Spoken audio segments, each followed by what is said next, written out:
seamount that is south of Johnston Atoll, almost due south, probably about 100, 120 miles if I'm not mistaken. But we have a sort of a preliminary name for the seamount. It's called Sally Seamount.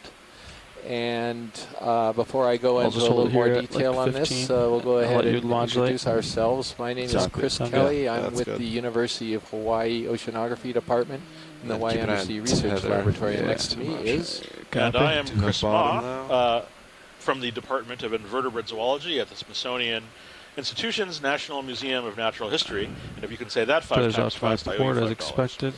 Yeah, so we're going to forego any more introductions for the moment because we have the bottom in sight. Delta coming so out we'll find some point a little bit later on to make other introductions.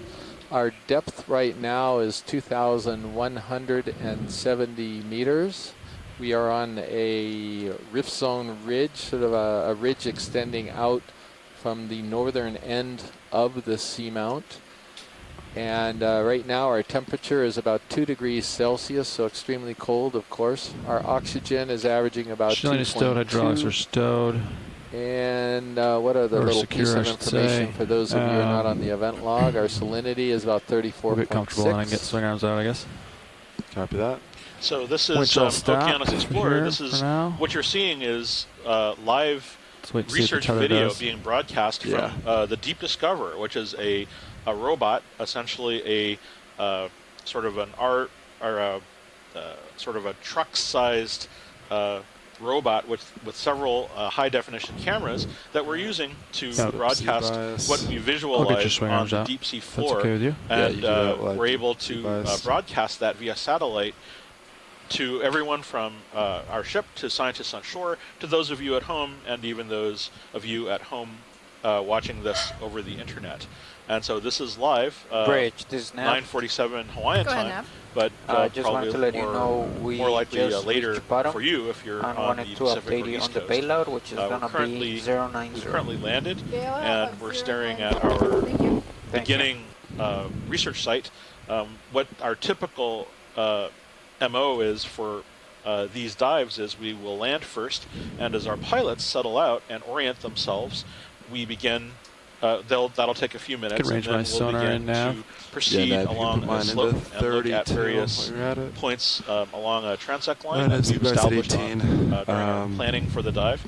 And along the way, we will observe different kinds of animals and organisms on the deep sea floor, look at the geology and other types of environmental factors that are of interest in the deep sea. Sometimes we'll discover new species, sometimes we'll find interesting rock formations. Securing hydraulics now. It's all a matter of exploration. All sorts of interesting and new things to be found at this depth. Actually, I'm gonna check those wings. 2,181 meters at the bottom of the ocean.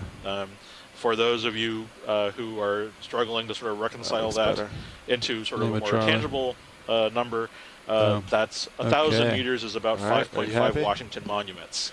So at 2,000 meters, we're talking about 11 Washington monuments from head to tip, stacked from the bottom of the ocean to the top of the ocean. So it's quite a bit more than 11 Washington monuments. Okay, I'm going to line up on 210 then. All right, as you can see, we're in sort of a mixed substrate here. So we've got enough sediment where you can actually see bed forms or ripples as a result of the current flow down here. They look like they're moving laterally. The direction of the current is predominantly across the screen from the heading that the ROV is currently at. We also have some rock and some boulder formations that are heavily manganese crusted, which was expected because we believe the seamount is quite old, probably dating back to the Cretaceous. I do want to point out that this seamount has never been dove on before, and the reason we're diving on it today is because the Schmidt Ocean Institute's premier ship, the Falcor, research vessel Falcor, was able to get here on its transit back from Guam to Honolulu right around Christmas time and New Year's this past year, and mapped this seamount as well as some other ones that we're going to dive on this trip. We don't dive on any seamounts where we don't have high resolution bathymetry data, and they actually got data for the seamount, and so we are delighted to be able to dive on a site that no work has ever been done to our knowledge. Watch leads, this is your pilot. We're on bottom and we are all set up. Roger, pilot. So let's start with some corals here, I guess. We've got, I don't know if these are dead or alive, but maybe we can take a look at some of these white branchy things on the rocks. Oh, interesting. Copy that. Get over. All right, video. You want to come on in, center? There is a dead sponge stock to the left. A lot of dead stuff. These are bamboo coral stalks. Yeah, so this is a dead bamboo coral. You can tell it's a bamboo, as most of you already know who've been on these expeditions before, because of the way it branches.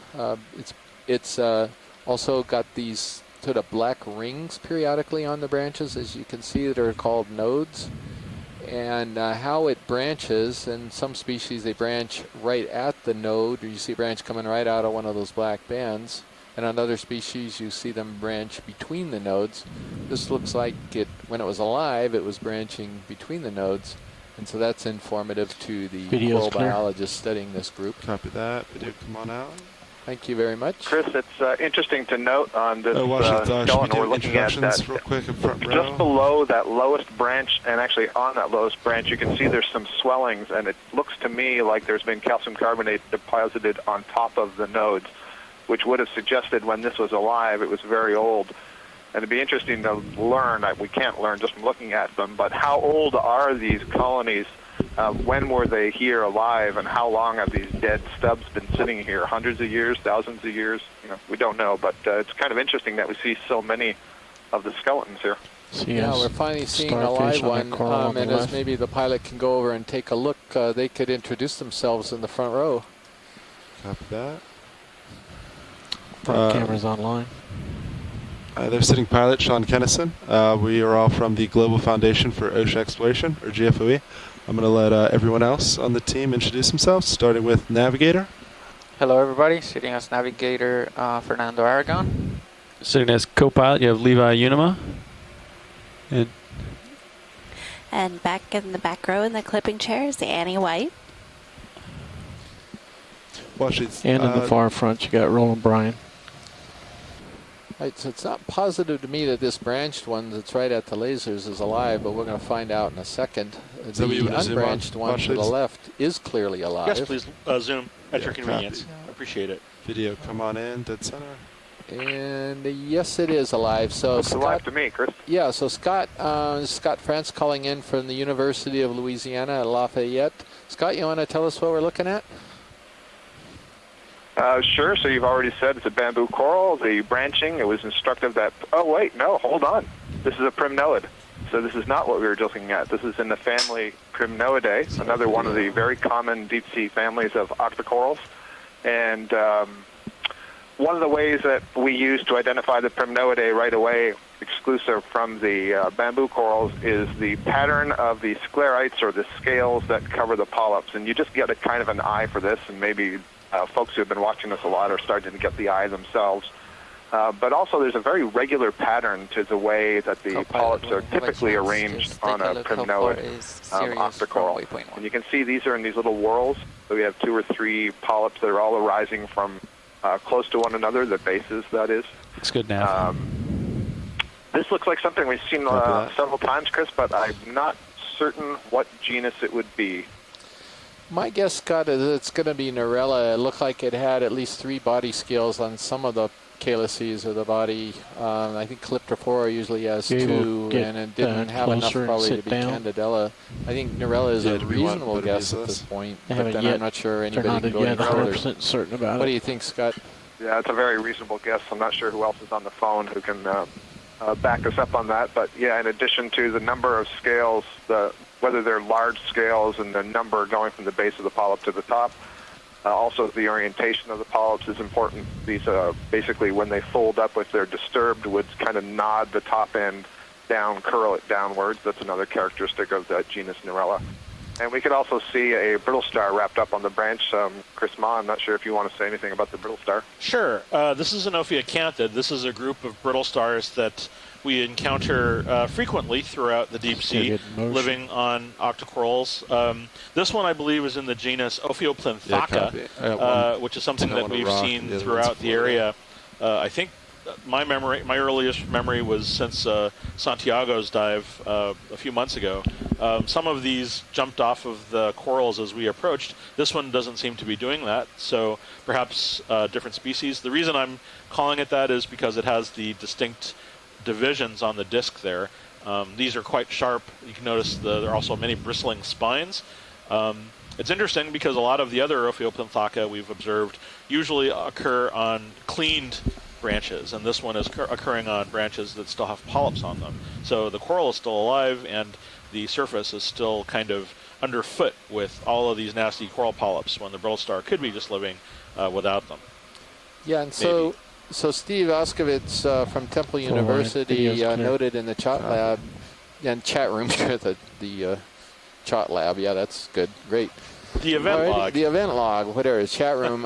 He'd noted that there's an anemone or zoanthid on the branches too, which we just saw in the close-up, so pretty sharp eyes. Thank you, Steve, for that. Well, actually, do you want anything more of this? Pilot, could we take a look at that unbranched coral to the left? Yes. It's just off screen. Yep, that's the one. Thank you.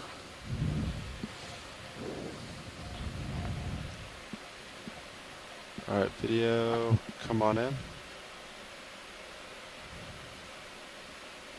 Oh, bamboo coral. Yeah, a smaller one in the background too. Maybe a younger one of the same thing. I'm not sure. Scott, well, we're zooming in on it. Yeah. I can point out one of the differences in the polyps of a bamboo coral compared to that primnoid we just looked at is this one will not have those large scales, and so it's not going to have a very rough appearance to the sclerites, and in fact, to the polyps. And in fact, in this one, you can see those crisscrossing white lines, the body of each of those polyps, and those are the sclerites. They're made of calcium carbonate. They're microscopic in size, and their shape and texture is very important in the taxonomy of all octocorals.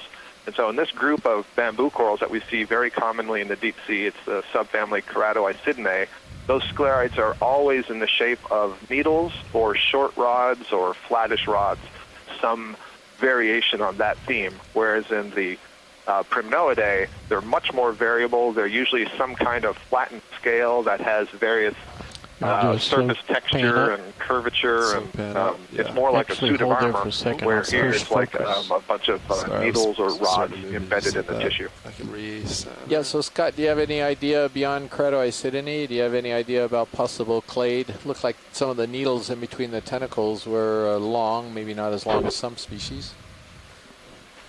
Yeah, I'm having a little bit of difficulty saying just based on what I'm looking at here. At first, I was going to suggest maybe the D clade. That's just a name that we give to a group of octocorals that could be in the genus Keratoisis. We're still working on that, but that refers to certain genetic characteristics and morphological characteristics, and we're working on the names for them. Another possibility, I don't think this is correct, I was going to say also C clade, but I think those ones have much, much longer needles. I see that Les Watling in the event log is also suggesting C clade, so that is a good possibility. And the interesting thing about that group of bamboo corals is some of them branch and some of them don't branch. And what that tells us is that the overall colony morphology isn't necessarily important in terms of who's most closely related to who. Instead, it's characteristics of polyp, which is why we take the opportunity to get those close-ups in those images. Science wants at this point. Thank you to the Eielson video crew for that. You want Great, thank you, Scott. We're good for science. Maybe we can move on and see if we can find something else. Sure, yes. So say again, science, there's another voice in my ear. Yeah, sorry, also I forgot to press my button. Yeah, we're good here. Maybe we can move on and see if we can find something else here in this area. Yeah, copy that. Thank you. Looks like most of these colonies are dead. We're going to see if we can find some more live material. Just because we see a lot of dead colonies doesn't mean there was some catastrophic event or anything that occurred here. These corals are quite old. They're going through their life cycles right in place, and these could be multiple generations of corals that just died, and their skeletons have remained on the rocks over time. Roger. So, excuse me, pilot. Yes. We are going to be on rock watch here. If you see something that you think is loose, that's not very flat, it's kind of at least got some girth to it and kind of rounder, well, angled, we'll go ahead and grab it if we can. Girthy and angular and loose. Got it. Branched coral upper left from lasers. Now straight above lasers. Straight above. Candelabra type. Oh, okay. I see it. Give the snap, see if it's the same. Yeah, that one right ahead, left the laser, which I think you're heading for. Yeah, that might fit the bill. All right, video, go for quick zoom.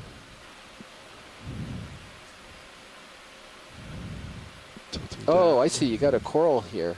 Okay. Oh, sorry. Were you talking about Oh, a rock? no. Let's go for the coral. I didn't see the coral. I was so focused on the rock.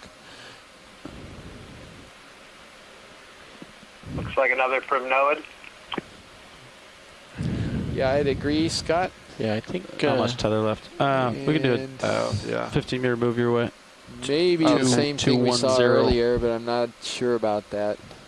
Too much movement to go any Polyps tighter. almost look like they're coming straight out from the branches, so it's tail. Can help you out. That was 20 meters, Yeah, right? that's so hard Yeah. to tell because the polyps, when Bridge, they're alive, doesn't have? do come straight out from the branches. There you go, pilot. Typically, it's Yeah, only you're when they're starting Okay, to we're ready down here. relax Just a little The bit. first move would be themselves when range they're 20 disturbed. meters, It bearing really are they range downwards or 210, upwards. speed 0.2. All right, video. I'll try it again. Move 20 meters at 210 degrees at 0.2 knots. Copy that. Still way too much movement. Copy. Sorry, Sean. That's all right. I'm trying. Here. There's a snail in the upper right-hand corner. Maybe you could get a quick zoom of that as well, please. Yeah, Thank one you. sec. Oh, no worries. At your convenience. I'm coming down to give you more tether. It's about as low as I want to go. Yeah, bridge No, moving that's is good. I think what we're going to do is just Copy, stick Bridge, with thank you. Primnoid on this one. It's a little hard to tell. Looking for I think the snail, but we're I good when haven't video's seen it. good, pilot.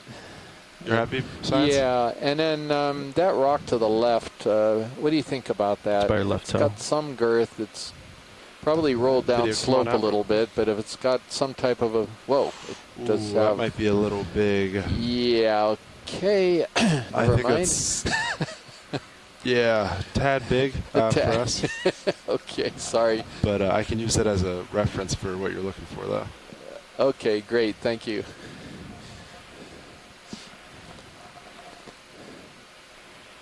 And then where was the, The sorry. snail was over to the right of the coral we were looking at, just next to the rock. But if we're too far away, we can move on. That's all right. We're waiting for a ship move to catch up. Is it on a rock? Or No, it was heading towards the rock. Co-pilot, the ship's already It was, moving. it was leaving a trail, so. Co-pilot so it was, I copies. think it's that I'm looking at middle your one. sonar. It If looks you're like spying the the- coral, there's a I rock think that's that's a just local behind it. little guy That here. is to, Yeah. to the right. Okay. to the right? Because it's so flat, I'm we're sorry, gonna, to the left. Yeah. To the left. Yeah, it's All right. right. It's in the center. It's sort of in that little sandbar depression. Now it's in the center, slightly off to the right. There's a little brown bit a little farther up. Yeah, it's at the top of the screen. Towards the top. Oh, he's on that little rock there. Yeah. There he there is. you go. Do you see it? He's Sort of- to Oh, the, snail. yeah, Yes. 11 Yeah. o'clock. Yeah. Behind. Okay. So it's a brown snail with a white foot. Yeah, sorry, again, I was so focused on the rock, I ignored your request for the snail. I totally forgot about it. That's fine. Snails should never be ignored. So this is a gastropod or a snail, something Exactly, like yeah. the type of animal you see in your gardens at home. Snails are often smaller in the deep sea, with one or two exceptions, and but they're all fairly Sorry. important, and they do things that No, it's always good to tug. watch out for them. Sometimes they're predators, sometimes they're just tritivores. This one has a long sort of the shell has an elongation on the top, which suggests that it might be predatory. So it's hard to say what it might be eating down here, but interesting animals. Okay, we can move on. Thank you. Yeah, I've got to be really careful. I also noticed that on that same rock just to the right of the snail looks like a very small black coral, perhaps. We'll probably get it on the video afterward. Yeah, I didn't see it.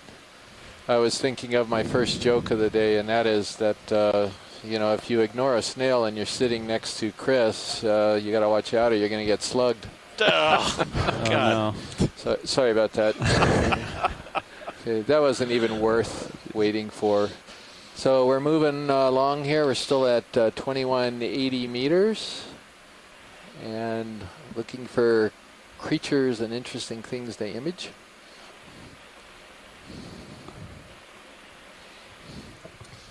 Any of those rocks diagonal up left loose, or do you think they're welded in? It's just ahead of my tether. It might be, not quite. We'll get there in a second. Ship should actually be coming to a stop shortly. Yeah, there's probably a 5-minute delay. Yeah. We moved 20 meters, right? Yep, Yeah, that's correct. Nav bridge move complete. So, Chris, you had noted there's quite a lot of Bridge. sediment here, and I know that there's a fair amount of sediment also infesting the rocks, and I wonder if I can this go says bump those something rocks, about though, when I the get relative lack of more tether. high-speed currents and why that might point to all these dead bamboo corals. Should Maybe they were stop all at growing when 2006 at a time when the co-pilot. Let me currents know were how stronger, long is the and they're swing not as time strong according to here, you. and for some Sounds good. I'll let you know when I start feeling the swing. better than the bamboo corals. All pure speculation, of course, and it's why we need lots of these sorts of observations along with information on the temperature and the current, the oxygen, to try to tie together what's happening ecologically with why we don't see these communities. Yeah, and Scott Scott's the one who proposed the site, and he proposed it on the north side of this particular seamount because we do a lot of these sites on sort of the south side here, and generally the prevailing currents out in this area of the Pacific are at this depth are tidally driven, and they're moving in a direction from east or northeast a lot of the times. And so I was thinking that this area would be fairly swept of sediment just because the current may be coming from that direction, and sediment wouldn't be carried perhaps as much from the top of the seamount, which is flatter. But so I'm a little surprised to see this much sediment right off the bat. But then we're in kind of a flat saddle area at the beginning of this dive, and we'll see what happens as we go upslope. Larger branched ones. Oh, copy that. There's none on screen, correct? Copy that. Yeah, next one we get to. All right, watch it. I'm going to bump these. What do you think about those two rocks that were just under the laser? Think there's any hope for that? Just under laser. Right, just above the laser right now. Are they attached, or is one of those loose? Video quick zoom. That looks attached. Yeah. All right. There was one to the. I was waiting for tether, but I believe there might be. I think I'm starting to move. Go, Nav. Copy. So, yeah. So some of you may be asking, why do we want a rock, for goodness sakes? And I'm hoping that Jonathan Tree, who's the geologist in the chat room right now, could call in and explain what the heck are we collecting I just rocks came for. From that side, I didn't see any. Okay. And Jonathan, I'm going to bug you all day to call in because we haven't had a lot of geologic input on the cruise so far. So I'm hoping that you're going to call in and talk a little bit about the geology at the site. Yeah. Jonathan is, Jonathan's with the University of Hawaii, the School of Ocean and Earth Science Technology. And he actually was on the cruise with Dr. John Smith here that mapped the seamount. So it's great to have you on chat. Let's get the same. It'd be greater still if we had you on 20 audio. meters, bearing 210, speed 0.2. 20 meters, bearing 210 degrees at decimal 2. Copy.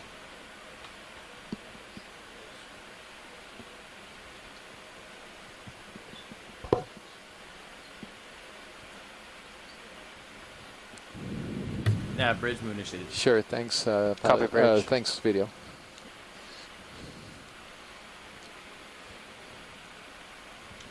So according to that last You estimate, got something Copilot, on the sandy that's the casting time a shadow to the lower right. is about Pilot? 5 minutes. Lower right. Or is the that ship just starts dead moving laying to where on you the? can Is that swing. a shadow or is Copy. that just something dead laying on the ground? Right, well, next to the lasers now. Yeah. Still to right. Right there. No, it's a rock. I'm sorry.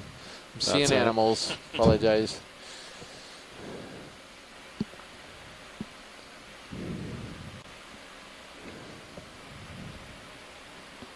So I think Scott's comment about the fact that there might have been stronger current here, and then There's in a some small point in the stock past, and then diagonal the up to lasers sedimentation started coming in at, later on. 10 Sedimentation centimeters can tall. be hazardous to a lot of He's these talking about up octocorals. left.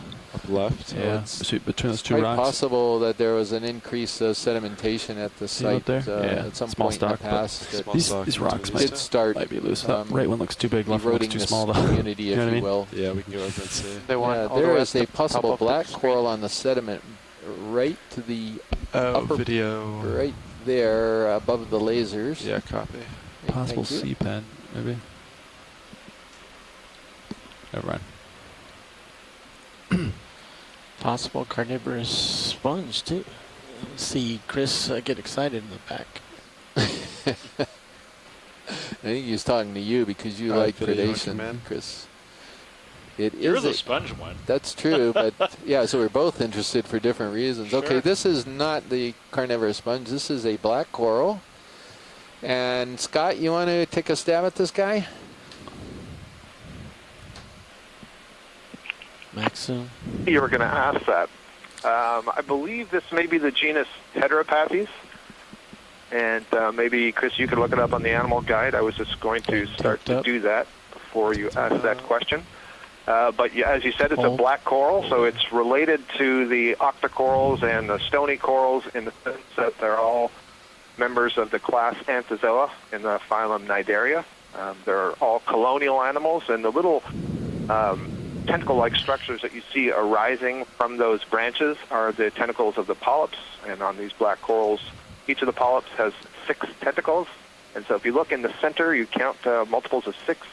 You look in the center there, you're going to see a somewhat darker spot. It's like a little tube that's raised, and that's basically the mouth on the tip of a what's called a hypostome. So very small tissue, very small polyps, but apparently are able to feed on. It's a good question, actually, what they're feeding on down here, but in shallow water, they may be feeding on zooplankton. Maybe they're feeding on just organic particulates. There's so much for us to learn about what's going on with these communities in the deep sea and these corals in terms of what their feeding habits actually are. Great. Great. Thank you, Pilot, and thank you, Scott, for the description. Sponge I would on that agree. crayon It's rock upper Heteropathes, right. at least some. Copy. You know, with my Real level of quick, knowledge, there's a I'm pretty rock sure there's I'll an look animal at. that matches that appearance, at loose. least in the Okeanos Animal Guide, which is online. For those of you who are interested, you can go onto the That's a nice Okeanos size. website, Yeah. and you can find a Sponge 1,700 one may be loose image also. animal upper guide left. that is going to be The one that just went off updated in the screen, next Sean, upper couple Yeah, I left. saw That that. one might be. I turned away because I and thought it's it going was to big. grow Okay. to 2,900 Put it up to you, images buddy. because it has yet to incorporate the Marianas, Might be the frozen images in there from the too. Mariana Trench Yeah, it looks big. and Wake. Oh, look at it.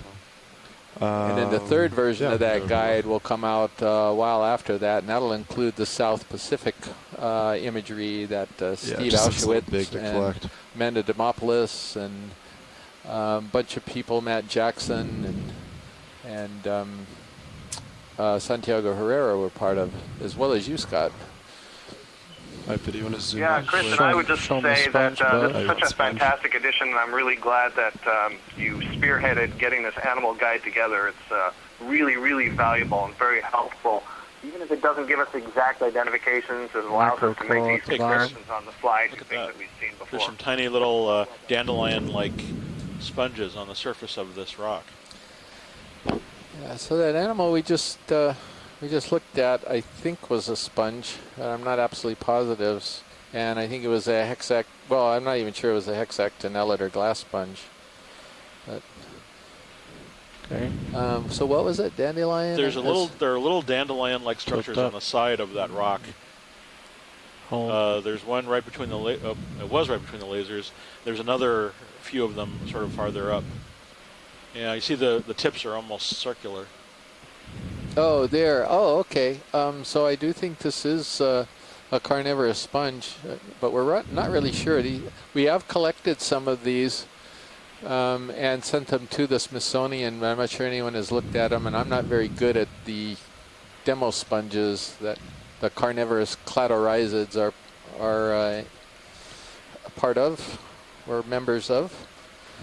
But I think we can just put in a guess there that it's a possible demosponge cladorhizidae. Okay. It's a very weird form. Right. Come on out. Then, well, actually, there was a rock I'm going to show you real quick that I think might be a good candidate. I think I'm almost done moving, but I got you at 80. Copy that. I think we're Right above lasers, wash lead. Do you want me to Yeah, try to poke it? let's take a look. The bigger one or the smaller one? Unfortunately, the bigger one is way too big. Yeah, the smaller one's a little flat. That's what I'm a little concerned about. That's all right. Just want to point it out. Sure. There's a lot of rocks down here, so I think we'll be able to find one that you'll be happy with. Yeah. All right, Copilot, I'll move ahead. Maybe Charlie. Yeah, we need to find one that kind of looks a little bit like me these days with a certain amount of girth. So that's what we're looking for. Well, in contrast to that, we need one that's more jagged. Yeah, that's true. And I'm not yeah, good point. I'm not that jagged anymore. So what is this brown bit here on the lower left of the rock? Left. Do you see it? Anemone looking guy? And that, is that where yeah, there's anemone. something else Is it down an there too. It's an anemone. Yeah, let's take a, or it could be a single polyp scleractinian. All right, video. Come on in. Like an anemone and perhaps another one of the black corals, heteropathes, just below it to the left. Yeah, it's a coral. Yeah, see the what do you call it? The calyx. Tilt down. Down. Yeah, and when we finish with this coral, there is a black coral to the left on the sediment, very close to it. And Scott, I thought it looked different than the one that we had imaged earlier, but I'm probably wrong. But we can get a look at that in a moment. Yeah, I'm not certain, Chris. You know, I've got the 7-second delay, and the video's a little bit stop and start here today, so no worries. I can't tell you for sure yet. Yeah, so this is a single polyp hard coral. So underneath all that tissue there is actually a very hard skeleton. You can kind of see it. It's that whiter, pinker part of it. In a minute and or it's so. a single individual polyp. So it's not an anemone. It's actually something like related to the shallow, hard coral reef corals that you see in scuba diving in the tropics. Swing, I hope.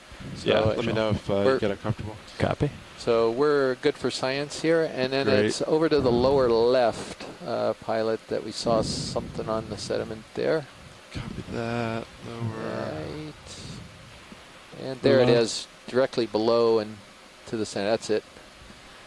I thought this could be something like a Bathopathes, Scott, but I'm not. It's probably a Heteropathes again.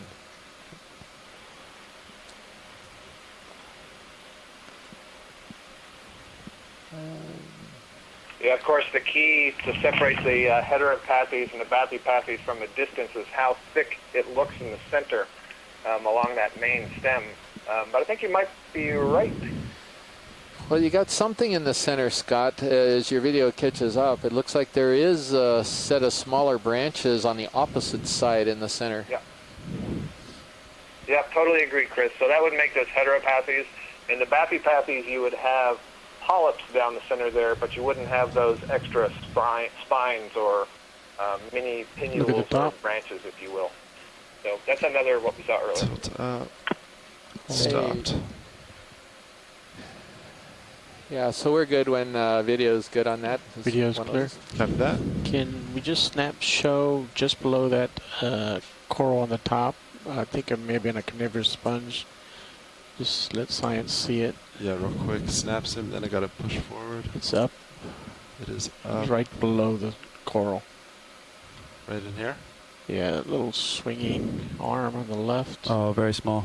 Very small. In the dark section? In the dark, yeah, copy. Just tilt up. See what it is. Too far. It's just a pretty small guy. Sorry, video. Oh, not something. Yes, so I would agree with Roland, the videographer, that this is a carnivorous sponge, and it looks like it's got a couple of amphipods on it. Yeah. That's what those little crustaceans are. Are they caught on it, or are they just sort of living there? I think they live on it. Yeah, we've seen this before. Anymore. We've seen these. You seen that, Science? I think we're good. Copy. Thanks very much, Pilot. All right, I'm going to push real quick. Yeah, I agree with you, Chris Kelly. I think we've seen those amphipods on these sponges enough that they're not caught by the sponge, but they're living associated with the sponge. And I suspect that the sponge, when it captures zooplankton, is capturing smaller individuals than those. Yeah, thank you, Scott.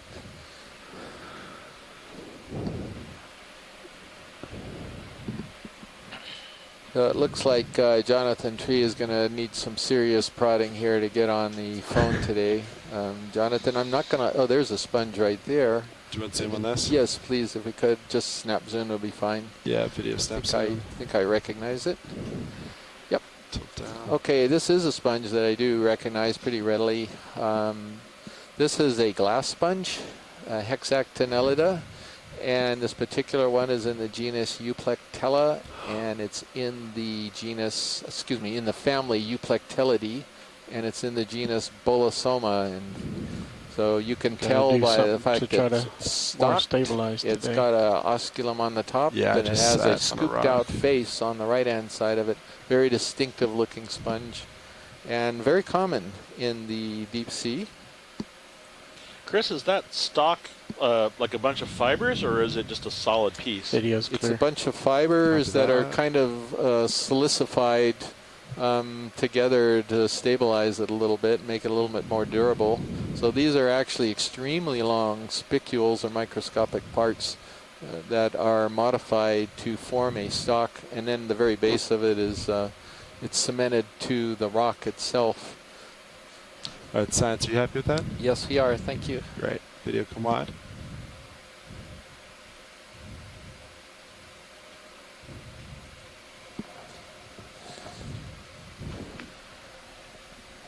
Got some dead stuff, not very interesting, not live stuff. I suppose we could look at some dead stuff that might have things on it. Always stuff in the mud, but yeah, nothing. That's a dead sponge stock. It used to have something perhaps on top of it when in its heyday, which was perhaps a long time ago. On that sponge, I see some pinky stuff. All right, video. Let's do snap zoom. No, just sediment. Just sediment. Yeah. Copy. Come wide. So when sponges die, they typically sort of accumulate sediment. They lose a lot of their tissue, and they start turning brown. This was probably white when it was alive. It's got to be a rock in here. And it no longer has tissue to clear it of sediment, so the sediment gets trapped in amongst the spicules and skeleton, and them loose. They become brown. So it's pretty easy to spot dead sponges, they look all that are still attached. Wow, this is a rock. There's got to be something here, Pilot. If you see anything, I can give it a poke. So about how big would you be comfortable collecting, just so I have an idea? So I think like a 20 to 25 centimeter. Okay. So maybe like 2.5 widths of the lasers. Okay. That's usually a pretty big size for us, but a nice one to grab and take. Yeah, well, I would agree. These all look kind of cemented here. Yeah. So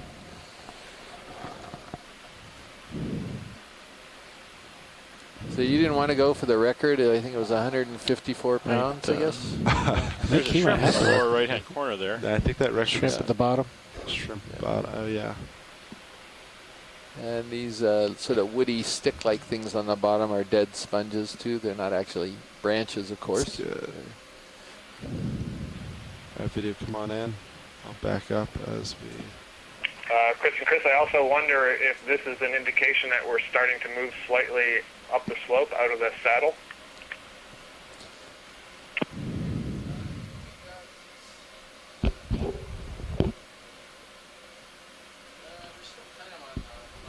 Your mic is closed. Yeah, just It looks like, just looking at the navigation screen, that we're still a bit on the flats here, Scott, for a while. So this shrimp is in the family Nematocarcinidae. It's a long-legged shrimp for obvious reasons. That's what it's called. And these also are common across the Pacific. And there's a number of different species. We're just going to Nematocarcinus, just to the genus, because it's hard to tell species, at least for me. I think Mary Wickstein, who's helped us a lot on the shrimp and other arthropods, might be able to tell what species this is. And there's a little piece of a live sponge there to the left, and that's another glass sponge. That maybe we'll find a rock in here, Sean. Yeah, I'm pretty sure I know what that is. I'll go ahead and log it. And you might find your rock from a higher flight sponge off to the altitude. left, Chris, had an interesting pattern of one living piece growing off the upper Maybe right good of also an to do otherwise sort of dead a side-to-side in this area. Yeah, so you're right, Scott. It's a Tritopleura, and most of it's dead. It's got one last living part right on the upper side of it. And it's a glass sponge. Alright, so let's see. It's a different type than the other ones we've seen. So that's a starboard. We'll find one in here, I feel it. Port. Okay. Right there in the middle of the screen, those... Oh, past them. Yeah, I was just doing a little side-to-side view real quick.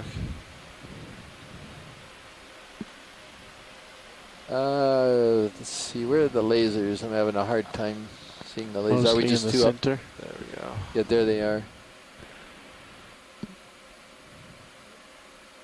So 2 lasers. I guess that's too big. One of the ones that's just above the lasers. Is that right? Let's go see.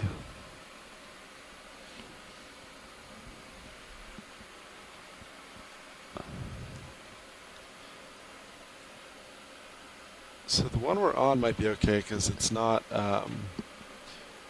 2 to 3 laser lengths all around. So see how it's kind of elongated.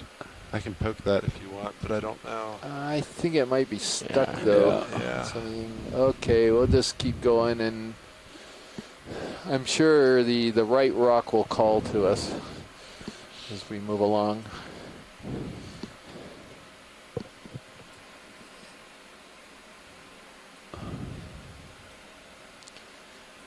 So I'll just talk a little bit why these rocks are so important. If you get a good rock and the right rock, you can find out a whole lot about these seamounts. Geologists are able to date the age of the volcano that formed the seamount. This is a volcano, but it's long since dead.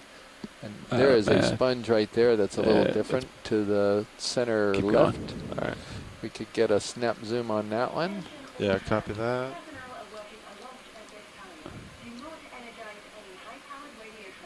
All right, video, come on in.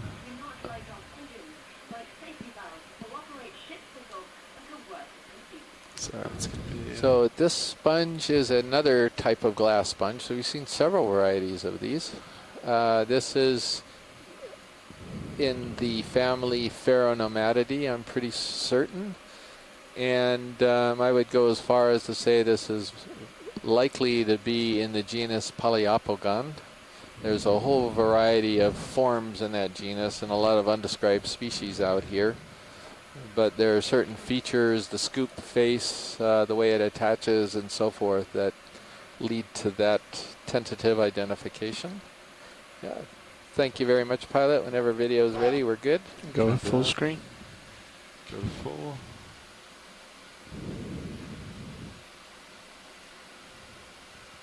Turn lasers off.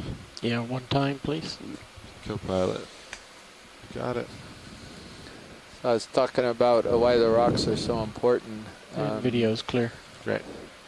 So we're sending these rocks to a laboratory, all the rocks that we collect on this particular project, this 3-year effort that's called Capstone.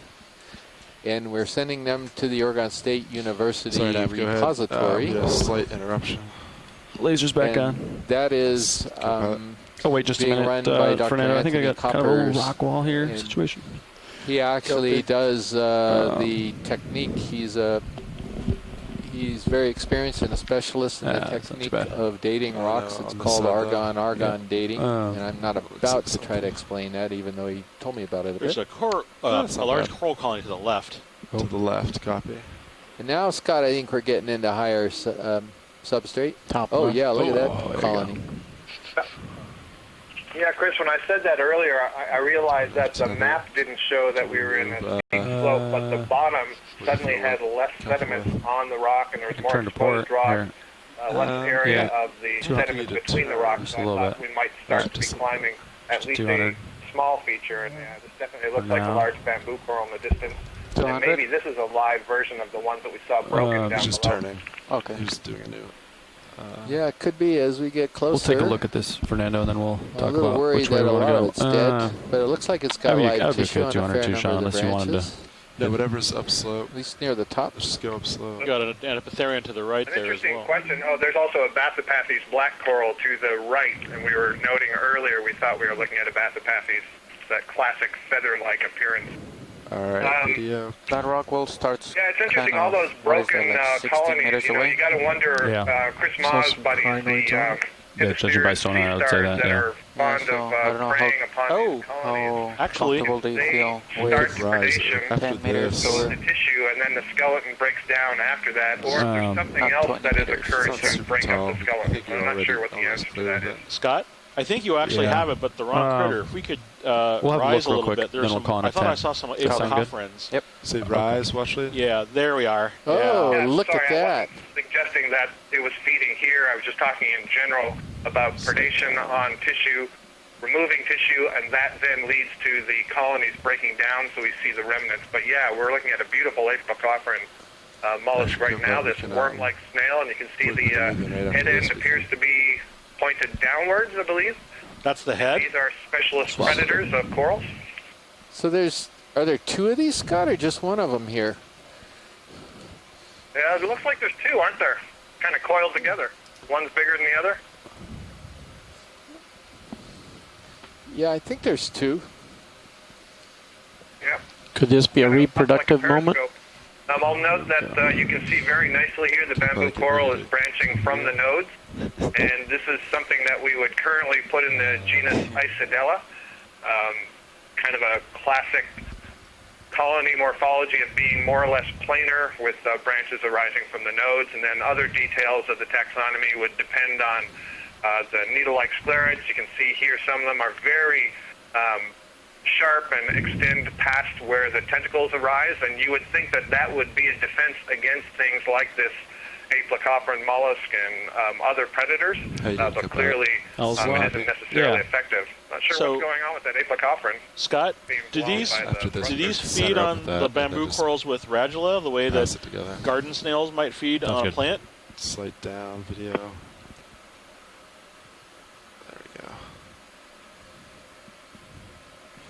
Sorry, I didn't hear the beginning of the question. Yes, they do feed. They do have a radula, just like that snail that we saw moving earlier has a radula, and that's basically a tongue-like structure that's rough.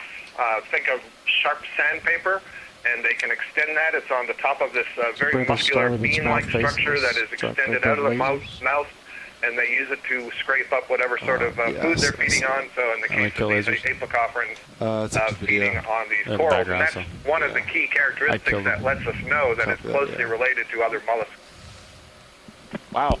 Interesting animals. Thank you. Okay. Continue on up to the... So we're now looking at another brittle star living on this coral. And a crinoid. So so the one that we're looking at now, this is a feather star. This is a filter-feeding animal. Basically, it holds its arms out into the water, and there are small hair-like structures it uses to capture food particles as they swim past it. It's attached to the substrate, the coral, with little leg-like extensions called cirri. I also note that there are sort of these white pod-like structures that are present on the what's called the pinnules of the feathers of the arms, and these I think might actually be reproductive structures. So again, this is an echinoderm. This is distantly related to sea stars. These have been around for a long time. We'll see in the fossil record, we'll see animals similar to these with stalks, but we'll often see a lot of them just sort of without stalks on the tips of corals and other high objects taking advantage of water current. So I think we're done with this, unless you guys are imaging more. Just doing one last full one. Very good. We'll move on. Video's clear. All right, great. Come wide. There's another sponge just beyond and to the left of this thing. Beyond and to the left. We're kind of going up. We can do one quick view. It's off the beaten path, but there's do a quick one. Pilot, if you're able to look at that kind of sponge that's to the right center of the screen right now, kind of the tall thing, that's a different sponge we haven't seen today. Oh, spiky yeah, one. he's behind the coral. I'm pretty sure I know what it is, but it would be great to do a quick snap zoom to confirm. Video snap from here. Yep, that's it. This is yet another form of glass sponge, and this is in the genus Walteria. It's actually related. It's in the same family as the stock sponge that we saw a few minutes ago, but it's in a different genus. And why are these things being put in the same family? Because their taxonomy is based on their microscopic parts, not their morphology so much. And these guys have similar microscopic parts called spicules that allow the sponge taxonomists to put them together in the same family. So thank you very much. That's Walteria. It's like Walteria CF Lucardi is the best guess for it. All right. Anything else on screen? I think that's good, unless, Chris, you see anything? No. I think we can proceed, pilot. Thank you. Copy that.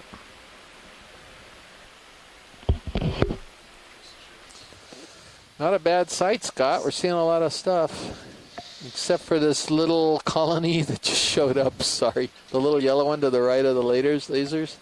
Yeah, Washington, we'll get it. We're doing a quick swap. Sure, got it. Right to it. While they do that swap, I'd like to throw something out to our sponge specialist. I've noticed that these corals are only moving the slightest amount with the existing current. I saw a couple stock sponges that are sort of weaving back and forth. I'm sorry, I think there's a starfish on that rock. There's a rock with a dark face that's facing us, and there's a little blip that's on the side there. Copy, I think I see what you're looking at here. Our video tech Annie has eyes like a hawk, and I appreciate the fact that she caught that for me. So, Roland, Annie scooped your question. You're going to have to ask a little bit later on. No, that's fine. She's looking out for Chris here and looking for sea stars, and she. Is it on the left? Yes, on to the right. There's that dark face of the rock facing us. Lower. And there's a. Yep, it's a little guy. And then maybe we'll get that sort of orange-shaped coral after that. Absolutely. Cute. So this is always a good point about exploring the deep sea. Good multiple eyes, team effort, and Fish, even top though left. we see a lot of big Just things, down. there's a lot of small things as Next well. that upper rock. How on earth did you see that, Annie? Well, video can come in.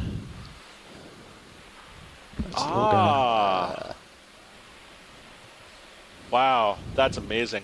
So what we're looking at, if I'm not mistaken, this is a... Max zoom right now video. Yeah. So this is either a juvenile slime star or another slime star in a separate genus. And what's amazing about that is that the body is transparent. We can see the entire skeletal superstructure inside, right through the body wall. So Hymenaster would be a good guess? Yeah, Hymenaster or Hymenaster-like. Okay. Now we're going to get the... Okay, so we're coming in close. A little bit closer here. Yeah, lovely. Seeing these is always a treat. And actually, Pilot, when you're done with the sea star, that coral that's right above it is the same as the one to the left, so we wouldn't need to go back for that other one. Yeah, you can see the Wow, yeah, I think this is the juvenile of one of the larger slime stars, which we'll hopefully see today.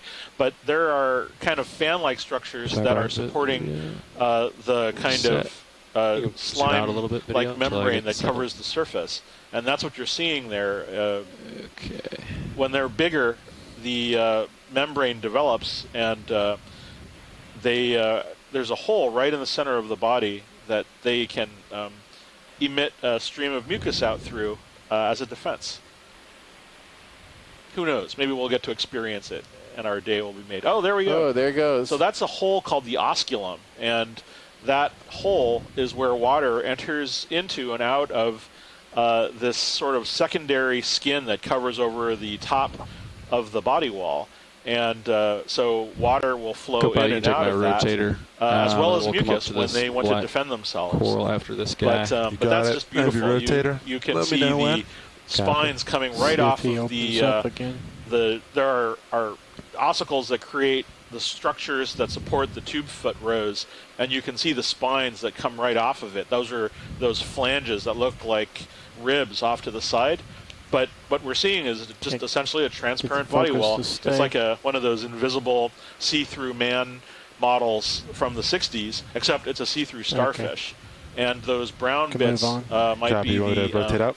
Yeah, it should be a little bit to our left. I'll try to bring guts it over. or the gonads. I'm not sure off the top of my head. For anyway, thank you. Appreciate it. Come back in, video. Yeah. So that's the guy. This is a black coral. Scott, I'm going to tap you to explain what we're looking at here again. All right, yeah, so this looks like a colony in the genus Bathopathes. Bathy named for depth, so it's a very deep black coral. And we're looking into where those branches all connect as the main stem. And you can see there's a bunch of polyps that run all the way up the main stem. So you can kind of see tentacles on either side. And I believe I may be looking at two polychaete worms tucked into between the tentacles of those, and my image isn't quite so clear. Can you see that, Chris? Especially down towards the lower part of the colony. Does it look like there's a scale worm there? Not just yet. He's trying to see a worm. I was actually punching this into the log. I'm looking at it right now. Let's see. Thinks he sees a worm. The scale worms are very commonly associated with these black corals. It's another one of the reasons we like to have a close look. We can get an identification of the coral, but also see what other kinds of animals are using the coral.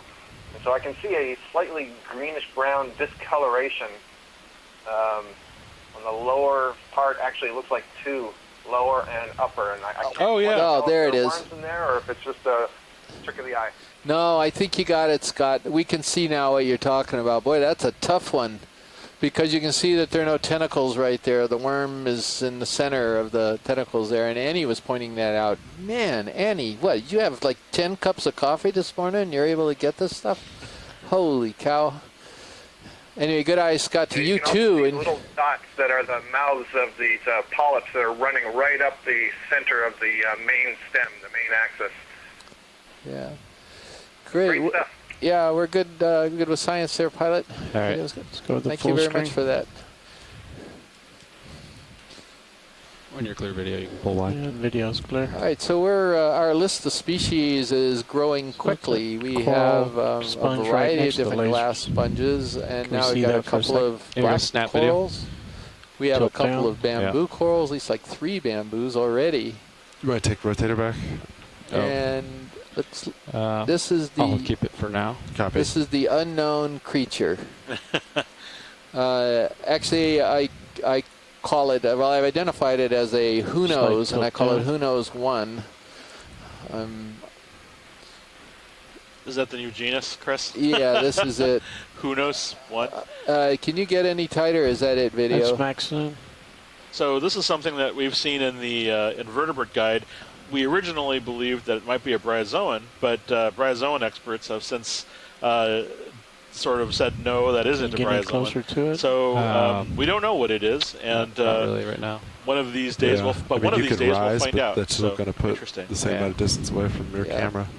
Watch these. Did you need a closer look at that or not? I think we're good. Okay. Those sure look like loaf of 4 tentacles to me, which would suggest bryozoan. All right, well, this one we could send again to the guy who... All right, should we get a move in? Jeez, I've forgotten his name, but because I only interacted with him for the first time 20 should be a number fine. of months ago. 20, but yeah. we could send these to him, and Do you maybe want to he center can up confirm. on I'll go look up tiny who that rock is, hump, because this is twice and we'll I've just been pass caught it? forgetting his name. I think it's below Sirius Another already. star right of lasers. All right, we're moving on. We definitely have some more What's there? consolidated Below setup. lasers. 20 at 210. Substrate? Did Roland say there was another I think star? we're Roland, you good. can snap. I think this Oh, is what yeah. Roland's talking about. I don't know. There's some stuff. Pretty sorry shorts. star if it's a star. No, that's just some stuff. Some Probably debris. it Deep could be sea the dead base of a mucus stuff. Yeah. or something. Go ahead.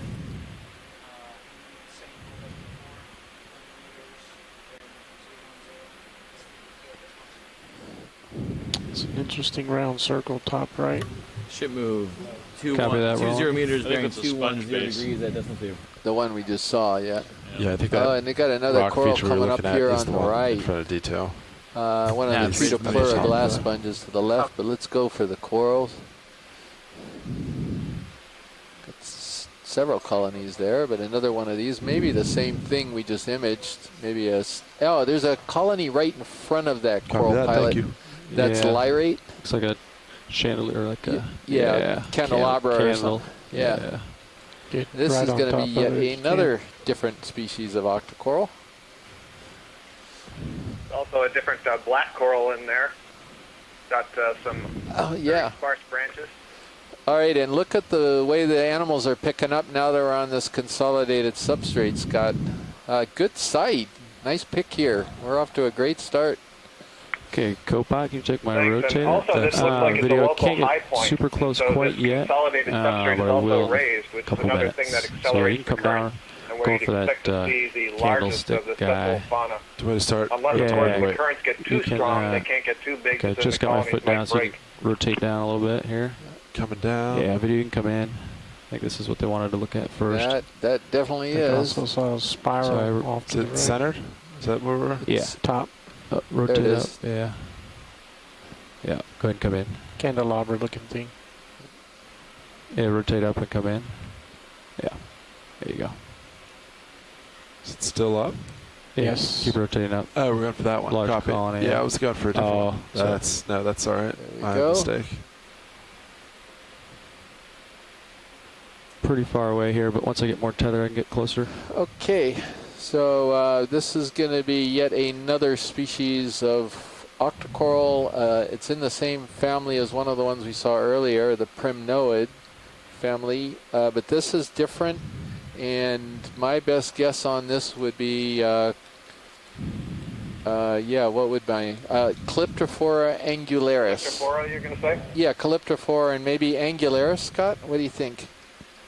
Yeah, well, I'm not as willing as you to go to species because, I see so many different corals that have very similar morphology, and so until we can actually see those microscopic details, I feel a little uncomfortable making that kind of a guess. I also see there's a crinoid there on the left that has maybe a eulimid gastropod sucking its juice. Oh, interesting. I'll turn that over Is to that max Chris. zoom roll? Oh, there it is. that- Yeah, Yeah. to the Be left. max I zoom can roll? see Yes, that. it's max. Okay. You can center up that crinoid, Sean. Rotate up just a smidge. You wanna- Stopped. Chris is logging that already, and there's a brittle star. Or is that So another that's- crinoid? That's perfect. Yeah, Okay. well, the brittle star is up there, but Yeah. he's talking about the. So there's a tiny, as Scott pointed out, there's a what's called a eulimid snail, a snail in the family Eulimidae, feeding on the arm of this feather star. What's interesting about this is that this feather star is extremely small. I don't know necessarily if this is a juvenile. I assume it's a juvenile, but it could easily be an adult of a separate, very tiny species. But the snail is attached to it. It's something that we see not uncommonly, but interesting for the size and for the dynamic. Thank you. Yeah, we're good for Yeah, Chris, science. that's interesting. I don't believe I've ever seen a different, snail that large in comparison to the Spiral at the crinoid bottom that it's base, go to feeding the on. base. Yeah, it is a very disproportionate size. Sorry, do we Rotate go? down. Yeah. Put that Yeah. crinoid until that Video, which one are crinoid you grows talking to about? adulthood, Is and it the snails that just right there? stick around Yeah. and Small black continue to coral. live with it. Yeah, Very small. it makes me wonder. There are sea stars that have Oh, those here, it's snails just living video. on them all throughout their life. Yeah. All right, Yeah, Pilot, so I this think I'm is starting to another one of swing. these So you do have heteropathies, a I little think, bit which more we've got a time now. couple of images of. The different black be, coral was off to the left. I think this is a Parantipathes. Oh, Parantipathes? All right, I'm very Yeah, sorry. Give you a rotator It was back. a different black coral. You have it. All of those pinnules are pretty All even right. in length. You Thanks, don't see the co-pilot. really short pinnules coming off of one side. And I suspect that's what that sparsely branching thing is going to be in the Some back weird left as coral well. bottom right also. Lima Charlie. There's also a weird looking one just behind that dead sponge in front of us. Yeah, that's the one we're looking at, the kind of leggy thing between the dead sponge and the bamboo coral.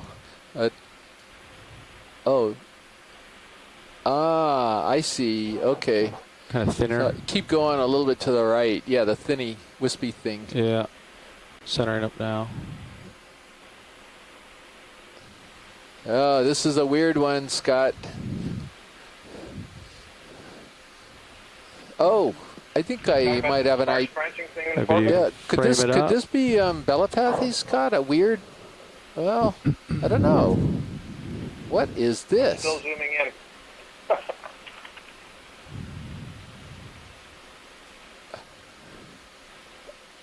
I've never seen anything like this. I don't know if you have, Scott.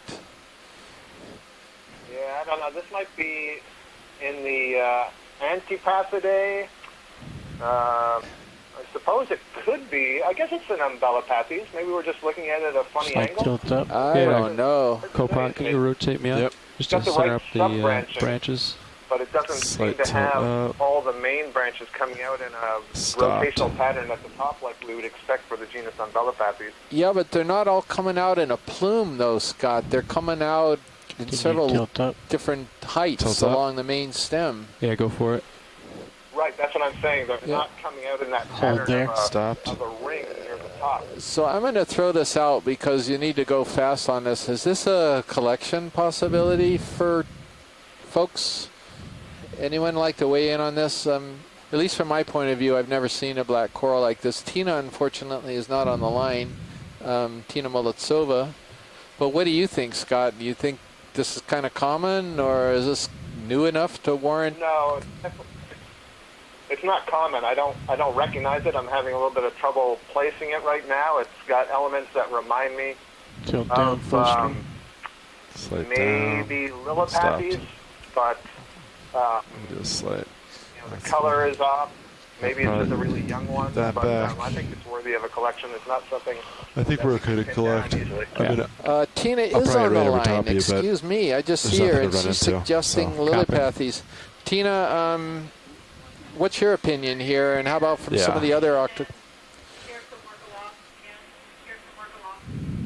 How about anyone else here who wants to weigh in? Lillipathes, which is the closest I could suggest.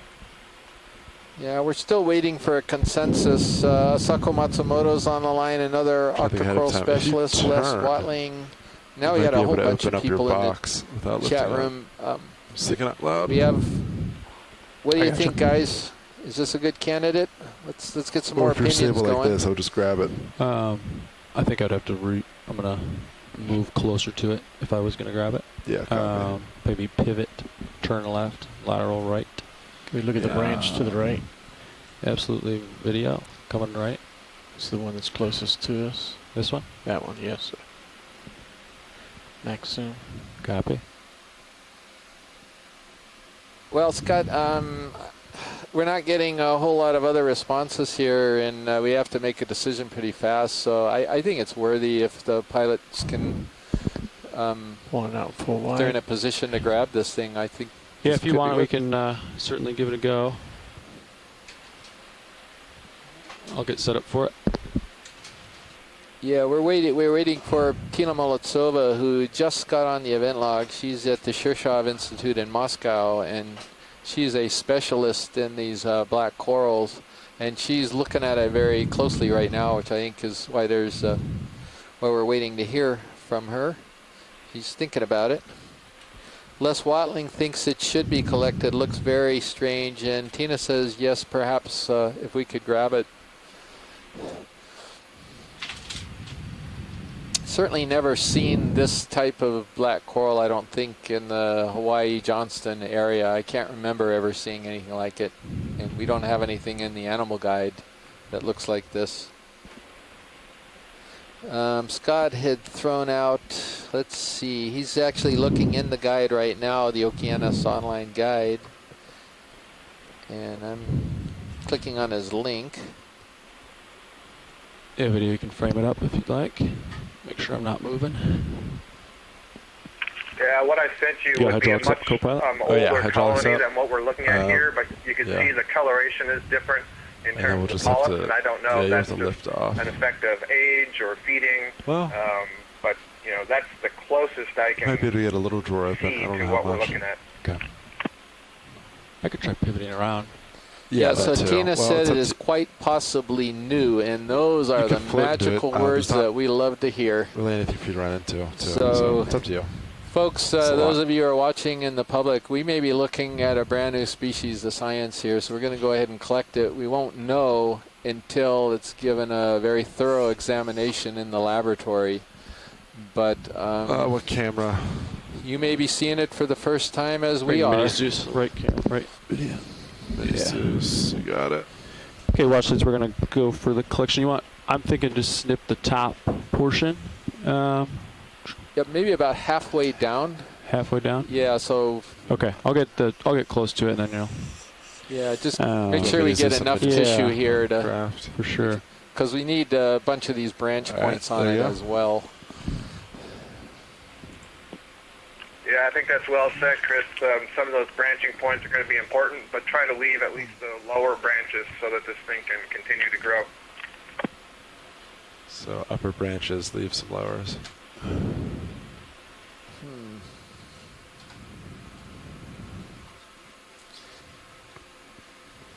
Can we just center with Mini Zeus? Yeah, that video you can come in on Mini Zeus a little bit.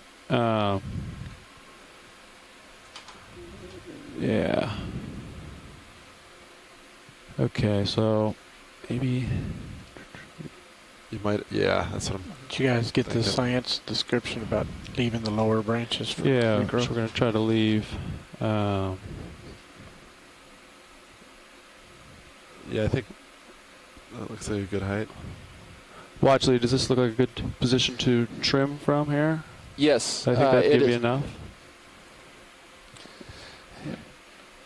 Check my grip force first. I just hit escape and it came back, so we're good. 5. So we're gonna call this Lillipathes. I can tilt up real quick. On Lily, sort of just like, but with an I. Port manip looks like you're not quite far enough in. If I'm not mistaken, but I'll check on that. Wait, actually, yeah, 2 L's. You're right. Tina's saying close to Piranopathes and Lillipathes.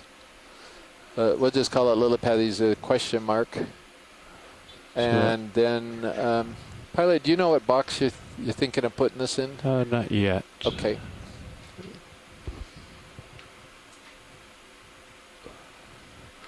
Just want to make sure I get it in the coral cutter zone here. Yeah. This particular coral is very bendy, as you can see, and he's leaving enough, so it's definitely going to survive and grow back. This is great. Nice job. Let's go port inner. I'll probably take off. That way the... Did you catch that? They're going to go port inner on that. Right. Copy. Sound good, co-pilot?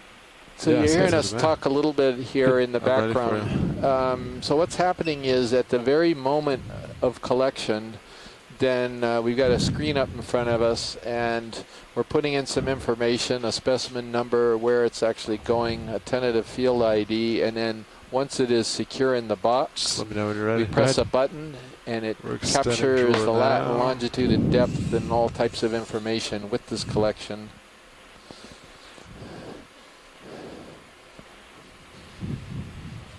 All right, you're good. I'll come down on Mini Zeus. We never do this until it's in the box, because you never know what can happen until that box closes shut, and we've got it for sure. Molotov, I was just making a comment in the event log that the genera Parantopathes and Lillipathes don't separate genetically, and she's referring to work that a previous PhD student of mine had done Mercer Brugler, and using the genetic markers that we had available at the time, it was very difficult to sort out the differences between these taxa, even though morphologically they were really quite different. Thanks.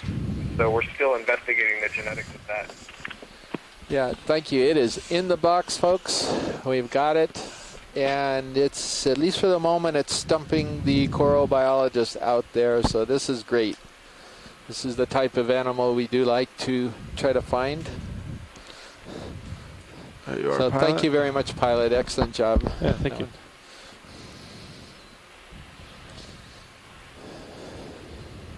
All right, hydraulic secured. Okay, we're moving on after we've got that specimen. And I think it was Roland who spotted that very hard to see wispy colony. So thank you, Roland, for your sharp eyes on that.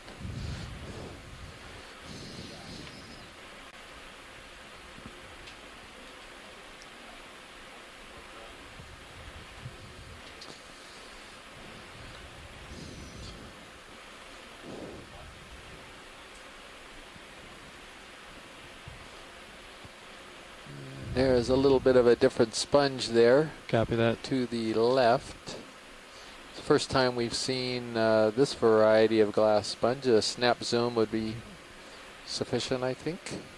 Okay, video, go ahead and snap zoom. Oh, yes. Oh, watch your hey, could we get a little closer on this by any chance? Absolutely. You probably want this side of it, I think. Yeah, this side is the right side. Coming around, coming in. This is really great. Yeah.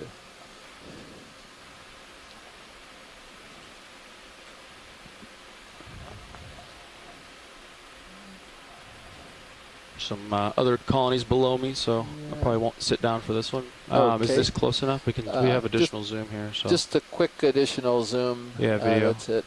I'll do this floating.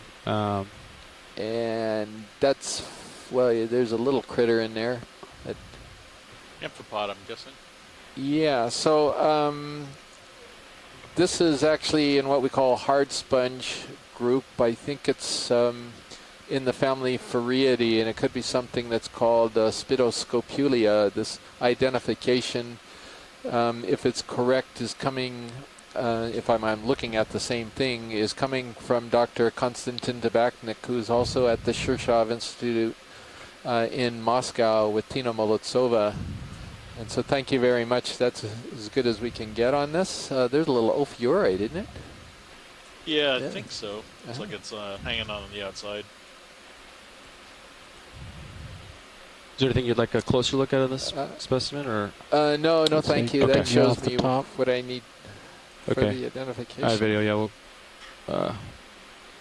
come all the way up to the top, and then we'll be clear. Okay. Yeah. Quite a name. I never even knew of that genus until Konstantin had responded looking at some of our pictures. Oh, moving cucumber. subject. Oh, he's swimming too. Is this Hansenothuria-ish? I think so. It's in the family Synallactid, isn't it? Synallactidae? Looks like it. So this is a sea cucumber. This is a different kind of sea cucumber than the ones people might be used to seeing in shallow water habitats. But they're fundamentally the same type of animal, except that in the deep sea, several of these can actually take off from the bottom and swim. This one is not primarily a swimmer. It's what's called facultatively benthopelagic.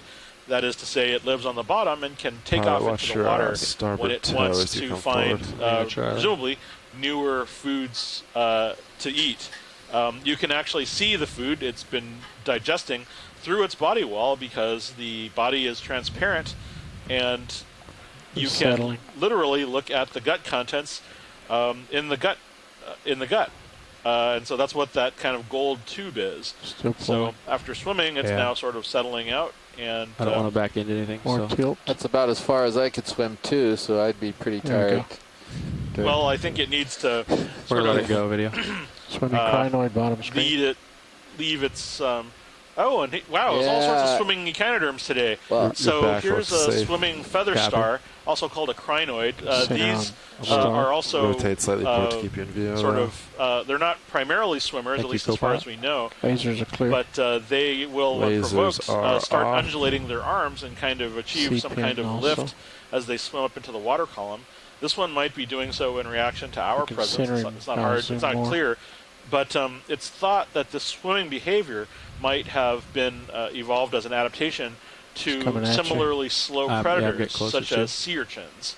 And so this doesn't help a feather star if it's trying to escape from a fish, but it does help if it's trying to escape from something that is sort of working in its identical time frame. But okay, we'll let it go video. Only some feather stars have the flexibility in their arms to actually do this. So that's neat. Today we saw there's at least two groups of echinoderms, spiny-skinned animals related to sea stars. Good snap. And within moments of one another, we've seen them swimming through the water. So pretty neat. Oh, and here's is this a rock pen? Yeah. I actually already logged it, the rock pen, as we were getting the sea cucumber. So maybe Anthoptylum, it's really not clear to me, but these are very large polyps coming off of a main branch. And there's a black coral. These are really difficult to identify, even to genus, without having the specimen under a microscope. But Anthoptylum or right between the skids Cophobelemnon, Calibelemnon, those are all possibilities for these rock pens. Come back in it video. Looks like maybe, 3 hydrozoan colonies sticking off the rock face just behind that rock pen? Yeah, there are, and there's a black coral next to the Holothroidea as well. Just lots of animals here. Yeah, I thought that might have been another Heteropathes. Here we go.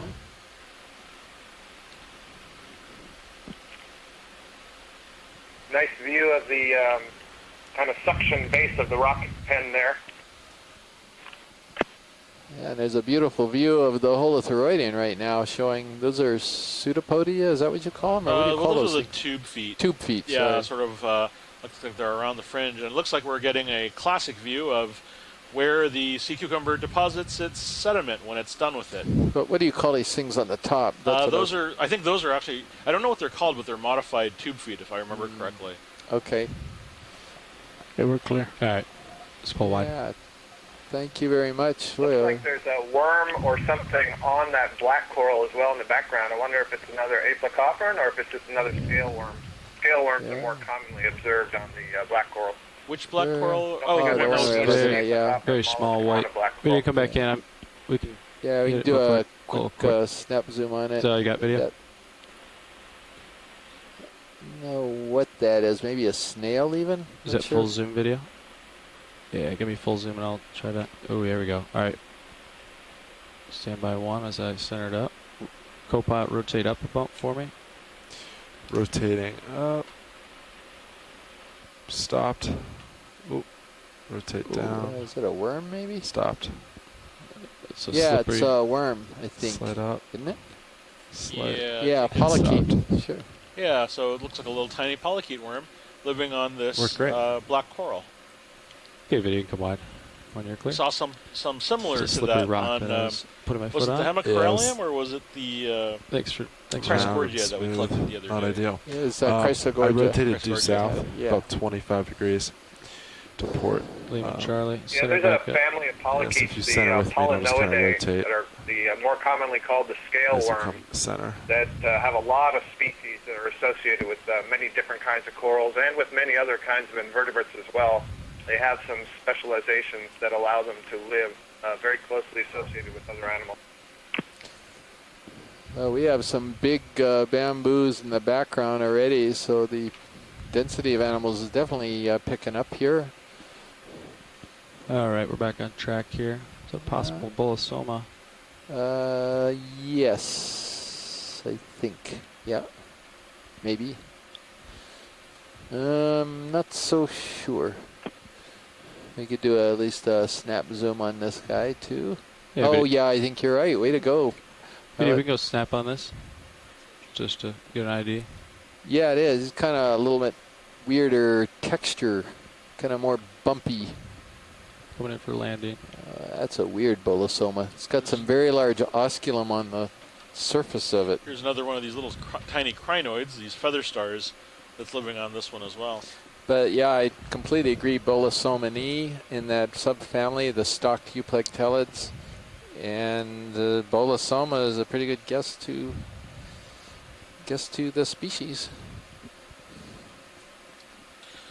So for people who are just tuning in, we're currently looking at a glass sponge. So this is an animal that's actually made out of glass. Its skeletal structure is biogenically developed by the animal, and it has a stalk that looks very similar to fiber optic cable, and the skeleton of the body is like sort of a lacy, glassy structure unto itself. Right. Remarkable. Thank you, video. I'm going to keep moving.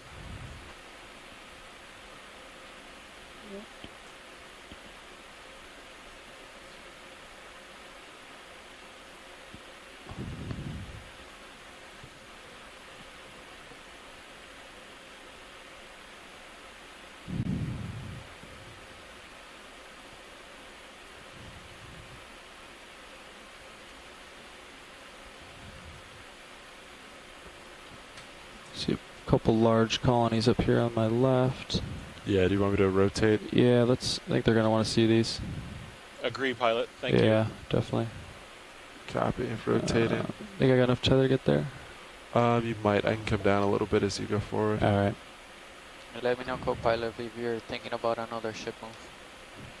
Okay, we'll get these. We'll see if I have enough tether. Pretty large colonies, huh?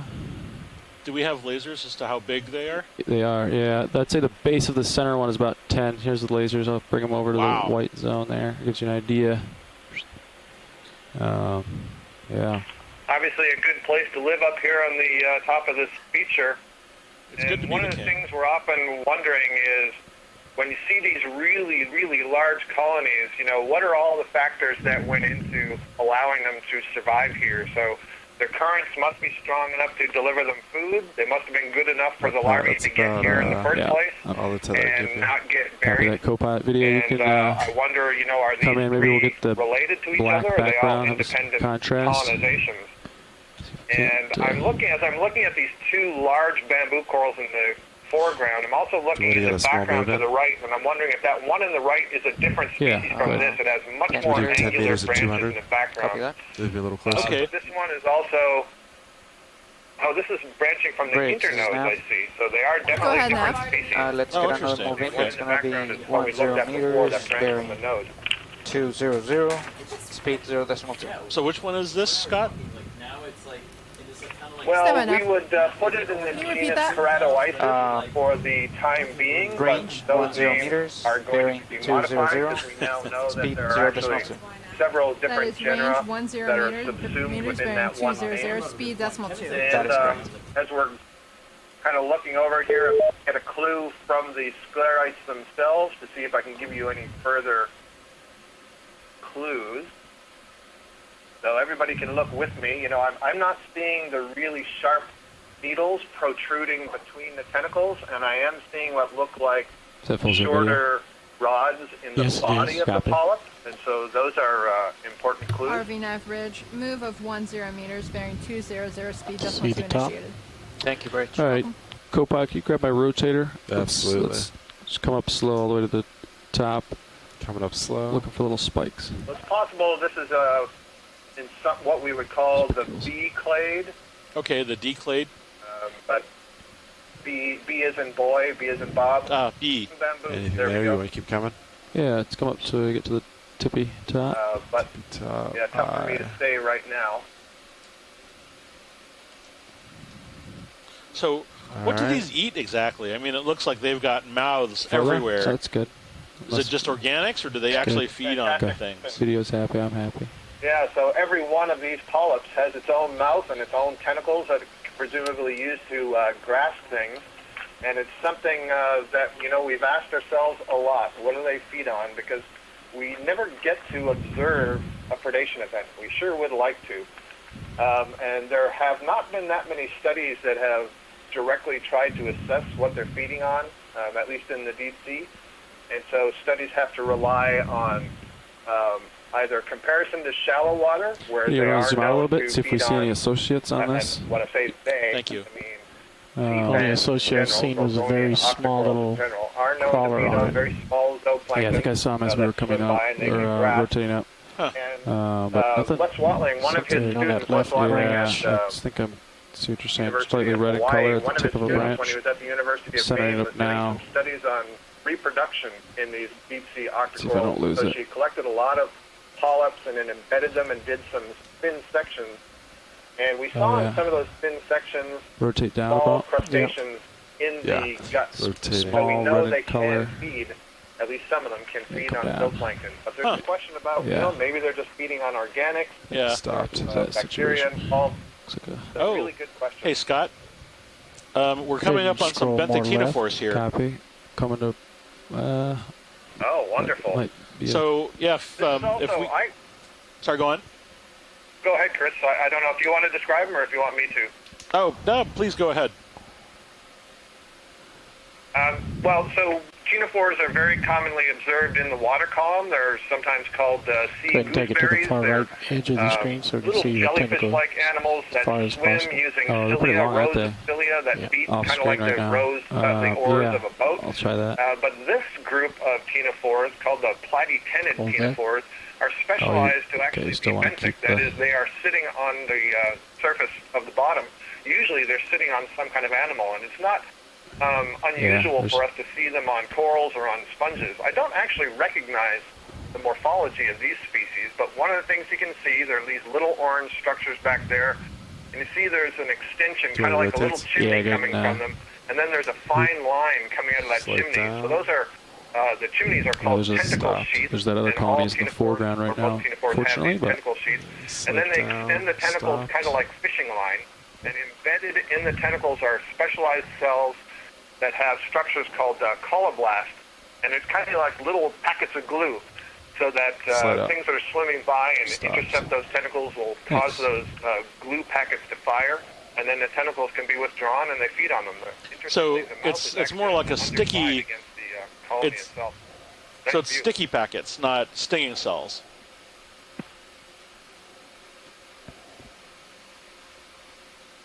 Scott? Still with me? Yeah, I didn't hear the question, Chris. Oh, I'm sorry. So they're not stinging cells like you would find in jellyfish. They're actually like sticky packets. You want to pull for full That specimen is correct, colonies? right. Genopours do not have the To rotate stinging down as it cells pulls and out. nematocysts that all the bacteria have. down. Instead, it's a specialized kind of cell only known from the Genopours that Interesting. is sticky. Okay, so we're now pulling back on the bamboo coral. Now, did you say that there was another one that you thought was a different species? Copy. Yeah, in the background on the right, it's way in the background, and all I was pointing out is if you look at the one in the background, you'll see that the branches arise at a much sharper angle. These ones, the ones that we were just looking at here, they kind of curve nicely, gentle curves. Okay, so you're talking about these living ones, or you're talking about one of the dead ones? No, not a dead one. You'd have to turn more to the right. All right. I think he's talking about the one There of it the is. four in the background, the darker in color. Note how angular in yeah. the background that colony, the branches come out at a sharper angle. Yeah. Okay. Go ahead, video. I think Pilot, do you I see think that? This You is don't the have to one. go over to it. I think it's the thing I called Isodella earlier. Oh, okay, so you've identified it already, Isodella? Okay. So yeah, this is fine, I think. Okay. Yeah. Great. We don't need to go over there. Excellent. All right. Okay, video, and you're clear. Yeah. I just wanted to establish and shot. Okay. Lovely. Thank you. All right. Yeah, I think All right, we're... you have your Scott, rotator does back. that suit you? Yes, Nav. Yeah, that's good for me. I was just trying to raise everybody's attention to some of these characteristics, like how the branches arise, gives us a clue to what the Pilot, you want us to put another move in? identification is. While you Very good. Okay. Yeah, go ahead. copy. All right, Pilot, we can move on. Copy that. Let's snap. Thank Roll, I think as we were talking about, snap on this, see if there's interest. See if they see the possible anemone or something. A little sea anemone. 20 meters at Quite a big sea anemone, actually. So for people who are watching, we have these lasers that are on screen that help us to determine the size of what we're looking at, since we're often zooming and zooming in. And the 20 meters, lasers are 190. 10 centimeters apart. So comparatively, that that sea anemone we're looking at is a fairly nice dinner plate-sized animal. Okay, video, come wide. Let's see what else we got in this Lovely. area. I don't have 20 meters, Thank you. 190 coming up. Okay. Bridge, this is nav. Go ahead I now. think that's a similar Let's sponge. get another move in. That's gonna be range 20 The meters. sponge stocks, I bearing think we can 190. move on from. Speed Copy. 0.2. And That's range of 20 meters, bearing 190, speed decimal 2. That is correct. yeah, let's continue Swimming, on course. center screen, fish.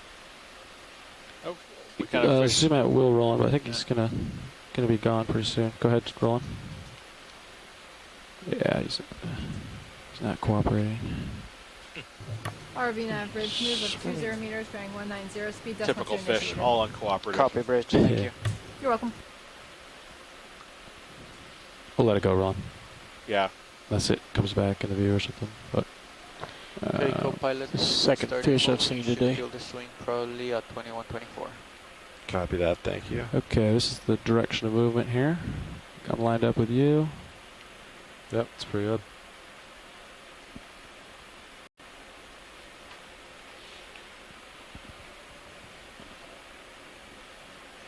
So if you're just tuning in, this is Chris Ma from the Smithsonian's National Museum of Natural History. This is aboard the Okeanos Explorer. This is part of the La Lima Oka Moana expedition. We're currently investigating the Johnston Atoll Unit as part of the Pacific Islands National Monument. We're currently at a depth of 2,170 meters. Nice video. We're looking at deep sea Pleasure as habitats always. that are predominated by sponges and especially different types of deep sea corals. Watch these. You interested in this possible small white sponge? Yes, Or- let's take a look at it. Just caught my eyes. Thank you. Um, And then I'm not sure if okay, that, video. We can come in see what we got here. that red Can you give us a spot in second? the background. Thank you. Welcome to the chair, by the way. That's interesting. You can come in further if you got it. Do you guys need a closer look at this, or it's pretty small? Let's see. No, I think it's a sponge. I don't recognize it. Okay. But yeah, I think we can move on. All right, video, come out. And is that red spot, is that a shrimp? Let's take a look at that red spot in the background. Yeah. To the Good left. snap on shrimp. Thank you. As I come in, I'm getting slightly closer to it, so focus will change. Okay. This looks like one of those long-legged shrimp that we see throughout this area. I believe Chris called it nematocarcinus. We can move on. Thank you. Okay. All right, video. Let's see what else we got here. Have we seen this coral? What's... Oh, Yeah. well, the big yellow things, I think, are dead sponge. Okay. And then this, Yeah. you mean this Spirals. thing, the spiral? Oh, yeah, let's take a look at the spiral. I think it's going to be... Yeah, I was just going to point that out myself. I'm wondering if that's a Chrysogorgia. Maybe an Iridogorgia, Okay, video, you can perhaps? frame it up. Sounds I good. was just about to say Iridogorgia, All right, you can come in. but I Zoom I out, don't Will, know. correct. if you will. Well, thanks. Take it. I got a good foothold, I think. Okay, so what say ye, Scott? Is this an octocoral? Yes, it is. I am still waiting for a close-up. Okay. And naturally, I just ran out of computer power. Stand by. Okay, so we're definitely looking at an octocoral. Everybody, we're looking at a subgroup of the 214. greater sort of cnidarians, which are animals with stinging cells. These, in particular, are known for having And that's full 8 zoom. feeding tentacles All right. around the mouth. And so what we're zooming in on are polyps. This is a colonial animal, and so these are feeding structures that all contribute to the greater colony, which is part of this spiral body. And at the moment, I believe Scott's currently researching what type of animal this is amidst his technical challenges. And hopefully we'll hear back from him shortly. RV nav bridge move What did complete. the people in the chat room... Yeah, sorry about that, Chris. Copy, bridge.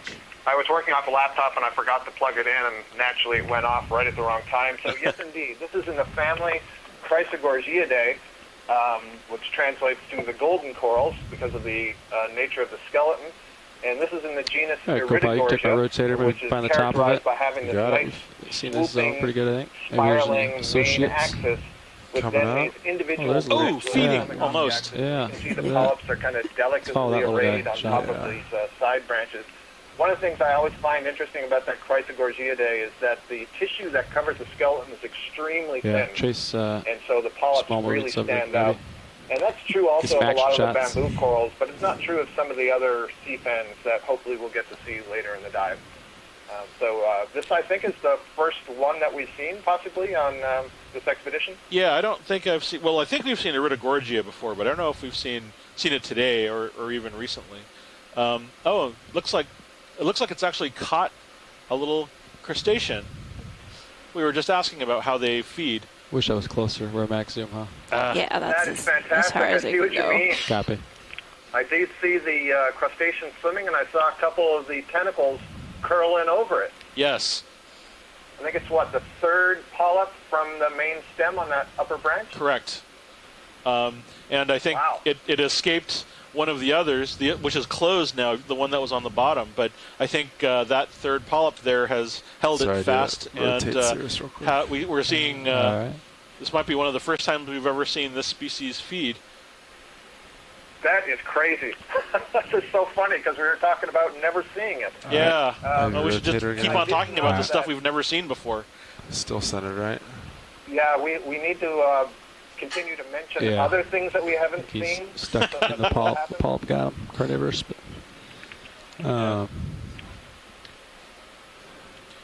But is it? I'm going to look forward to watching that replay. Yeah. But it has, I think, it's not drawing it in and devouring it. I wonder if it's just needs to settle if the stinging needs to be more effective before it can actually digest. I could try to get a Well, different you know, an angle. alternative view there is that there's a crustacean swimming by that regularly alights on the coral, and maybe it just disturbs the polyp, and just so the closed. polyp retracts somewhat. yeah, you're Perhaps right. it's not trying to Seems feed to be on a it, struggle. it's just Oh, kind of being maybe it's got disturbed. like 1 foot, and just so trying we to have get away. see that a couple of times Oh. to see what actually Yeah. happens. Looks to like the it's gonna get plankton. up.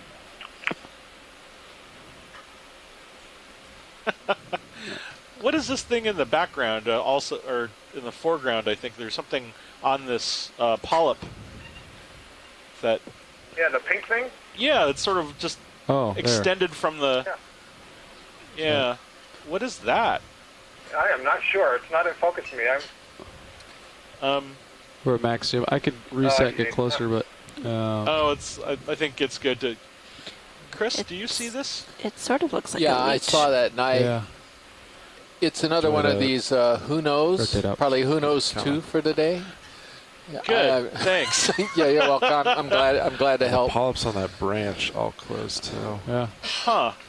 That's Man. unusual. I see now. Yeah, I can't tell if that's, a little hydrozoan or.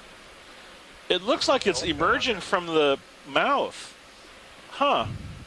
Watch these. You like me to try to get a closer look at this? I could get closer to the subject if you'd like.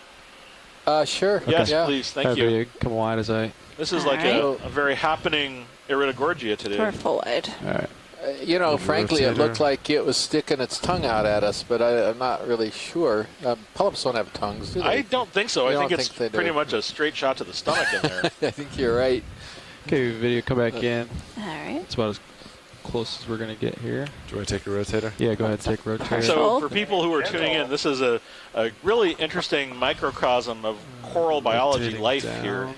We're kind of trying to get some really tight zooms on these very Stop. bizarre feeding and other things that we're watching. Let me know if you want. Some of Yeah, them are, rotate up to that Up. unknown subject. yeah, that sort of lost like it. almost like Right. a There he is. Oh, I see it. Okay. I'm just wondering Alright, if is that there's max Yep. That's Okay. max That's zoom. about as close as we can get. Watch it. growing just behind Oh, the no, polyp. that was and it wrong. looks There like we it's are. coming There we I'd are. say that is plenty. Wow, I don't even. coming out of the mouth, huh? What was that? You thought it was coming out of the mouth? Yeah, it's this worm-like structure, and the base of the stalk is coming directly, I think, or close to, out of the oral opening. There's a string that's coming out of the tip of that sort of pod-like structure. Rotate up a bump, maybe. Huh. And so, Yeah. it's not Actually, we should unusual go pretty for far. anthozoan polyps That's in good. general That's to perfect. have tentacle-like structures that arise from the interior of the base of the colony, polyp and are admitted through the mouth, and they're float used around in a little defensive in my thruster struggles, if you will. But I've never seen one associated with an octocoral, and it wouldn't be bulbous at the tip. So, I don't know if this is something that is emerging from that coral polyp, or the coral polyp is trying to feed on something and kind of pull it in. Yeah. Oh, I think that's a very good question. As Les Watling has mentioned, who is eating who, and what is this thing? This is the fun of deep sea biology. Is a lot of these things are completely unfamiliar to us, and understanding what they are is just a big mystery sometimes. Okay, watch this. We clear on this subject? Yeah, we're clear. Okay, video can come wide. We'll All right. keep moving here. All right. Give your Or tilt forward. back. Interesting. But I have you at about, let's see, that's 7.5 right there. Looks like it's 11:30. Yeah. Oh, Chris. Okay. We're going to do a quick pilot change. Watch leads. Roger that. And while the pilots are switching out here, so the ones who've just been on the stick can get a bite to eat. Just wanted to point out that we got 21 people in the chat room right now, and I'm going to read off some of these names here. We've got Jessica Robinson, Amy Bowman, Sako Matsumoto, Chris and myself, of course. There's somebody at the ISC Watch, too. I wonder if that's Nick Polenko. There's Jamie Aubrey. And Jamie Aubrey is in Scott's lab down in U of L at Lafayette. John Smith, the geologist with the University of Hawaii School of Ocean and Earth Science Technology, is with us. Good to see you, John. And he was also part of the Falcor mapping group that mapped the seamount that we're on today. Jonathan Tree, as I already mentioned, was on that cruise. Kelly Elliott, our expedition manager. Kevin Cocott, Les Watling, Luke McMartin, and he's calling in from Hui, and he's very interested in octocorals and their associates. Mashkor Malik, who's our mapping head, he's also monitoring what's going on.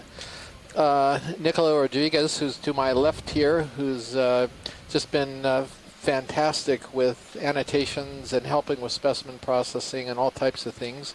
You've got Nolan Barrett, Roland Bryan, of course, Scott France, who you're hearing his voice all day, who proposed this dive site, Tara Luke, Tina Molitsova, and William Mowat. So we've got a nice group of scientists who are helping us out, scientists and coordinators and everything helping us out. And look, we are picking up the number of animals that we're seeing. A lot of these are bamboos, I think. Yeah, I agree, Chris. And earlier, when we just a moment ago, when we were stopped before we saw the Iridogorgia, I saw some more of the dead, long dead skeletons. And one thing that's instructive is to look at the relative thickness at the base of those dead skeletons and compare it to, for example, that really large one that we're just passing, so we can get a sense of how big was the colony when it died. And what I'm seeing is they weren't particularly big. They look like they're relatively small, those broken bits. Okay, and Pilot, there's a couple sponges. I think, even though they look a little different, I think they're the same thing. One of them's in the behind center, and the other one's over to the right. But if one of those was in your direction, sure. Yeah, this is a different sponge that we've seen all day. And there's actually a bamboo on your way over. I wonder the lower right. I think Scott would be interested in this, unless you guys saw it while I was at lunch. See this fan-shaped orange thing right at the bottom of the screen? Yeah. Yeah, this thing I don't think at least I wasn't present when one of these was documented. Okay, let's take a look. Yeah, and then you could even afterward just zoom over to the sponge to the left, and that would work. Sure. Get a dark background, stand by for zoom video. Sounds good. Yeah, this is a great one of the candelabra bamboo corals. And we see this morphology all over the world, and the ones that we have been able to collect and do the morphology and genetics on, they're all the same. And This is a new genus that Okay, let's go ahead. I guess Les is waiting on me, so I need to get cracking. But we have a name already for this. We're all ready to publish it, and it will be a new genus. That's full zoom. This is one that we had collected a representative on one of the... oh, hold on before I go any further. It looks like an interesting... Is that a zoanthid, Matt, on the left? Yeah, I'll take a... You know those zoanthids that we were referring... Or is that a sponge? What's it's going to be either an anemone or a zoanthid, I think, Scott. I don't think it's a sponge. Yeah, it's very lumpy. It doesn't really look like an anemone to me, but I wonder if it's something else, like egg mass that has been settled there, or if it's just there's parasitism going on, and that's actually the coral tissue that's taken on a really aberrant shape. That's very interesting. Yeah, that's what I was wondering too. Coils That's of something under there. That's bizarre. Yeah. I think that it almost looks to me like it was a basket star wrapped around the coral that has been overgrown by the coral. Weird. I see what you're talking about. The spiral on the top could have been possible arms or something. Yeah. No idea. I suspect that what's gone on there is something was on the branch and it's been completely overgrown by the coral tissue now. And whether that thing underneath it is alive or not is a mystery to me. I was just briefly going to say that we had collected related bamboo to this in the North Atlantic, and it was the first coral to have its mitochondrial genome completely sequenced. That's great. So just a bit of trivia.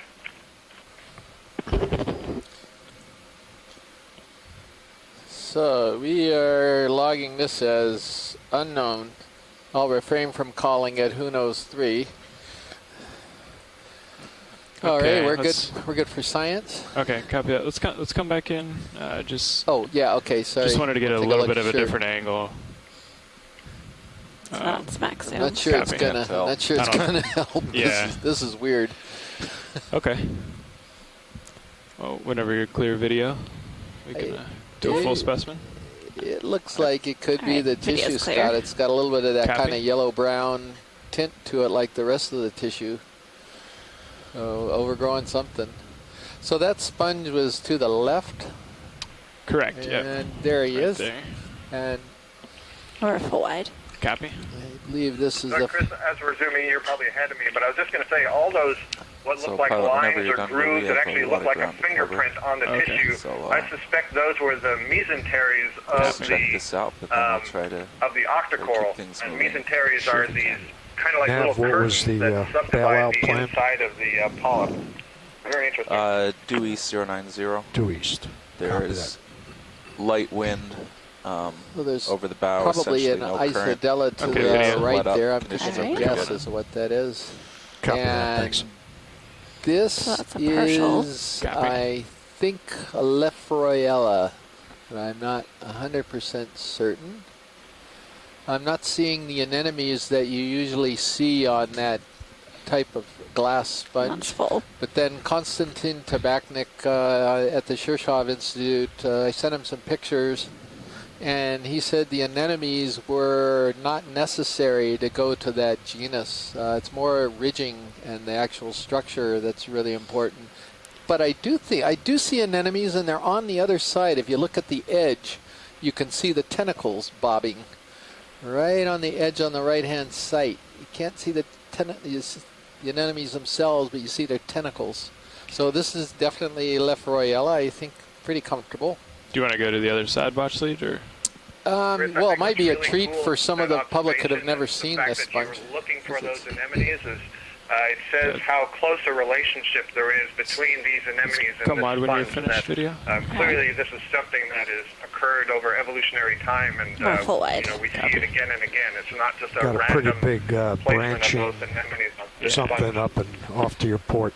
Yeah, so up until recently, I thought that every member of this genus had to have those anemones, or you couldn't go to Lefroyella, as I said. And so, but we've also seen some sponges that didn't look like they were in this genus, but had anemones our too. ship move will be where video? Sorry, Nav. About So there's some 225 is pretty big corals in the should be background upslope too. and to the Actually, waypoint. This is a great Copy. site. But yeah, we'll just do a quick look so people can see these anemones that we're talking about a little bit better.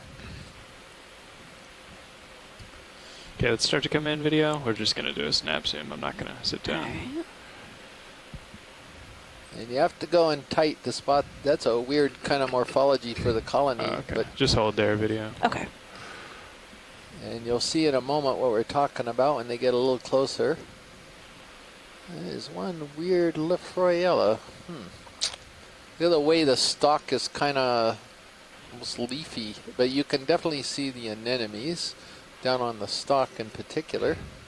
And you can see them up on the face, or you will in a few minutes or a few seconds. Okay, let's come on in. All right.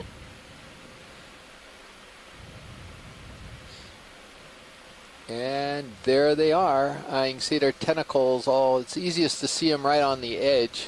They're kind of the little discolored balls in amongst the tissue there, but you can definitely see the tentacles of the ones right on the edge. So yeah, just panning around, look at that. The whole sponge is covered in these things.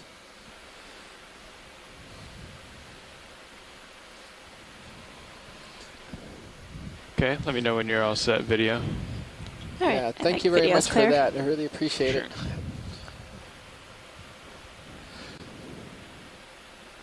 All right, video's gonna switch out. Copy that. Thanks, Annie.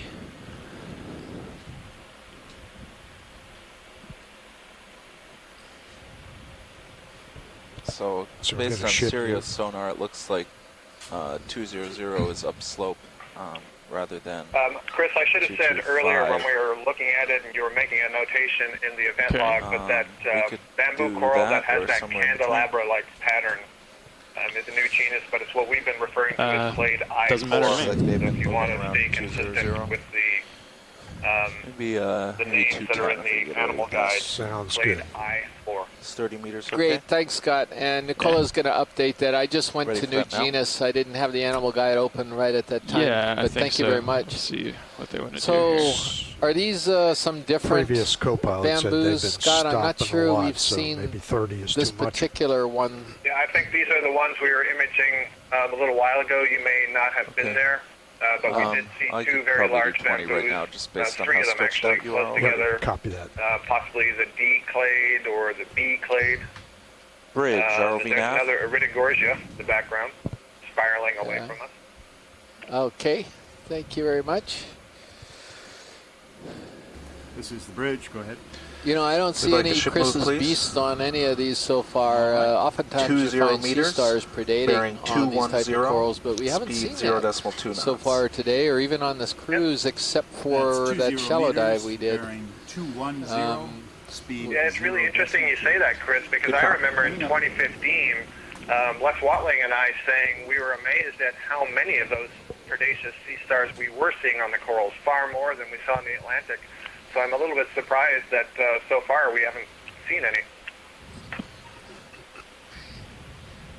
There's definitely some occurrence by bathymetric distribution too, because Circeaster tends to be more lower bathyal, not so much these deeper depths. We tend to only find one of two things here, Eoplosoma and Hippisteria. There could be factors that limit their distribution as well. So, but I have faith.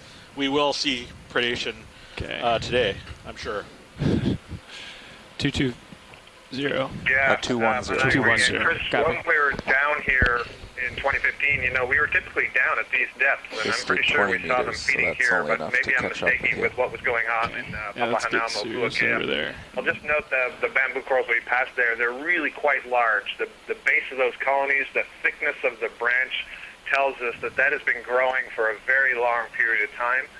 As they grow, the soft tissue that's covering the skeleton deposits layers of calcium carbonate. So when you cut them, it almost looks like a tree with a series of rings that are indicative of aging. Although those rings aren't necessarily annular rings like they are in trees. It don't necessarily mean that every year you get a ring. Thank you, Scott. So Okay. you or Chris Ma or somebody's going to have to ID these crustaceans. I'm not very good at this at all. These. This is an amphipod. Amphipod, okay. It must be a Think female about this guy carrying again. eggs. You see how orange it is on the lower side at the front end. Yeah, thank you. And all of the amphipods are paracarids. They're brooders. They have these little chambers underneath the thorax where they will release the eggs after they're fertilized, and they will just hang on to them until the eggs hatch.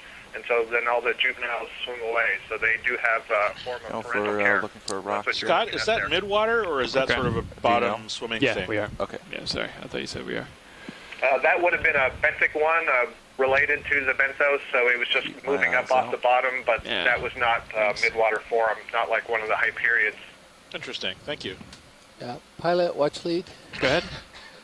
Yeah, so I'm looking at the CTD screen here, and it only goes to about 1,500 meters unless I don't know a scroll function, and it's got a lot of noise on it. Is there some issue with it? I was just curious. I can work on that for you.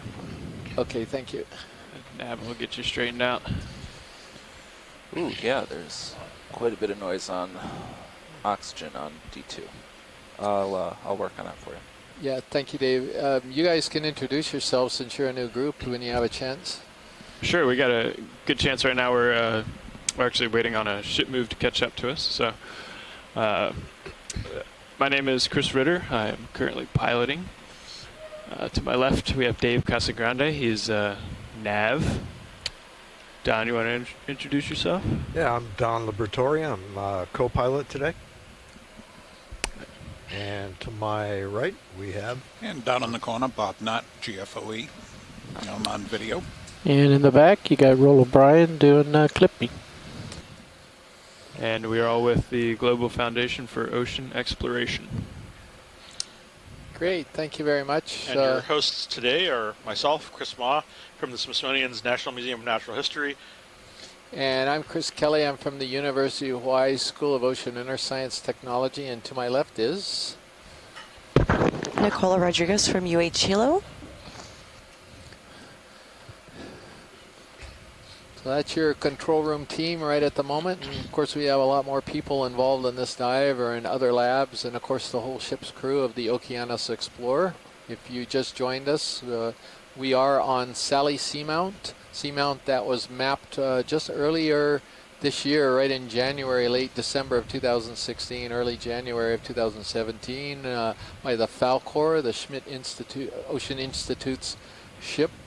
And we have a couple people in the event log who are involved in that mapping cruise, Dr. John Smith and Jonathan Tree from the University of Hawaii, who are in the event log monitoring the geology. And I'm sure they're eager for us to grab a rock. We have not seen a good candidate so far, but we're keeping our eyes open. Chris, if I could just make a comment. I'm seeing the bottom here is still very consolidated, but we have far fewer animals. And so I think, the last place we were looking at is a local high, actually, just like we're passing here, you get up a little bit higher, and that's a better place for suspension feeding animals. But something else must have been going on down there, and I wonder, it was just a lucky place for recruitment in addition to being a local high. But it's really interesting to see these patterns, and it's going to take us a while to figure out why we see these move complete. pretty big changes in density over very small scales. Yeah, one thing too, Scott, is it's pretty clear sediment on this rock, which always helps. I think corals and at least some of the sponges don't respond well to a lot of sedimentation, so that's somehow involved as well, I'm sure. We've got a stock sponge here in the subfamily Bolosomini. That's this yellow one, and I already noted it earlier, Bolosomini new species 1. It's a little bit different than the white one that we imaged. And we've got some other types of sponges here on the... I wonder if we could take a quick peek at this white one that's going off to the left. Just a quick snap zoom, because we can keep moving. We're done with that move, and probably another 5 minutes before Sirio settles out, but whenever you're ready, we can get another one. Watch lead nav. Roger, nav, go ahead. I adjusted the range on those plots, but there seems to be a problem with that oxygen sensor. I can't clean that up. You can look at the Sirius one. That's on the hydrophone computer, and we have all the same sensors on that. Thanks very much, Dave. I'll go ahead and take a look at that. We're talking about the CTD, and there's a lot of noise on the ROV oxygen sensor right now. So I'm gonna see if I can get Okay, let's go ahead. a little more information for you, a little cleaner information from the Sirius oxygen sensor. So one of these days we'll have to grab one of these. You know, I'm not sure we want to grab things quite so early, but it's almost sponge time. We got a bunch of corals and some other things, but this is a really weird sponge that we've noted on previous dives elsewhere that I really don't know what this thing is. I assume it's a hard sponge, probably in the family Eurydidae, but that's about as far as I can go, and I'm not even sure it is a Eurydiid. Maybe something else altogether different. Just gonna go down to the base. That's interesting, Chris. Chris, do you know, are there any hypotheses on the sort of gross morphology of these sort of sponges? I mean, I see what look like a series of almost chimney-like tubes on this thing. Any idea why it's got that sort of shape? No, and that's why this is so curious to me. Those are Osculum. The water is exiting the sponge through those large holes, but this is like the only one I've ever seen that's got these big Osculums on the leaves, if you will, that are coming off of the main base. And so it's mind-boggling. I have no idea what this is. But could certainly hold off on this, or we can put it out there if people would agree to collect this thing. It's definitely very, very unusual, and we don't know what it is, but I'm fine if we want to move on as well. And I've got a picture. I'm fine with a collection of it. It does look unusual, and it's almost like you have an aggregation of a whole bunch of individual sponges, each with its own large osculum, as opposed to one major osculum. Very interesting. Yeah, this one we do have in the guide. It's in sort of an outdated order, Hexactinosida. Martin Dorman in Germany revised the hexactinellids on a paper earlier this year. And we've got it as possibly being in the family Alloplacidae and an Alloplax, but we're not real certain because there's never been a collection of it. I'm just waiting to hear from anybody else. Like I said, I'm fine if you folks would want to wait. Tina was okay with the collection. I think I don't know if anyone else wants to weigh in on it. And yes, I'm a little biased towards sponges, but I certainly would not direct us to something that was not potentially a brand new species either. Tina votes to collect? Yeah, she voted. She said, "I think we have to collect." Is her comment on there? If no one else wants to weigh in on that, Pilot, are you in a position to grab this? Yeah, we're in a great position actually. Can you come full wide video? You have everything except port inner available.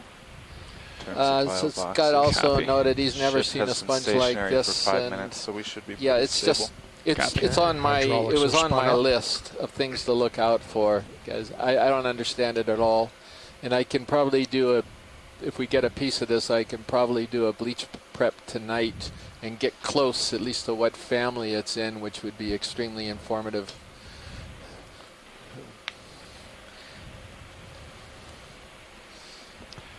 We expect a hard sponge, Chris? Yes, I would expect it to be hard. I would say if you want to try to grab the upper half of it or so, and then it'll snap. I think hopefully it won't go to pieces, but since we never collected it before, we have no idea how it's going to respond. Okay. I can reach that. There's that amphipod again. Oh, was it? Oh.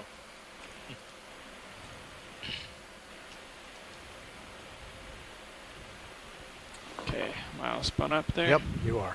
All right. So it actually is sponge time then, Chris. It's always sponge time. Sponge time on the Okeanos Explorer. I've been trying hard not to request collection of sponges. I try to round it all out with a variety of different animals to accommodate everybody here. Okay. But this thing is so unusual and so troubling. I just had to throw this out this time because that's the magic words, Chris. Yep, troubling. Discovering new species, discovering things that give us trouble. scientifically.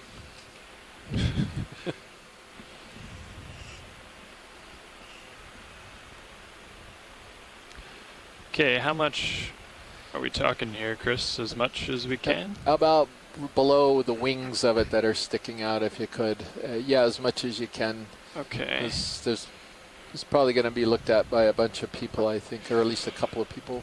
Can we do a partial zoom on main Zeus video? Thank you.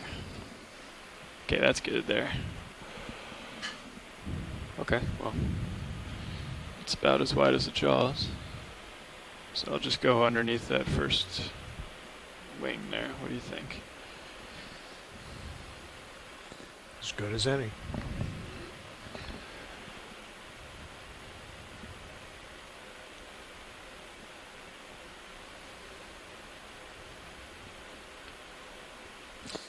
Sako Matsumoto also agreed with collection. Asako's joining us from the Chiba Institute in Japan, so thank you, Asako. Oh, got the whole thing. Oops. Okay, well, since the other one's fallen off, maybe we could just grab both species, or both pieces, but this would be fine. So and we've got a little hanger-on here, too. I'm Looks going like to we got follow a you shrimp. with the mini Zeus. Yeah, go ahead. Tilt down. I think we can open the drawer. What do you think? Yeah. Okay, let's... Which side you going to shoot for, you think? You can go port outer. That's available. Okay. Okay. What's in port inner? It's nothing that'll float away? Nothing that'll float away. Yeah, he said it sank down to the bottom. So. That's great, yeah. Yep. Yeah, Sean told me that earlier. Okay, well, let's push out with... okay, coming out with the drawer. Come full wide on main Zeus. Thank you. Yeah, just looking at this side Just of make it, sure it doesn't hit. again, just reiterates, I've never seen a sponge that looked like this before. I mentioned when we collected the black coral too, just for those who are watching, we may very well be looking at a brand new species. We have gotten some video of this before, but have never collected it. So we're doing the real first step in trying to decipher what it is. Bottomed out on the starboard side. I don't know about the port. Okay.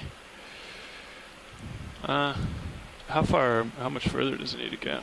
It's only going to go a little bit. 2-3 not inches. much, yeah. Try to nudge it. All right. See what that does.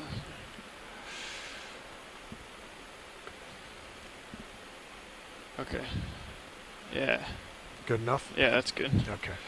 All right. Okay. You going to image it first in front of the camera? I don't know. Do we want to do that? Sure. We could get the shrimp if you want to image the shrimp, but it's a little wobbly. I'd like to just get it. Yeah, in let's the put box. it in. Okay, keep tilt down. Coming down. Because it is brittle and it could break off at any moment. I think we could go out a little bit more too if you want. Stand by on that. Okay. It's going in port outer. Yep, you're already all set up there. We're going to have to go out a little more, I think. All right, let me bump it out a little bit. Yeah.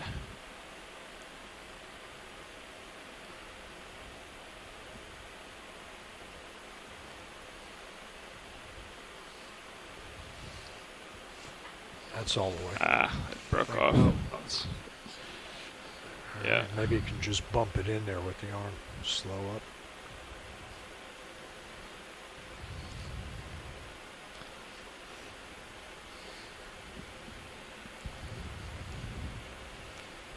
Can you zoom on mini Zeus? Hold there. Center up.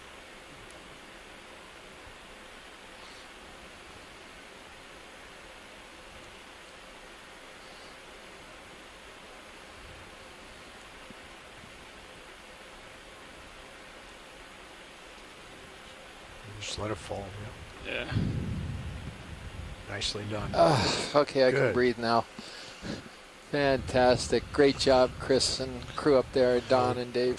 Hold there, yeah. Go for the other piece? Yeah. Excellent.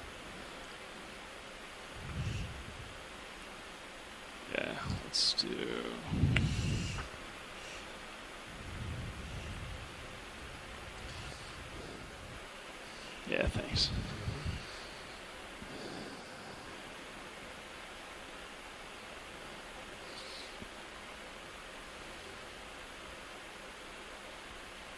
Oh, that's like super brittle compared to the other one.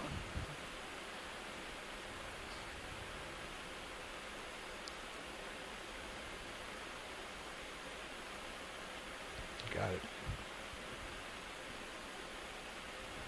Great.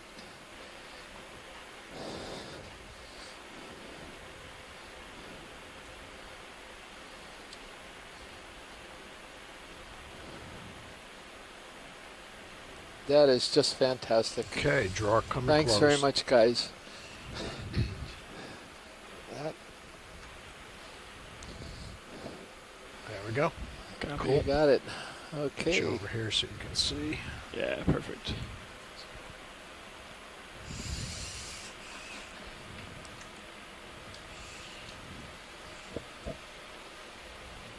Cool. Where are my jaws there? The blades. Need to spin. That's Beta Gorgia. They Can were you zooming it. Switch back to mini Zeus, please. Okay, I'll get it. Thanks.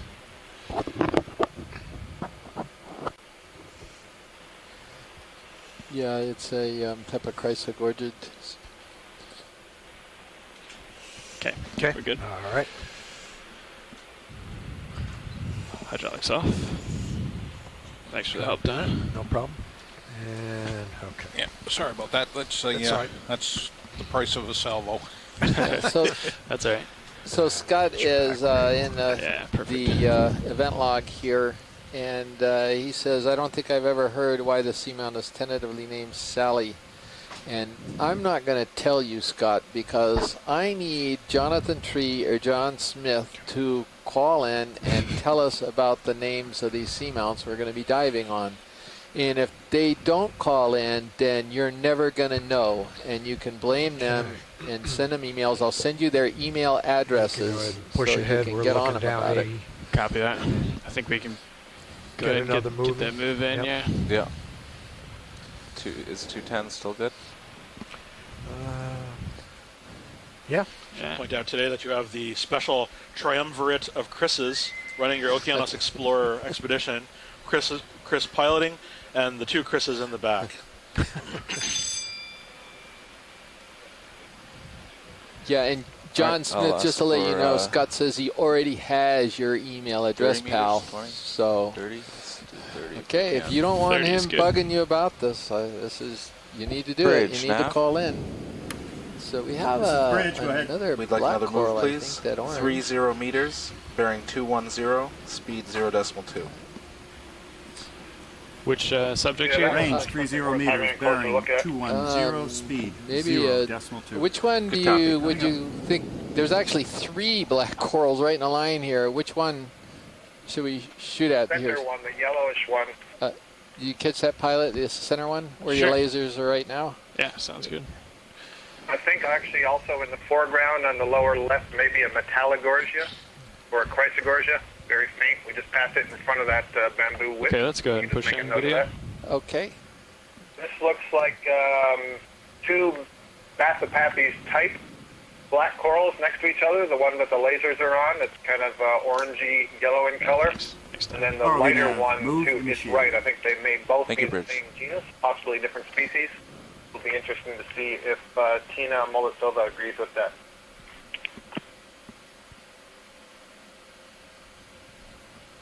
Yeah, keep pushing if you need to. Yes, it was, Roland. Full zoom. Copy. I think we've noted this several times. Chris, I've heard you say this at least on 1 or 2 dives already, this expedition, that the common name black coral refers to the skeleton. So very often when we see these, they are not in fact black. The color that we see is the result of the soft tissue that is covering the skeleton, that secretes the skeleton. In this close-up view, you can see these little protrusions sticking up between every 6th tentacle, and that's the little hypostome that has the mouth on the tip, and basically that's where most of the digestive space is. Okay, let's come wide video. Just in that little Or tube. full frame. For Just each want to get a individual specimen. polyp, there isn't a lot of space for ingesting and digesting. but all these polyps together managed to get enough food for this thing to grow. Black So, corals Pilot, are he saw something known, that's below not the this frame particular right now, I species, but think, known that he to was be the interested oldest in. corals Okay, so can we come far live video? used in the ocean, more than 4,000 years old. They probably have a fairly low metabolic rate, so they probably glow very, very slowly. There it is, right to the lower left, that very wispy thing. Okay. Yeah, Scott, I got a little distracted. I was directing the pilot to the Chrysogorgid that you had pointed out here to make sure we got a look at that before we left the spot. This wispy one or the one down below? Yeah, the wispy one that's just below the lasers. Yeah, we can come on in video. The moment. The one on the left may be the species Bathypathes patula, and she isn't sure about the one on the right. We're going for this one, Chris, or the one underneath? No, the other one. Okay. But so this is there it is. That's the guy. I think he'd spotted. And look at the crab in there, the squat lobster. You don't want him to look too close to that bamboo coral. Is that what I'm hearing, Chris? Yeah, that's it. Yeah. We can go back to it. Sorry, Scott. Another Chrysogorgid, which is a name for a family, the golden corals, and you can see that nice coloration of the skeleton right through the tissue, kind of gold yellow. And this would be in the genus Chrysogorgia, which is the largest genus in that family. Earlier we had been looking at the Iridogorgia, those big spiraling colonies also in the same family. And I mentioned when we were having a close-up look there, you can always see these almost like little teardrop polyps. They're very delicate, sit on top of the branches. And very commonly we see these chirostylid squat lobsters. Chirostylidae is a family. These squat lobsters that live in the branches of these corals, and there's a very close host-species relationship, meaning specific species of these squat lobsters live associated with specific species of octocoral. There may also be some aplecopteran, the worm-like mollusks on there. I see there's a couple of orange-like things on the upper right. Thank you, Scott. Okay, Watchley, we've got a ship move underway. Is there anything else here we want to take a look at? I think we're good for now. I'm not seeing any other requests in there. So, thank you. There's a ship move, so we have to move on a little bit. Hopefully that glimpse of the bamboo would be good enough for you, Scott. And look at the corals that are lining up right on the top of this ridge. Scott was making the comment below that they prefer these little high points on the substrate, and that would certainly confirm it because they're all kind of right on the little peak here of this hill.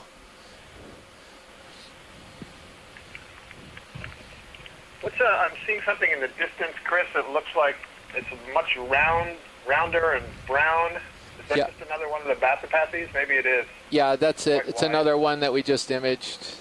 And then we got some more of these stocked Bolosoma sponges or Bolosomini.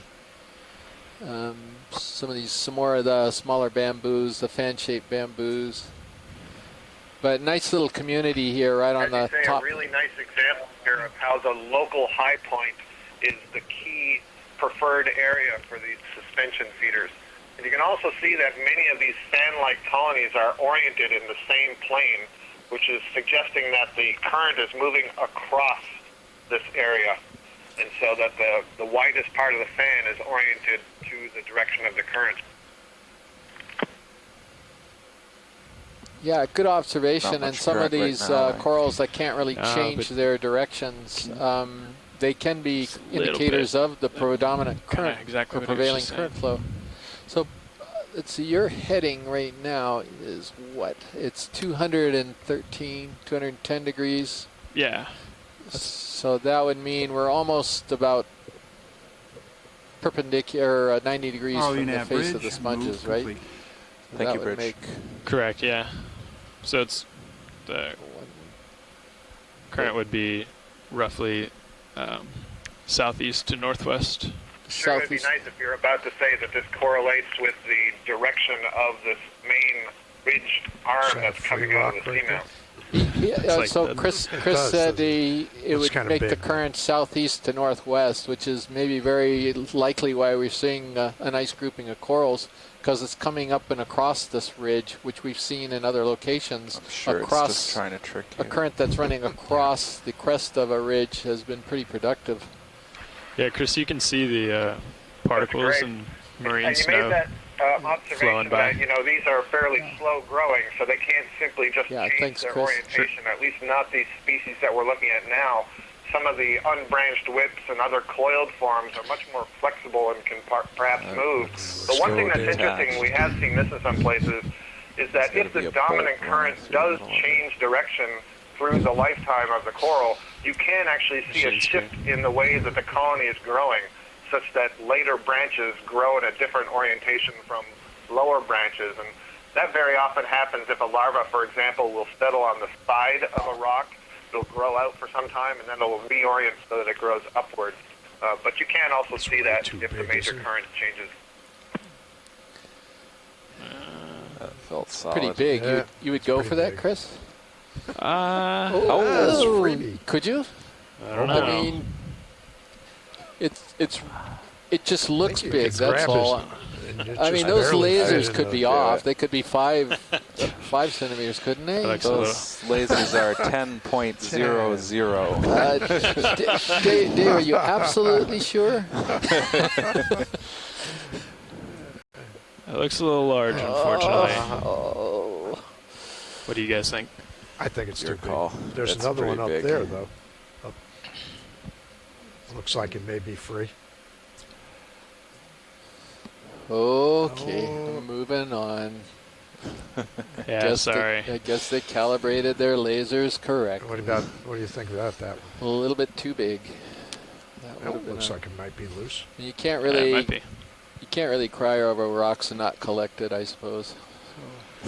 I guess Yeah, not. I think that one's loose. as a maintainer of our weight spreadsheet, I can't in good conscience take that rock. I think this one might be the loose, though, too. I think it Promising. looks like But it's that The big big one. one? Those little ones are too little and Too flat, little. I think. yeah, the bigger one. Yeah. Maybe we can give it a go if you want the bigger one. Looks a little flat. Maybe we can move on. Copy. See what we can get. Okay. Yeah, I think it's kind of at an angle on the slope there. That's a different sponge, by the way, but we can go ahead and move on. That's Semperella, but this one has landed on the rock, and it's in the Pheronematida. I'm going to go ahead and log it. This is the one that's got the brown mat all around the base, and this is in the family Pheronematida. It's a brittle star falling off of a Iridogorgia off to the side there.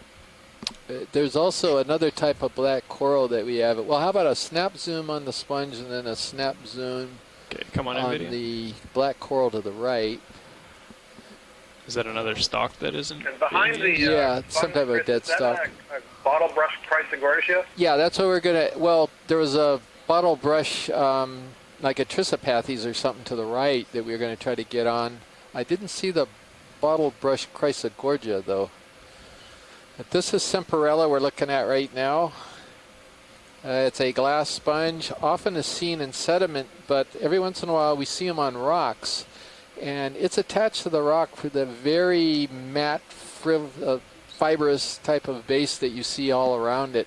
They're like grappling hooks that are holding on to the rocks. Does better in sediments. Let's come wide video. But some of these manage to get squared away on the rock. And then right to the right of the sponge. I'm going to change my head a little bit. Two just corals to keep you in over. view. Copy.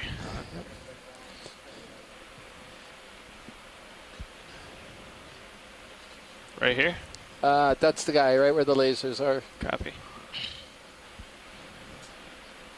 How are we doing on that ship move? Ship move's done. Serial should be settling out. Copy. Let's go ahead, NVIDIA.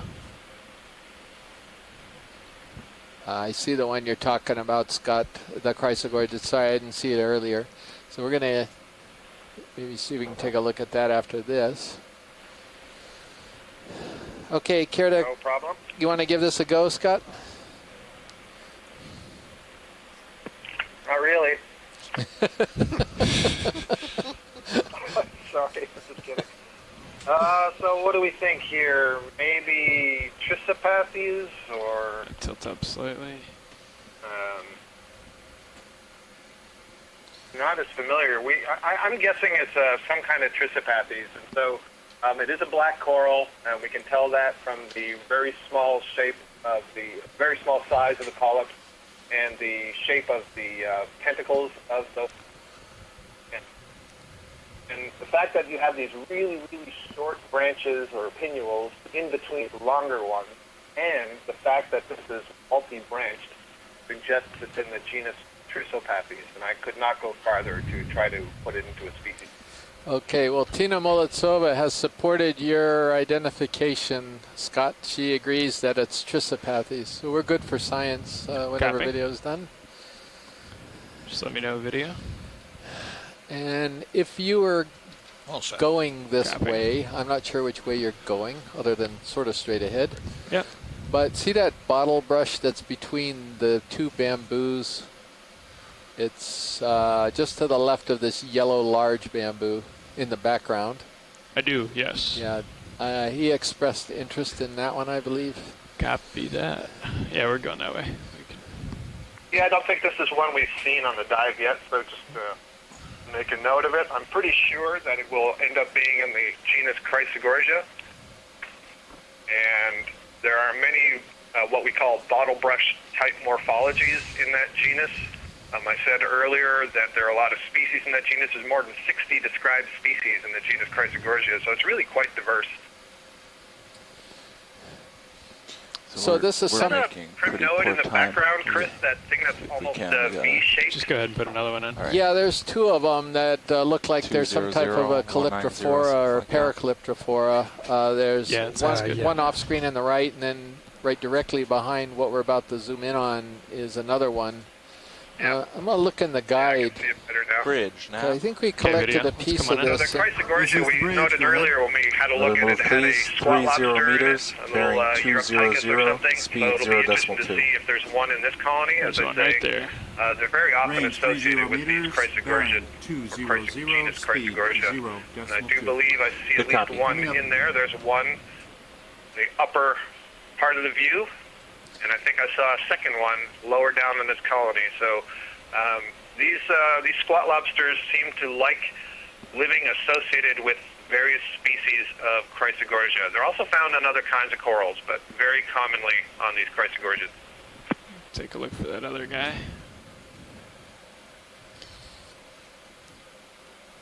There's one. There it is.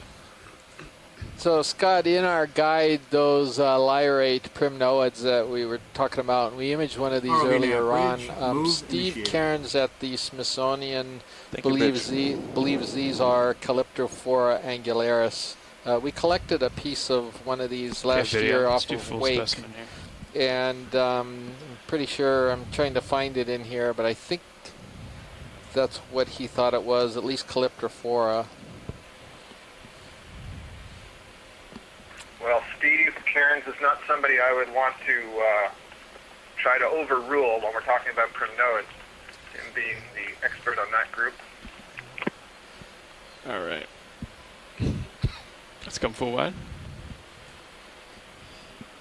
You should note just behind this bottle brush, right behind it and to its left are two of these bamboo coral colonies that I was pointing out earlier have a very angular growth of the branches compared to, actually just here on the left, the one that has these more smooth, curvaceous branches. So that's one way to tell that we're looking at two different species of bamboo coral there. And those leggy ones are possibly Isodella, is that correct, Scott, if I'm remembering? There's some correctly? rocks. Yep, that is correct. Yeah. Isodella for the more angular branching. Yeah, look at these colonies that are coming up now. You're getting some bigger and bigger stuff showing rocks. up. Oh, we're looking at rocks. Okay. Bob, just pointing them out. No, great. Let's look at rocks. You can see how big these corals and these sponges are. These are Tritopleura, these glass sponges here. Just by big. That looks loose, doesn't it? seeing the laser dots, which are 10 centimeters, these things are a meter high, if not more. But anyway, let's see if we can find a rock here. Perhaps even though the John one Smith did Looks like not the call in sponges yet. are oriented in the You same turn to way as keep me the in corals. view there. Yeah, if you don't sorry, mind. I was No, watching. no problem. What are you guys looking like right Yeah. here? Yeah. How about Yeah. that one? Yep, right where the lasers are. Do you want me to call up a stop? Yeah. We're moving right now. Yeah, sure. Okay. We think we're gonna go for it. I know that. Bridge, nav. This is the bridge. Go ahead. Can we hold here, please? Present, heading, holding. Thank you. Sure. Yeah. Well, whatever. Sure. All right. Yeah, that looks as good as any of the rocks we've seen today. So with any luck, it's got a little basalt. So what we're trying to do with these rocks, again, is we're trying to find one that we think might have some actual basalt or lava, old lava that's solidified inside the center of it, because you can use that to age the seamount. Sometimes you grab a rock that looks like it could be productive and it's got sediment inside and it's just a manganese crust on the outside, and while it's good for mineral examination of the crust and analysis of the crust components, it doesn't help with dating the seamount. So we can get a rock that has basalt and crust, then that's the best rock that we can find. So there's a little pause here as they change seats here, and the co-pilot Don is now going to take over the pilot's chair, and he's going to try to grab this rock for us.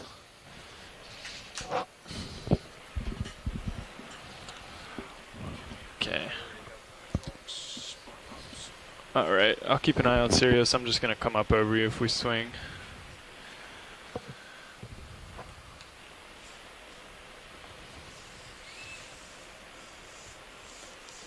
So I do have both of your front toes down, but that's it. Oh, the rock. Sorry. As always, just be careful for wobbling. Okay.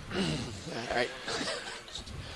We're gonna call this manganese crusted rock because that's the best we can do right now. Take your mini Zeus, if that's okay. Right. Thank you.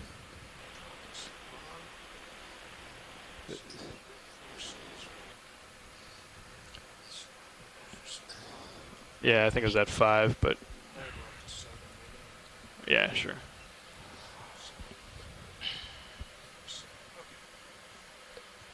Nav, what's lead? Go ahead. Hi, Dave. What was that site where you said I could look at the Sirius CTD? It's on the hydrophone computer. Got it. Thank you very much.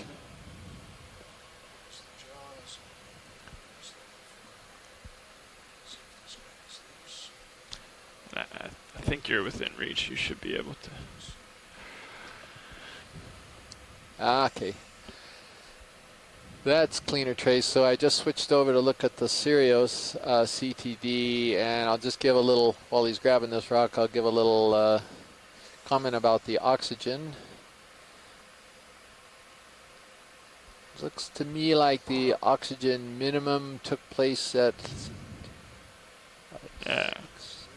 is that about, see, I'm not sure. Dave, can you help me out on what the scale is? Yeah, it's a little awkward. Let me play with that a little bit.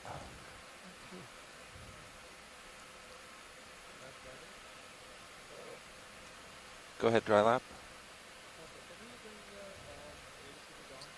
That's a good rock. Probably stand by 1 minute. Watch lead, that should be better. It looks like maybe 550 meters was the minimum. Yeah, great. Thank you very much, Nav. So looks like our minimum was right about 550 meters, and it got down to about 0.8, 0.7 milligrams per milliliter. Where do you want to go with this guy? So I guess you want to image. Well, we kind of have to go in the starboard one. Yeah. But dry lab nav, you can go ahead and take the ADCP down. Chris, there's a fish off to the left when we're not, if we get around to it. Oh, well, it might be later. So, pilot, this is going into which box, please? Starboard rock box. Thank you very much. Yeah. Forward. Yeah, starboard forward. Never know. Well, didn't notice anything on there. Did you see anything, Chris, on the surface? Rock or the yeah. fish? The rock. No. They're just doing their typical scan of the surface. Look for associates.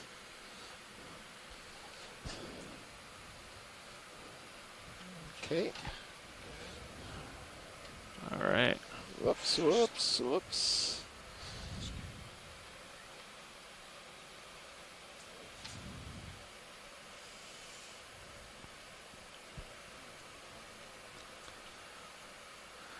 There you go.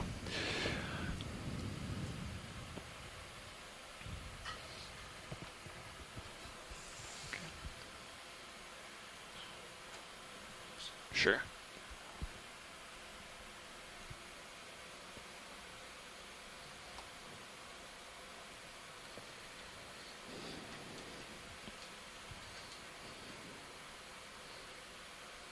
Get you a little more light. Yeah, nice.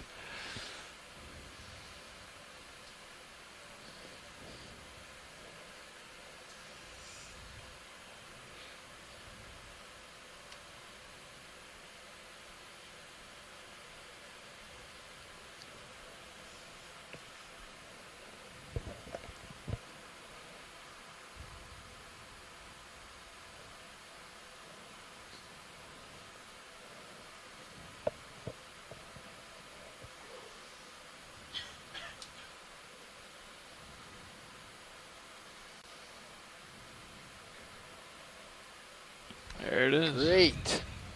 Thank you very much, pilot. And, the rock is now secure in the box. So we got our first rock sample. Bridge, nav. Let me tilt up for you, sorry. This is the bridge, go ahead. Just a heads up, they've taken the ADCP down for some troubleshooting. The last measurements we saw of that were essentially zero current. Looks like you got All right, blades current. outside now. Yeah. When it'll have to be back up. So they said Chris, maybe half an hour. I hate to say this, Okay, but all right, fine. Thank you I very think deep sea stars follow social media, and you do a lot of Twitter and tweeting and so forth. And I think that they knew you were out on the ship for this cruise, it's hitting a and limit. you were going to try to collect them. Word got out, and they're all hiding right now. So, what you can do is just turn one way, this is one of the index out, downsides of social and then media, index if back you in ask and turn me, the other way. because Yes, we all know that the deep sea starfish are Yeah, watching exactly. the Twitters as we Nice. speak.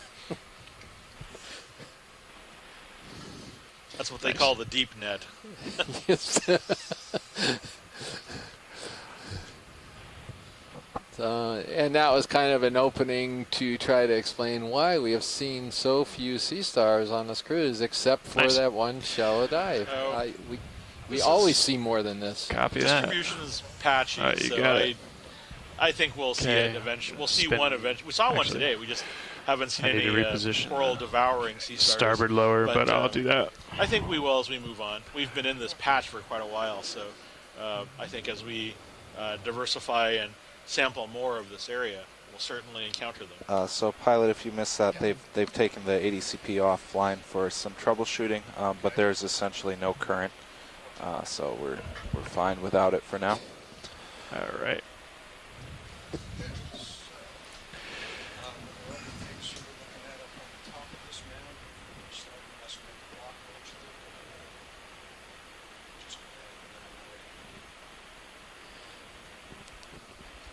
So, I think I took off EXRV when I was talking to you, sorry. So Jonathan EXRV, Tree you can is turn on. answering Yeah, there the you question about the origin Top and name left. of the Seamount. But Jonathan, I'm sorry, it does not count to be in the event log. You There you need to call in and give this a verbal explanation. I'm thinking of because that I'm not box going to there. I recite didn't Oh, it. look yeah. at that, Yeah, You got to Okay. call in. That's it. Okay. Watch lead. Is there anything you wanted to look at the top of this feature here? Pilot, I think we're good. Good. I think We can get. we'll make a few tracks here Okay. and then wait for any. And our heading Any was requests as they come in? 200, correct? Is that right? About Dave? 200, yes. Okay. Yeah, I've spun around a little bit, Roger, but go ahead. Yeah. All right. I think we could start to get a move in once you get back on heading. Okay. Yeah, it looks like we stopped right over you. Or actually, not even. Yeah, a little shy. Yeah, thank you very much. That's Kelly Elliott, the expedition manager. And Kelly, as it is right now, I'm not saying a thing because Jonathan and John are not calling in. So I'm not going to mention it on air. But that's a very good tip. We can remind them as well. I'm sure they know better than we do.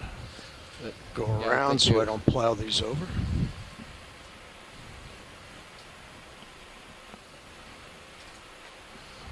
And of course, if it doesn't work, if I can't... Chris, the piece that's on the left has the head part much smaller. You think that's just starting to grow? Oh, yeah. Good question. You know, I don't know, Scott. I think I've asked you this before. I think we've talked about this. It's just interesting from the perspective of the elongate spicules that create the stalk. Okay. All right. When do they grow? Can the sponge grow upwards and continue to secrete and make the stalk, or what? I don't know. All right, pushing ahead now. I suspect. Ready for that move? Honestly, it's a very good question. Sure. I honestly do not know how they lay down these extremely long quickly here spicules that form the stalk on these sponges. Whether they're just continually elongating spicules up in the ball, which is where the living tissue is, or whether there's living tissue on the stalk. Can I interrupt for a second? Yeah, go ahead. If you're still there, just to the left, I think the bamboo coral we just passed on the left is different from the other things we've seen. Ready for another if ship we've already move? gone too far, that's fine. 30 meters. I think we bearing think we might have passed it, Scott. Speed 0.2. Oh, no problem. Well, we hopefully we'll see it again. I heard somebody call in, I think. Bearing 200, speed Yeah, Chris, this is John. Yeah, I heard right. my name in vain as I walked into my office. Absolutely, I've been saying it. So, John, we were trying to get you on for a little geologic commentary and also for the Seamount names here. Kelly Elliott reminded me to make sure we noted that these are informal names, but can you tell us a little bit about why this is called Sally Seamount? Yeah, so I guess a little bit back previous to that, I mean, one of the some of the naming conventions of tradition are you often to name features by either maybe their discoverer or after a ship. A lot of times it ends up being a captain of a ship that ran aground, unfortunately, but sometimes it's just discoveries. So you tend to pay homage to previous expeditions that have gone before you. So the Sally Seamount, Sally was the name of the American brig or sailing ship named Sally that ran accidentally grounded on a shoal near the islands here back in 1796. And that was the first documented western discovery of Johnston Atoll Island group. And the captain was an American captain named Joseph Pierpont. And we also preliminarily named another seamount after him, even though he was the first to write it up or discover it. He didn't claim it or name it, which is kind of unusual. So we thought that maybe we should name one of the seamounts after him and after his ship. The actual Johnston was actually named after a British captain who came some years later and did name it. And I don't believe they claimed it at that time, but he named it Johnston after himself. Yeah, maybe a little. Right. Yeah, thank you very much, John. I appreciate it. I think that clarifies it for a lot of the audience here. Delay, I think. So, John, I have another question. Why are you getting the name the Seamount? So what role did you have with this particular Seamount and some of the other ones? Maybe you could explain that a little bit. I've sort of mentioned there was a cruise here, but maybe you could give some details. Check out what's What do you see? in the darkness over here. I was just saying sure. exactly So what it's you were not thinking. strictly like a rule that somebody has to have been involved in, some project that investigated the seamounts, but it's kind of also part of the tradition that if you're involved in an expedition of some sort, that and especially if you're first discovering or first mapping in detail or diving on a feature that you might have first cut at naming it. It's just kind of a tradition or a courtesy or something like that. So we had a cruise on the Schmidt Ocean Institute Foundation vessel, research vessel Falcor, back in right over New Year's of this year, so early January, and we had a transit cruise from Guam to Honolulu, and we were able to propose about 5 or 6 days of work on that. It was like right on the transit line, so it was very efficient to come, and we mapped about 6 or 7 seamounts in the Johnston Atoll Monument Unit.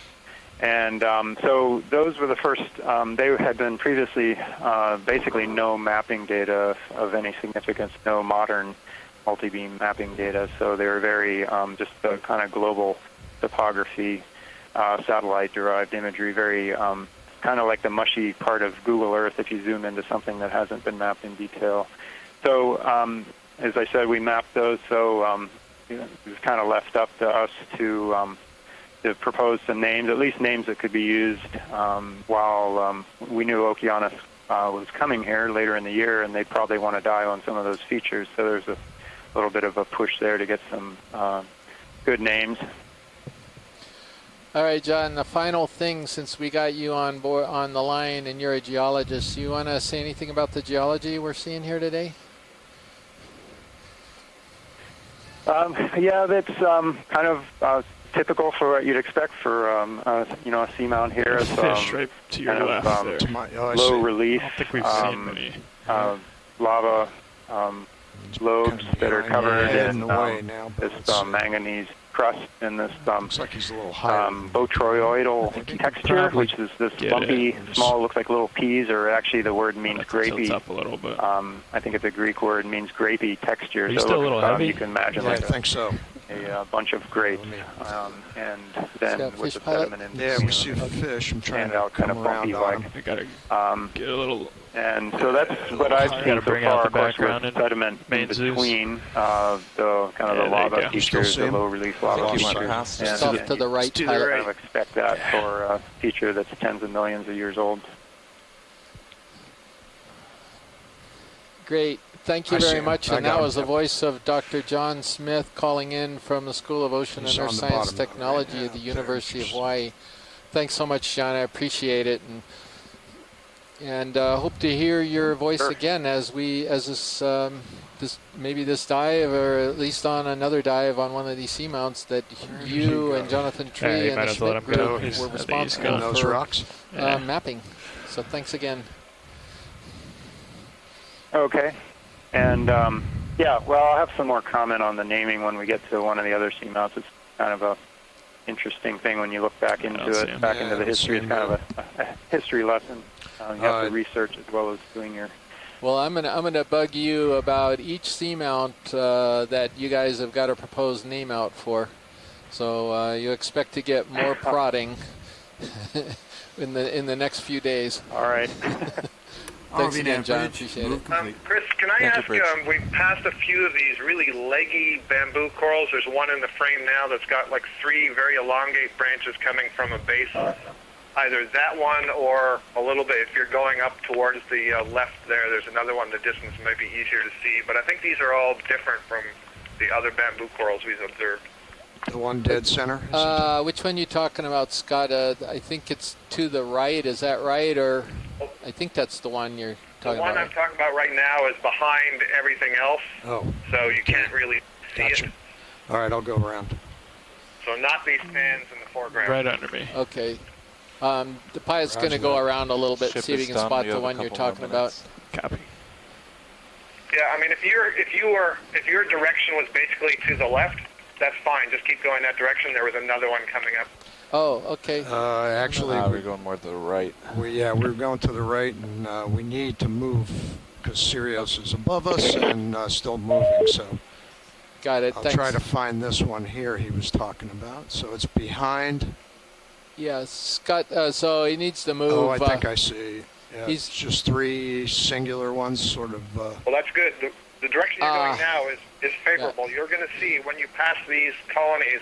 Mm-hmm. Yeah, I see it. I think I see it. There's one colony behind it. It looks like 3 very long whips that join together near the base. Copy that. He's got it, Scott.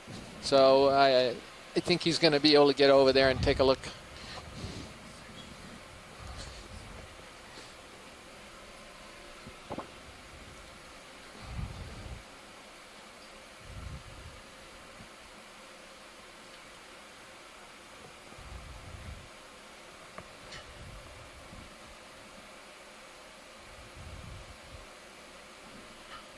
A little close to those fans. Yeah, I see it. I know, Chris, you've heard me say this repeatedly, as probably all the pilots getting tired of it, but we see a lot of unbranched whip-like bamboos, and here's an interesting one where there's clearly the right side there looks like it's one whip, but then there are 2 others that are arising from it. And so the question is that going to continue to put out multiple branches as it ages so that it ends up looking later on like the fans that are on the right? Or is it some aberrant growth of what is typically a whip? Or Pilot, let me know when I have to move. Settlement it's of larvae on a whip to create we'll 2 other be settled, whips that so instead of you'll growing be off okay, of a rock but are actually growing off an existing just, one. So these are all alternate possibilities. For this particular, quicker we can get done with that, the better. Yeah, but Scott, each of the branches is about the same length, so wouldn't that suggest probably a fairly close origin, that maybe those 2 side branches on the left came out fairly early in the growth of this colony, or not? Am I mistaken about that? Yeah, well, no, sir. That's certainly a hypothesis that is a possibility. The thing is, if this is something that regularly branches, why aren't there other branches? Why does it grow to zoom in? To such a high size, so tall, without any more sub-branching, which is what you see in all these fan-like corals around it? Yeah, and there also looks like there was a little nub on the right side, right about where the 2 ones on the left are coming out. So it might have been an aborted attempt to grow yet another branch. Absolutely. Okay. Yeah, I see what you mean. Or it's a new one arising. Yeah, that's right. Each of those is very thick. It's very thick, and so that would suggest that this whole colony is fairly old. And I agree with you. Each of those individual, we'll call them branches or stems, does look to be about the same diameter, which suggests they're all about the same age. Yeah, other thing just to note, Scott, that both of these branches are coming out of the same inner node segment right on the base, if I'm looking at this right, because you can see a band, a node right at the base, and then you can see a node just above the 2 branches. Yep, I see exactly what you mean.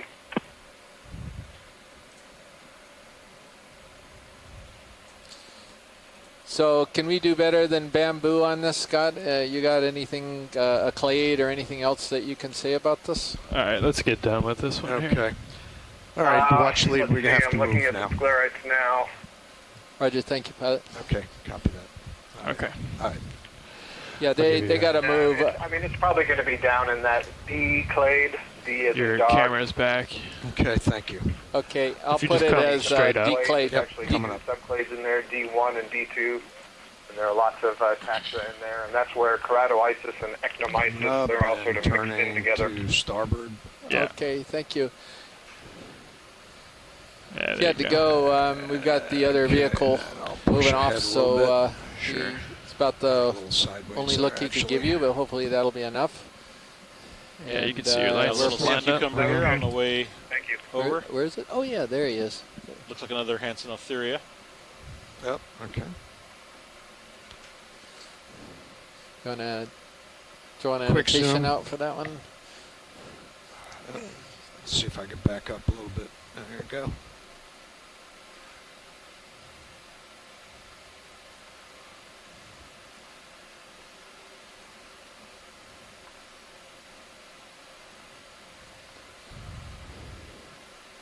Okay.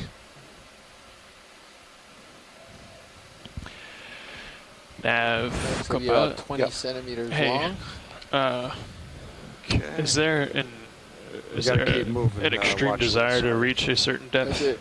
I'll talk to them about it. Yeah, it's getting to the point that I don't think we're going to. Yeah. It's probably be a good idea. We've been catching so many new animals, we probably haven't made it too far up the Seamount No, yet. not very far at all.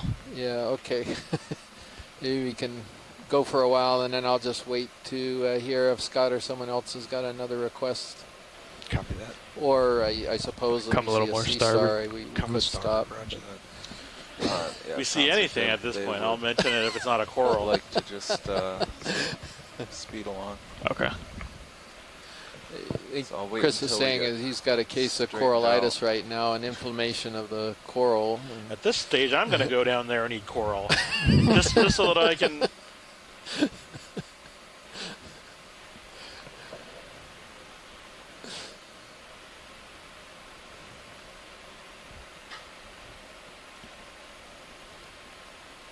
There's a Walterius sponge on the right, and there's a vase sponge.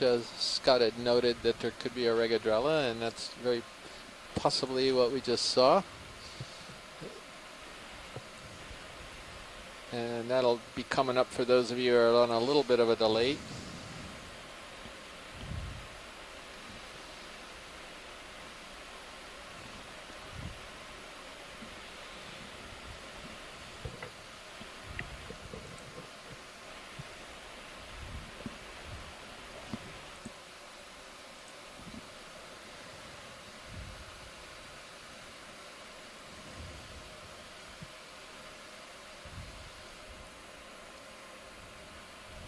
Coming up with you. Copy that. Looks like the slope is increasing a little bit right here. Yeah. Maybe just local, but. Still looking back at you. Mm-hmm. Copy that. Still pushing ahead.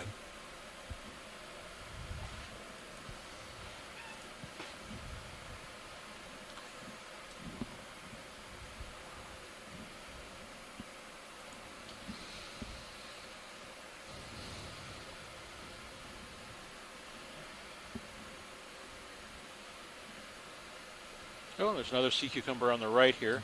Oh, it's a different one. I wonder if we could take a quick snap Quick zoom on that Yes, video. please. Let's see. We saw this the other day, didn't we? This sort of. Yeah, he's got the round. Oh, oh, like he's going to take off. It looks kind of pillow-padded like. He's got those round ossicles or something in him. Oh, those are tube feet, I think. Tube feet? The white Yeah. things? Yeah, I think so. Oh, okay. I mean, they're modified. So you know how some sea cucumbers just have them along the entire length of their body. I think these might be modified on different sides. Or it could be sclerites. You might be right.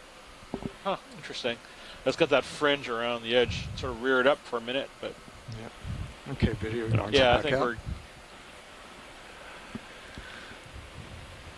Okay, pushing ahead. Thank you. So this is the guy. He's in. He's not semi-lacted. yeah, he's not in the animal guide yet, but he'll appear in the next version of him. This is actually seen in the Mariana. Oh wow. Mariana area, Marianas Islands. One of the things about deep sea echinoderms is you often find them present over very large areas. It's unclear yet if it's exactly the same species, but the morphology that distinguishes them from one another is often very indistinguishable. Yeah, so the identification, this is Dr. David Paulson, who's at the Smithsonian Institute, who works with Chris there, and he's a holothuroidian expert. And he was only able to go to the family Synallactidae, for this particular guy. We should not have told. Well, sometimes Dave Wright how to pictures make are this call. difficult means of determining species identifications, but like all the time, almost. all the time, yes. Sparky. For, and just to clarify, we are an institution, not an institute. Geez, I keep saying that. I Sorry, know. institution. It's simply one of those little things.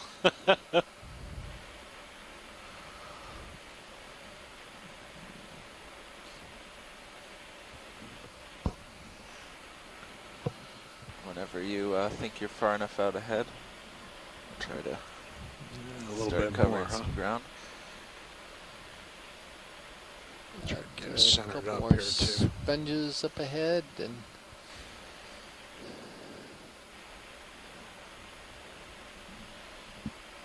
There's a Bathypathes black coral that we've imaged a couple times on this cruise so far.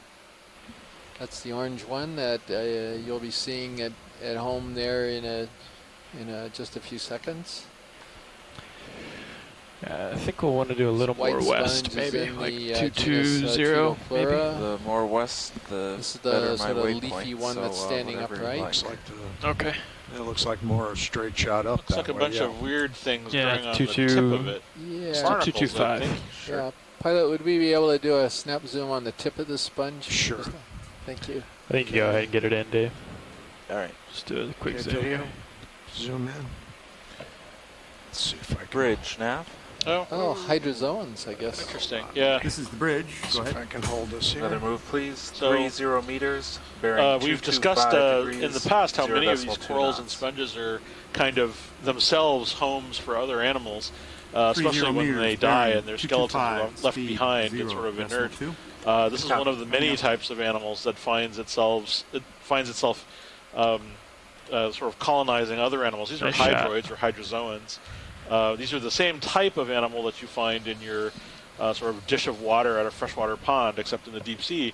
There are many, many, many of them. Sometimes they're quite large, and sometimes they're small and form these very abundant colonial forms. But they're very difficult to identify and you got a little stock coming out widely. Sorry, I didn't want you to hit the... You'll see it coming. I see it. Yeah, Oh, there right it is. there. Yeah, thank you. ROV nav, move initiated. Thank you, Bridge. Oh, this thing right in front is a dead sponge stock, and there's several dead sponge stalks around here. Did that get what you needed there, watch lead? Yes, it did. Okay. Thank you very much, pilot.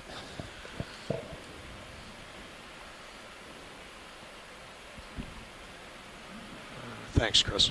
Yeah, sure.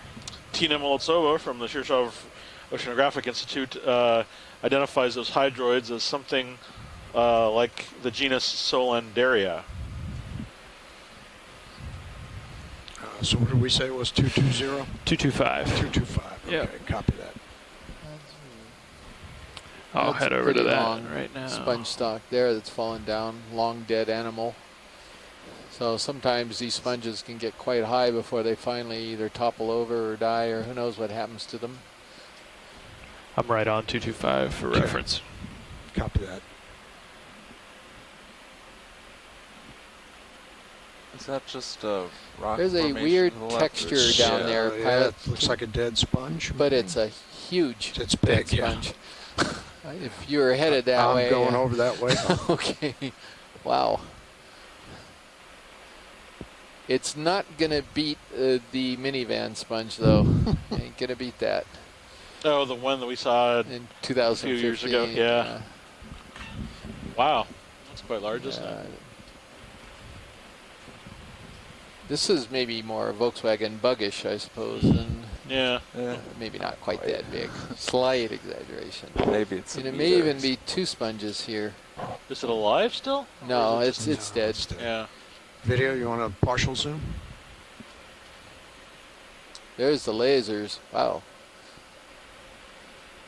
Okay, that's what was pretty confusing. So it is two different sponges. The ones the lasers are on right now, kind of the leafy upper part, is probably in the family Phariidae, or was when it was alive. And this one on the lower side here could be a Pheronematid, I think. So two different things. They just happened to fall together when they died.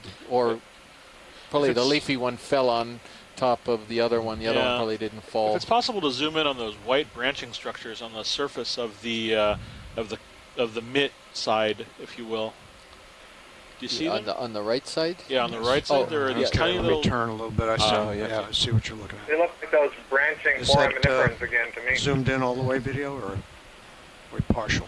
Yeah, again. Partial. Partial. You want to go ahead and zoom in? I'm going to turn this a little bit. Here we go again with the funny little branching things. We don't know what they are.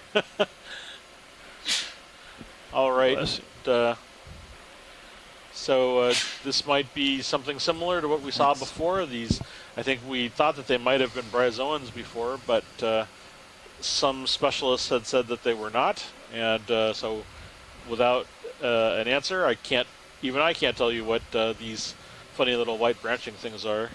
All right, so I'll log this as who knows 4. These are so small, and the shape doesn't look to me like the bryozoan colonies, that I wonder if they're forams, but I can't tell. Are there little tentacular-like tips to them?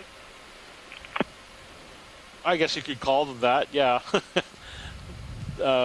Yeah, they're certainly foram, possibly you want forams. to go back out wide? I'll see if I can get a little closer. Do you want to get closer, or are you fine? No, I think we're good. We're good there? You. Okay, yeah. roger that. Yeah. Okay, then We'll we're heading on then. Yeah. They're interesting, but we haven't seen another good-sized starfish today, so we need to find one. I'm telling you, they're hiding. That's what it is. They're not hiding. Oh, could be under that sponge. They could well be. They do feed on them.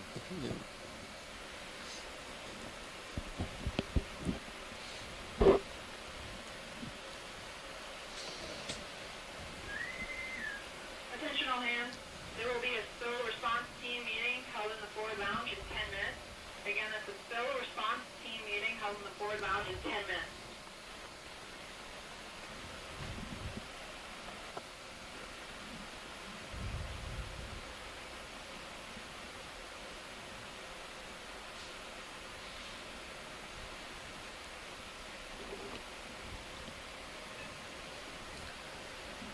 Got another Walteria sponge in the background there. Everything else is sort of dead around here, and we've already imaged the Walteria already. What's that white thing that's on the branch? Oh, yeah, we could take a look at that. So on the sponge to the right, the white? Yeah, see that white sort of thing coming off the left side of the sponge? I see it.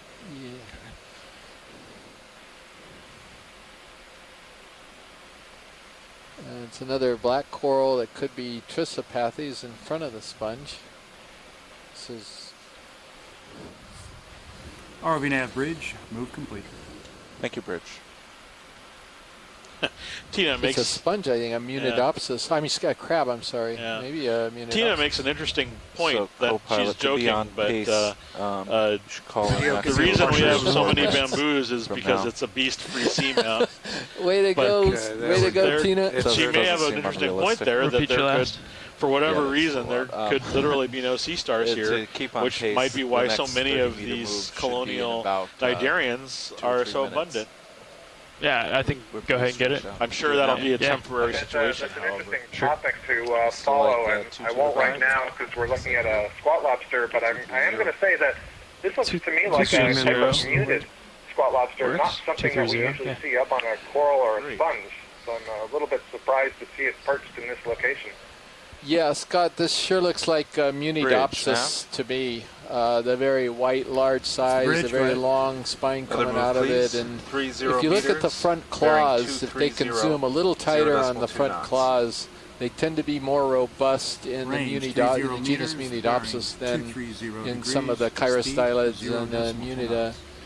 And I think that I would be willing to put at least 50 cents that it's a Munidopsis. Yeah, Chris, and I also can see a little bit of orange behind that back leg. I'll bet this is a female, and she's got eggs, and perhaps she's hanging around up here to aerate the eggs.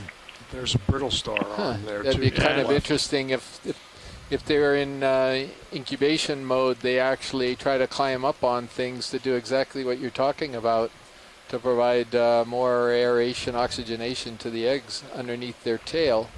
And he's talking about right underneath the last leg there. Go ahead. I don't You think said so. that. Sorry. No, go ahead. These ones? You said this Munidopsis has more robust claws, which you can Agreed. see really nicely here. If I recall, Chirostylidae, the other kind of squat lobster that we were seeing associated with the Chrysogorgia corals and so on, they have very narrow chela. And I believe Chirostylid means something like needle or pincer hand, something like that. I'll have to check it out, but it's referring to that less robust and more pointy claw. Yeah, and Tara Luke in the event log also agrees with the Munidopsis. I think Tina is also, so it looks like we have a consensus. So we're good for Okay, science. we're good? If you're- Okay, Yes, thank you. video when you're done. To go back to this question about, where are the sea stars, and maybe that's why there's so many bamboos. moving on. It works both ways, of course. You wouldn't expect Gotta to see move the in, sea stars if they 230. didn't have anything to feed on. But where I'm there already would be an there. abundance of those predators, you would see the predation. So I don't know if this is a chicken and egg problem or what. Oh, sure. I think it was just an interesting point that Tina had brought up, and it's something that isn't immediately obvious. The how do they say it? The presence of absence isn't the absence of presence. Just come straight up. Yeah, I'm agreeing with you, Chris. I do think it's interesting. That's why I wanted to talk about it a little bit further. And it's just interesting to speculate about why they are or are not present. Yeah. There's obviously other characteristics, other factors are involved just besides the presence of some food, some prey. Oh yeah, their distribution. I'm sorry, Chris. What? No, I'm sorry. I was going to see if you could get that whatever was in the water column, but it flew by already. Go ahead. Sorry. Oh no, that's fine. Yeah, I mean there could easily be things like settlement. The larvae find coral to settle on, or it could be that there are just other conditions that are not conducive to development or that isolate them. There could be. We saw a fish earlier. Maybe the sea stars themselves are fed upon by another predator that keeps them from sort of being established, if that's in fact what the case is. But now that we've said that they're not here, we'll probably see a bunch of them. So give it 5 minutes.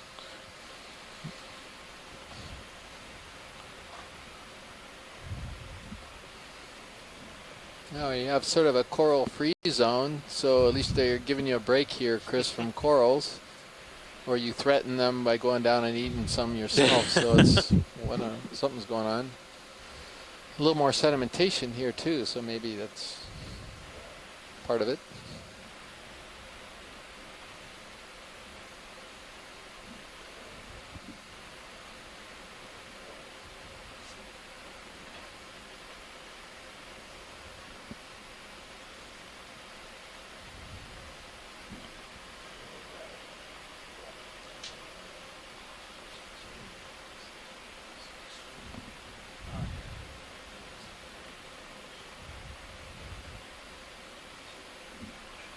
Getting out there a little ways. Yeah, I'm going lateral.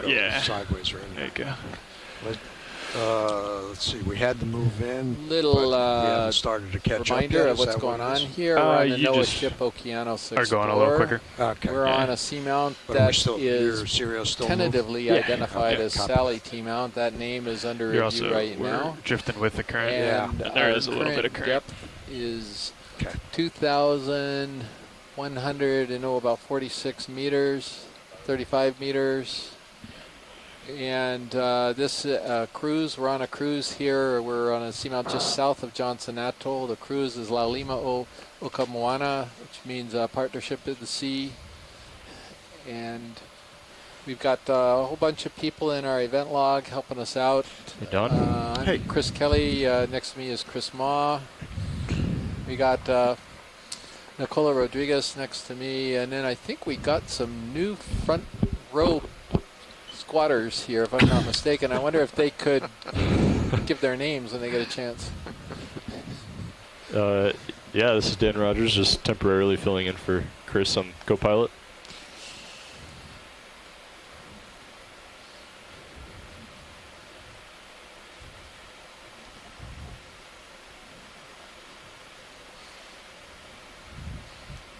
And watch lead, we're just moving a little sideways here, waiting for Sirius to catch up with us here. ROV nav bridge, move complete. Thank you, bridge.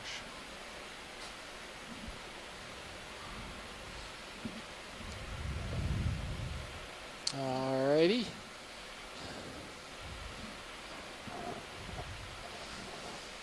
Oh, a dead sponge stump right.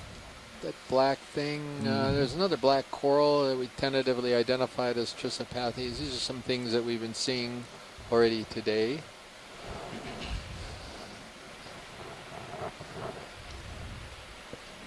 Pilots, if Chris Ma has a very distinct frown on his face next to me right here, so I'm thinking maybe we could crowdsource the search for a sea star today. If we can get everybody out there who's watching to keep their eyes wide open for a sea star and somehow get us a message that we've seen one. Because I think Chris needs all the help he can get. We'll see one eventually. Like I'm not worried. That last move, 30 meters, bearing 230, 0.2.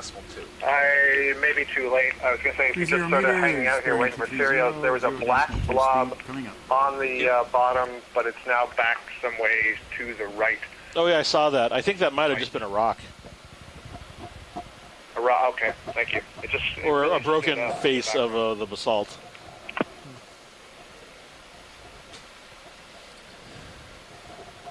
There's another one of these Semperella sponges, that white one with the very frilly base. That'll be coming up shortly in your view. The black coral's right in front of us in the laser right now. Again, you'll see it in a few minutes, those of you who have a bit of a delay. So Chris, the Semperella I noticed is sitting on a massive brown mound. Yeah. What? Maybe we could get a zoom on that pilot if we're waiting here for a moment. Sure. What is that? Does it make it? Is it a special holdfast or something? Yeah. So this is a sponge in the family Pheronematidae, and one of the diagnostic characters for this family is the way they attach to the substrate. The family attaches by this whole network of fibers that are called they're called basalia. They're modified spicules, which are filaments, and oftentimes you see sponges in the sediment because they can anchor themselves just like a plant anchors itself in the soil. These sponges can anchor themselves in the sediment, but every once in a while you see these sponges that have managed to grapple a hold of rocks, even though it seems like their roots are more appropriate for sediment type of living, and this is an example of that. So that's how it stays upright and holds on to its... wow, that's a big cluster of glass, that's for sure. Yeah, and it's very distinctive of this genus Semperella. Some of the other Pheronematids have a much more reduced array of basalia, the attachment spicules. It also looks like you have a shrimp hiding amongst the sort of spicules there. Is that right? Oh, the red thing? Yeah. Yep. Right. So it looks like those fibers can be video, please. A habitat for other animals as well. There. Stand by.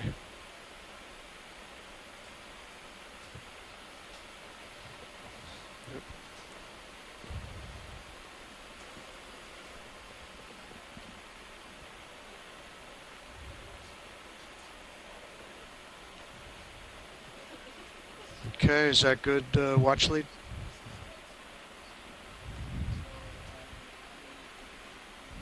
He's distracted. Got it. I saw that, thank you.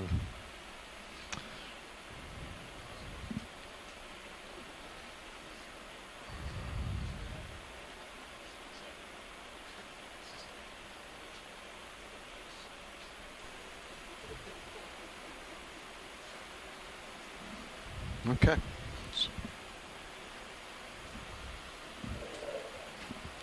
Watch lead, are we happy with this?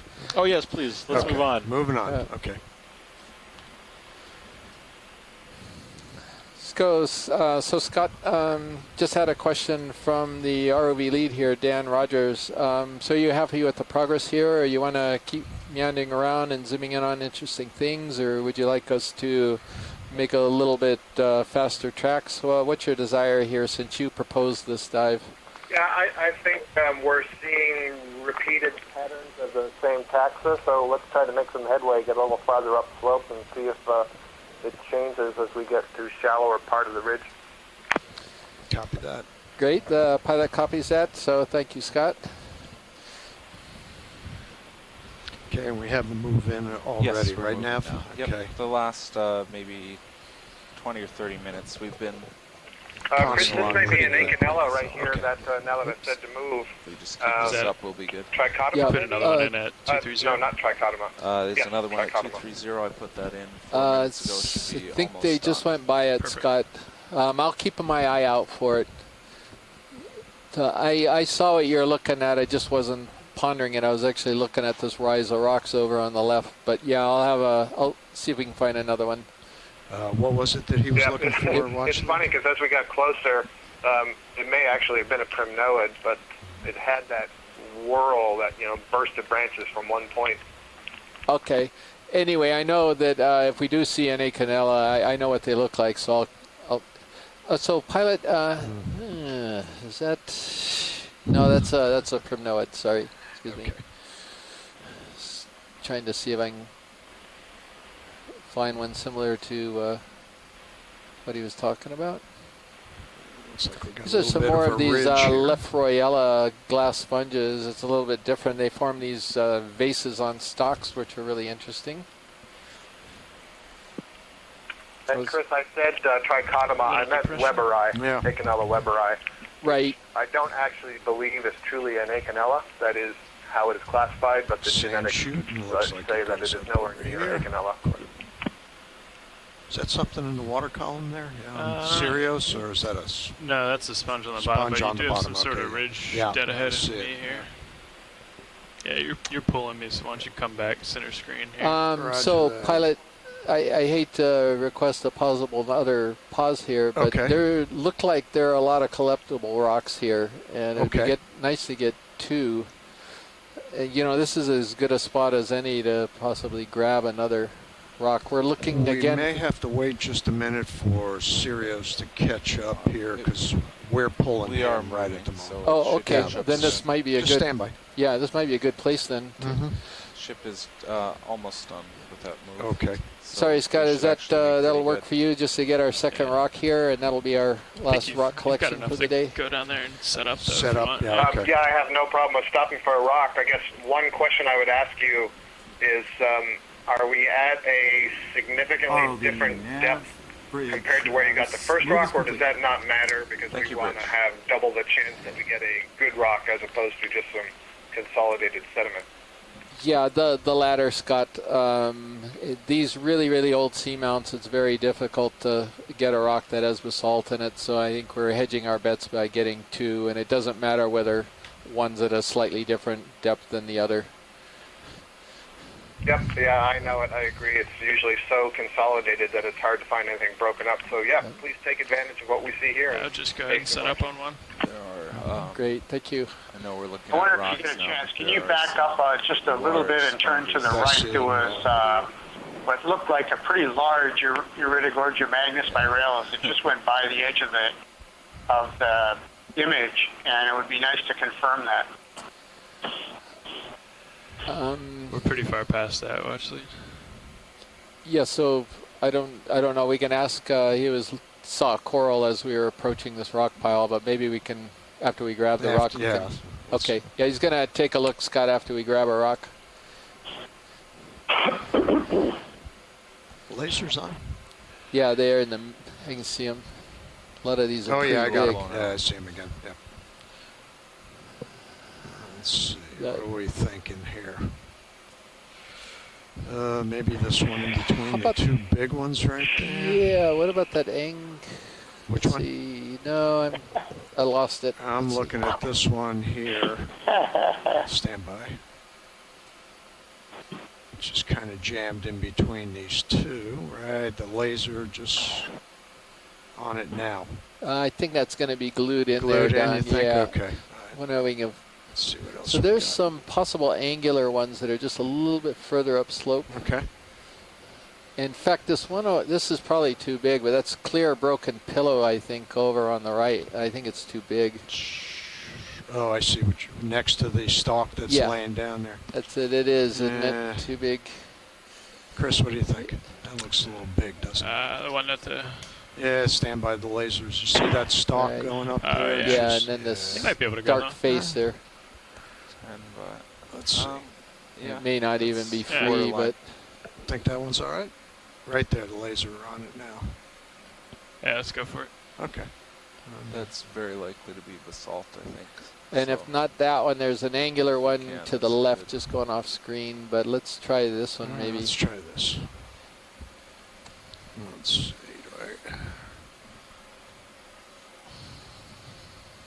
All right, so that's a good position for us there. I'm going to change the mini zoos real quick just to get a better view on depth. Yeah, watch especially that tether with the what do you think? pointed.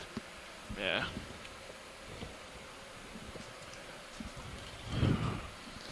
We're okay? Yeah, just when did the ship move in? 3-4 minutes ago. Okay. I think you'll end up right above him. Okay, and we're going to want this in the other box. You want to keep them separated, or does it not matter? Let's try to separate them if we can. All right. Okay. Complicates things because you got to open the lid. Sorry. It's okay. It's good practice for me. I hadn't done that yet. Okay. Okay, you're all spun up on hydraulics. Okay. I've got to keep an eye on Syria, so I'll let you do all right. The rest here. We're kind of cutting it close with this ridge here. You think? So. Okay. Can we get the mini Zeus up there on the big screen, though, so I can open the lid? And maybe, that's great. What was that now? I didn't realize that ridge came up so much. Yeah. All right. Wrist is on. Our hydraulics on. And let's... this one's going to be port outboard. Yeah, it'll be port. Yeah. Sorry, I don't mean port outboard. Port forward rock box. Maybe give it a poke first. That's it. Oh, yeah, that's a good idea. Poke the rock before we go messing with the rest of it. Come on, baby. Come on, you can move. You can wiggle. We're going to give you the most thrilling ride of your existence here. Now, come on, move. If you just move. I moved. He's going to get a ride. Okay. All right, let's go. Dave, why don't you back us up a little? That sounds like it's ridiculous overkill, but so many of these rocks are glued into the substrate. To actually see one move is really exciting. I got you. I have no doubt of that. Does that help you? You think 10 meters is enough, co-pilot? Come again? 10 meters enough for that backwards move? I think so, yeah. Bridge, nav. This is the bridge. Go ahead.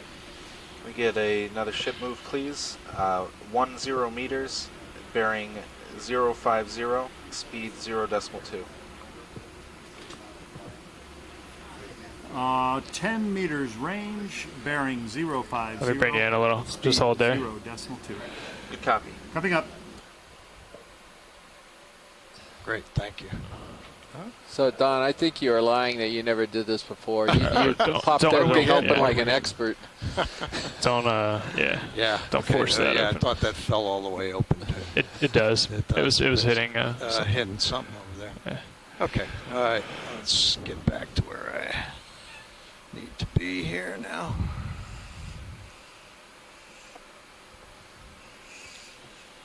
Okay. ROV nav bridge, move initiated. Thank you, bridge.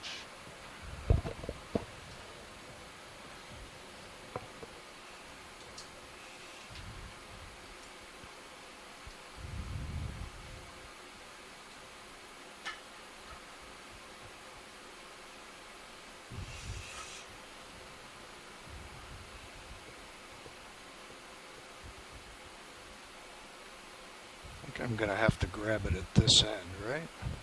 I think you're going to want to go a little bit more in the middle. You look on mini Zeus. You think you can even, let's see. Yeah, even if you get the fingers past the...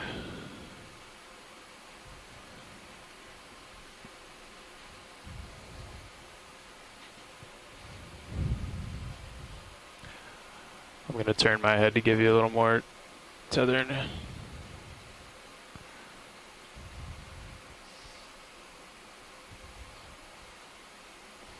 Oh, yeah, now that is a good rock. And it conveniently sized itself for our box. Oh, did it break? Yeah. No, I think that was a separate rock that was leaning against it. Yeah, maybe. Either way. Yeah.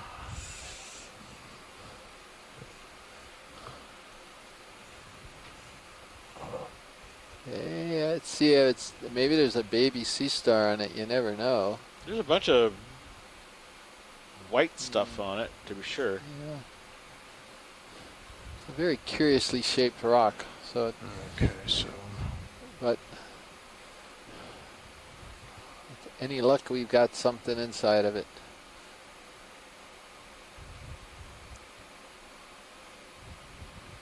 Pretty good size. Okay. Alrighty, thank you. You're welcome. ROV nav bridge, move complete. Thank you, Bridge. Should be feeling that backwards motion. Yeah.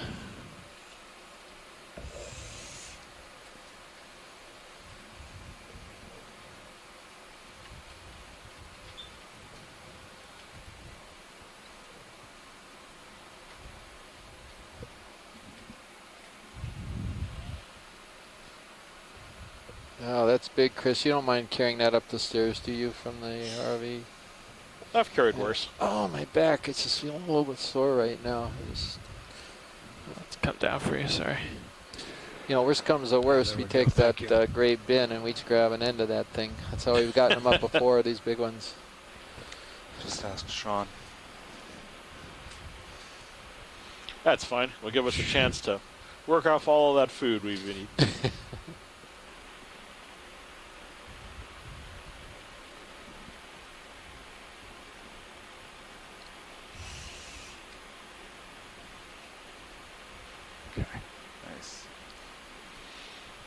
Okay. Fantastic. Great. Thank you, Don. It's going to give us a chance to find out how old Sally really is, although I know that females don't really like to talk about their age, but we want to find out their age anyway. Oh, that's great. Oops.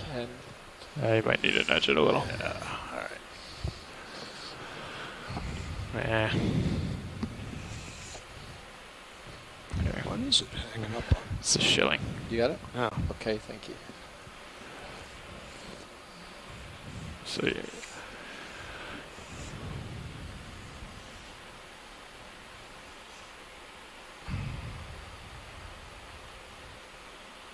Close these jaws. All right, John Smith just made a comment in the event log. He said, good rock sample. Well, that is great. Don, you pleased the geologist. Very good, thank you. And there are a lot that's hard to please quite often. So, in You're feeling fact, the rolls. did you know that Chris You're Maul feeling the got rolls. his degree in geology? Yes, that's true. I'm a closet geologist. My PhD's in paleontology, so I don't know a whole lot about hard, quote unquote, hard rock geology.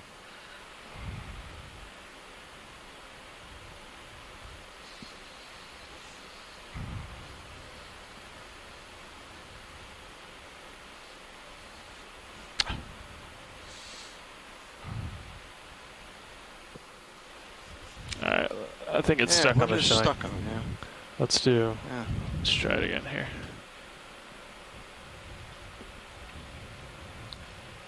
See if you can just nudge it from there. Think we ought to move the shilling, maybe? Yeah, I should be able to nudge it with the craft. If not, I'll do the shilling.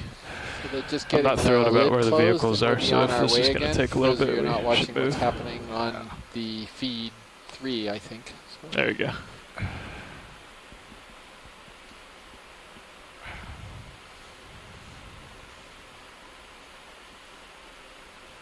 There it goes. Okay. Sort of. Yeah, I think the rock is sticking up a bit. Yeah. Will that still work? Just Yeah. a little bit. Okay, great. Hey, Chris, this is Jonathan Tree over at UH. Hey, Jonathan. How you doing? I'm glad you're calling in. So, yeah, I thought I'd take the opportunity, since you just collected your second rock sample, to maybe add my 2 cents to the geological explanation that you've been long awaiting for the whole dive. Thank you. Go for it, Jonathan. So, yeah, so John called in earlier and gave a nice little summary of the unofficial name that was Seamount Sally.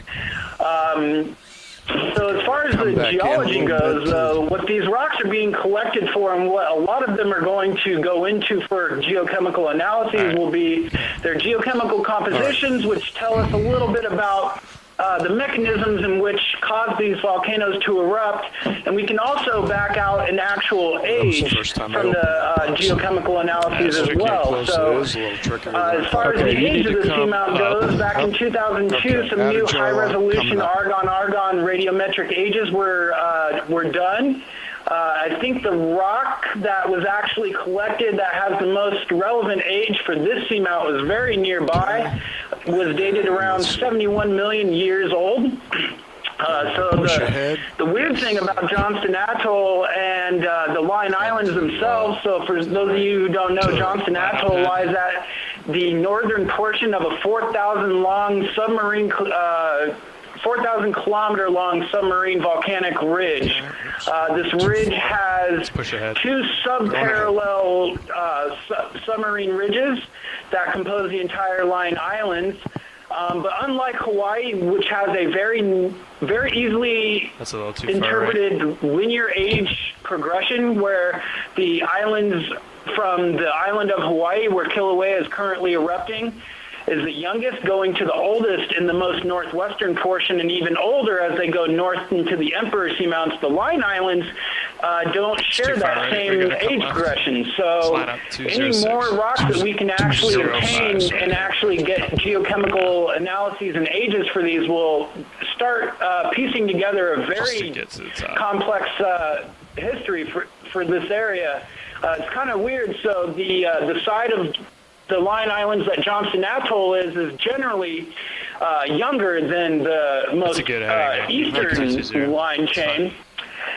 And so these two linear or subparallel submarine ridges share some of the same ages for distances of up to 1,200 kilometers, suggesting that there were volcanoes that were erupting coevally at the same exact time over distances of over 1,000 kilometers apart. So this kind of rules out the notion that a hotspot volcanic progression is the mechanism of choice for forming the Line Islands. And instead, we think that what is going on is decompressional melting of a heterogeneous mantle, which gives us different chemical compositions along the entire chain that are observed, and some of the weird age progressions or lack thereof that also are observed in the age data. Yeah, thank you, Jonathan. I think the only, as far as I went, is that the geology was very complex in general in this area, and I think you definitely elaborated on that whole point. It's not a standard progression like the Hawaiian Islands. In fact, it's quite complex, as you were pointing out. Okay, you can stop pushing out. Rocks so to give you guys a better idea what I say when I say decompressional melting of a heterogeneous mantle, that kind of thing takes place in the longest volcanic chains on Earth, which are the mid-ocean ridges. That's what generates all of the ocean floor in which these volcanoes erupted on top of. So when the actual lithosphere above the mantle is spreading apart, that leads to decompression. And when hot material decompresses, it goes above its melting point. And so that's what generates all the magma.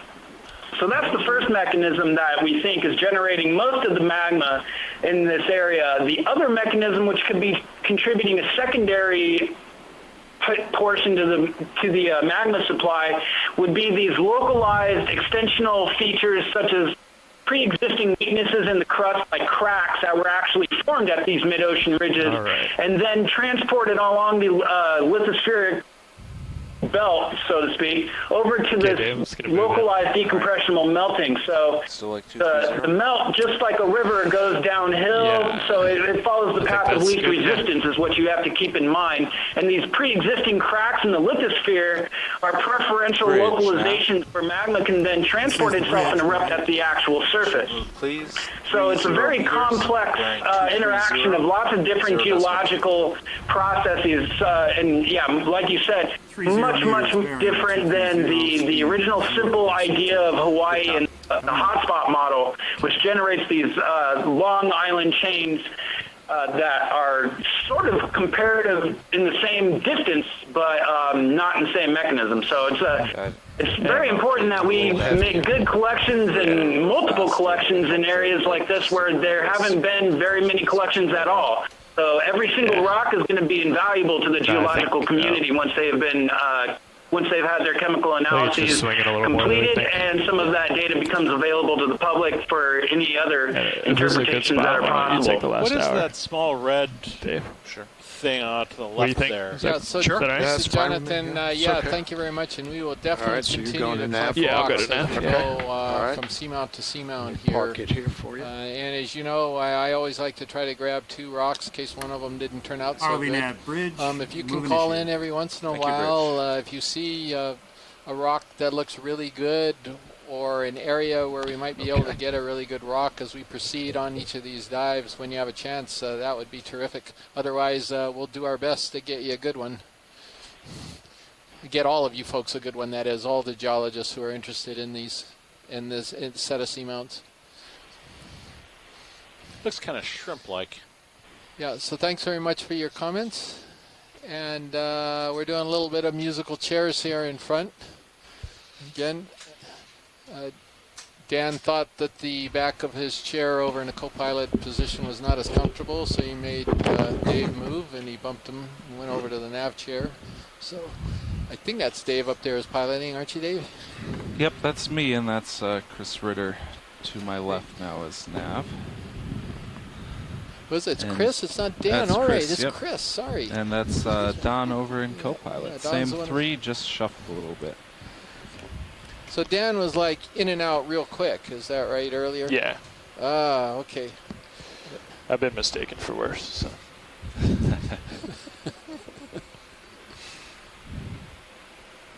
Okay, our current depth is 2,140 meters.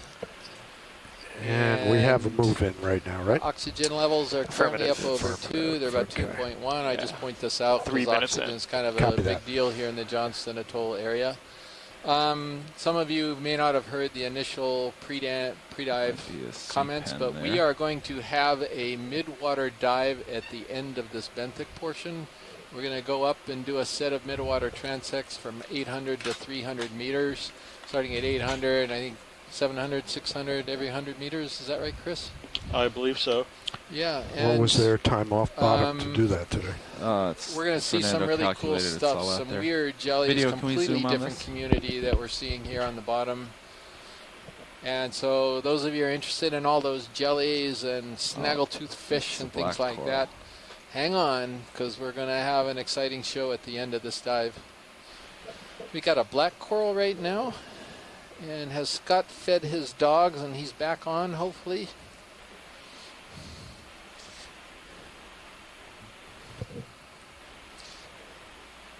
Yeah, so he is back on.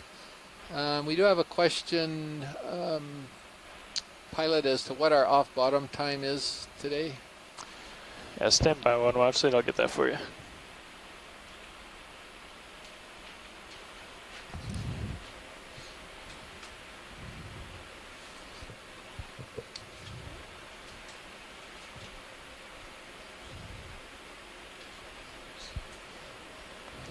And see, Scott thinks this is a heteropathes. Thank you very much, Scott.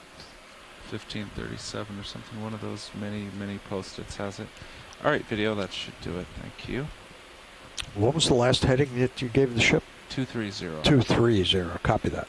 Thank you. I hear you right, pilot, is about 3:30 or so we're going to be off bottom. Is that correct? Nav's going to check that for me, but that's my recollection. Yep, okay, 1530 local. And we're going off a little bit early so we can actually do these mid-water transects at the end of this dive. Got one of these stocked euplectellid sponges, this big yellow thing, which is in the subfamily Bolosomini. And possibly another bamboo on below that.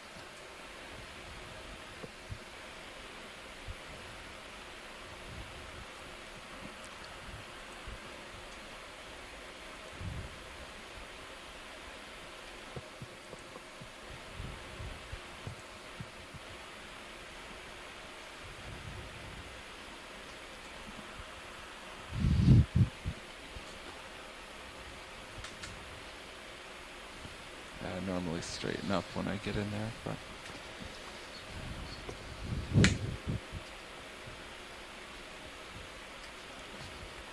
No, none of it's mine, but I normally straighten it up anyways. Not sure if I have quite enough tether to get out to this. I can come down a little bit and give you some. One of these beautiful chrysogorgid corals that we've seen in many places. I'll try it. These are always you beautiful. should get there.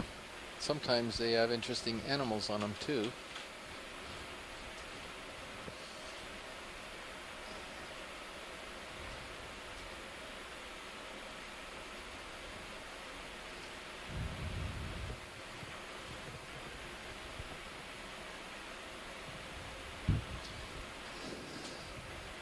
So the train's flattened out a little bit. We're in a little bit of a flat patch, and then we're going to go up again. The contours are going to tighten up a little bit. bridge, move complete. A little further up, and it'll get a bit steeper. That move just stopped. Let me know. Copy that. If you guys want another one. So Scott, I think we're ready for it. Scott was Right. wondering whether that was a still good? primnoid. I think it could be. Let's see. Was that something that we can get to now that you were? I don't think so. I think we can just move on. Okay. It's kind of hard to tell. It's just the flat there. We've got consensus is targets sort of to 230 more to tracks unless we see something probably really unusual. 250. Yep. We're yeah, keeping shoot the ship 230. We'll see. Thank you. Okay. Copy that.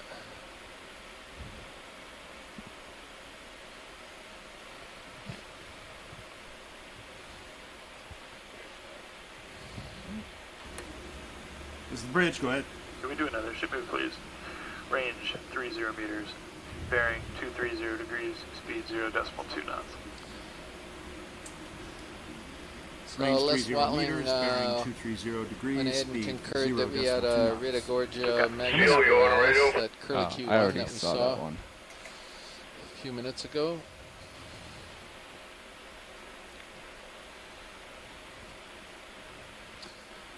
So little Bathypathes we just passed on the bottom, a little black coral. It's been a bunch of black corals today.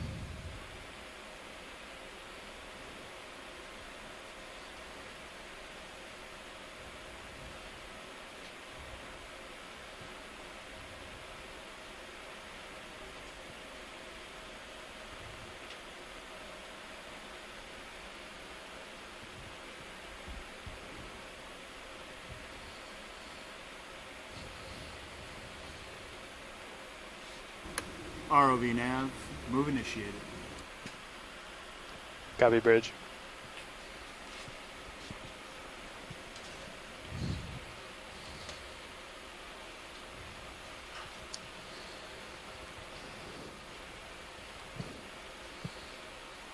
So my co-lead, Chris Ma, has taken a quick break here. So all the sea stars out there, it's safe to come out if you guys want to come out now.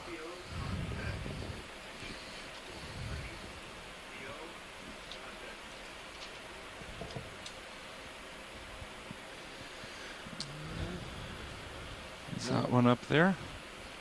That white thing? Yeah. I think it's possibly a stock sponge.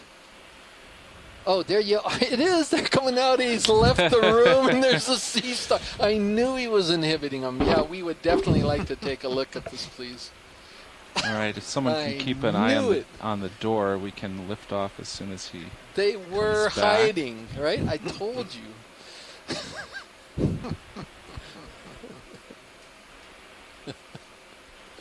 All right, video, come in. Chris. We're zooming it right now.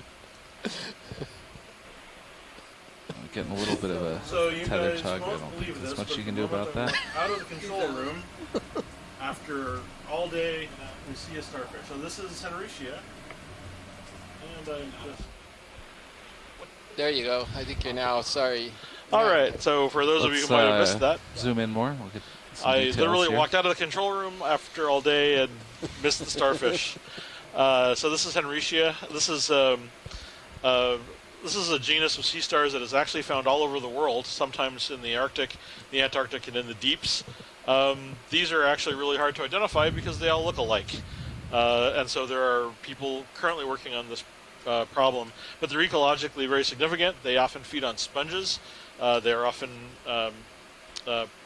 animals that feed on sort of microdetritus and other things. But you'll often see them in great abundance in some areas. So it's a good thing that we found one on this very coral-intensive dive, and I'm sure the next time we see a sea star, it'll be feeding on something, which I expect is going to be the case given all of the other critters that we're seeing. So anyway, thank you. We can move on. All right, come on out. I was verbally abusive to you, by the way, when you're gone and we saw the star. I basically said you were inhibitory, and I told the stars to come out, that it was safe to come out while you were gone. So it's your fault. No, it's like they knew you were here looking for them. Anyway, that was funny. That was Thanks. That's sort of like yesterday, the fish bombs me while I'm talking about the sea stars, and they go into hiding.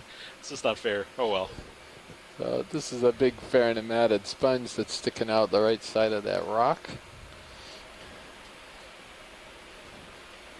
And a little bit different, remember the family Farnematidae than the Semperella that we were talking about earlier. Do we want a close-up of that? Maybe a snap zoom would be fine. All right, we'll try that. Video, come on in. I'll try to stop our motion here. So this is in the genus Polyopogon. And here you can see how it's attaching to the rock. It's using that very fibrous attachment. And that's how it holds onto the rock. It actually can grip the rock very tightly with those fibers, and that may even be a better way of holding onto the rocks than gluing onto the rocks like other sponges do. It's worth pointing out, too, that those aren't fiber. They might be fiber-like in appearance, but they're actually more like glass. Those are sort of more akin structurally to fiber optic cables in terms of how they feel and how they appear. Weird-looking animals. All right, video, that should do it. And I will get back to the center here.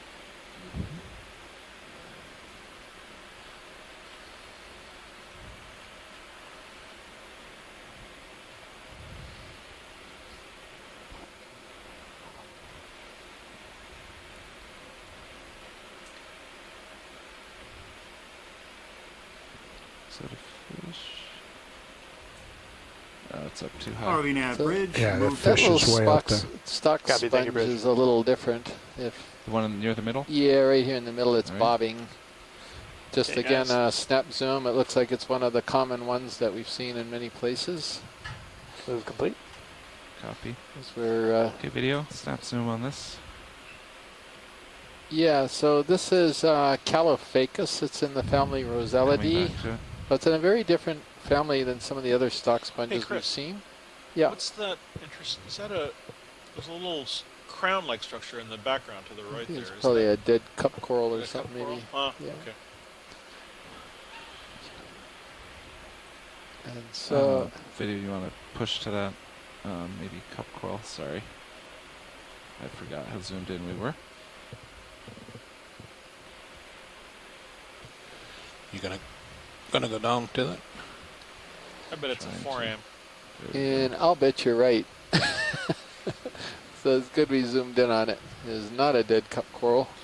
So what's a forum, or you mean a xeno? Yeah, or possibly. So one of the neater things that live down here are not actually animals per se. They're single-celled organisms that are more akin to amoebas. All right, let's come back These out. I'm bouncing too much. Sometimes large, relative to them, large sedimentary structures that are sometimes I'm going to turn my head so we can see you there, Dave. I'm going to center up. You're going to center up? Okay. Like a little Roger cup. that. And they can form like reticulate, or rather sort of tentacles, and they can actually eat other animals. As single-celled organisms, they can eat animals, which is really remarkable.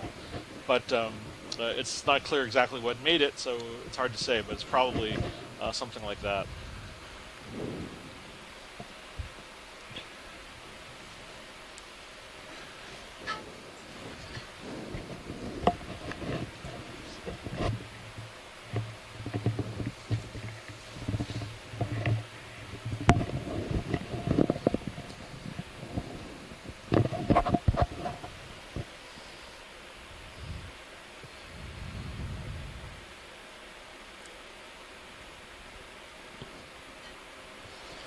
So we have another Ridogorgia spiralis we're passing over, and some primnoids, bamboos, pretty much what most of this we've seen earlier today.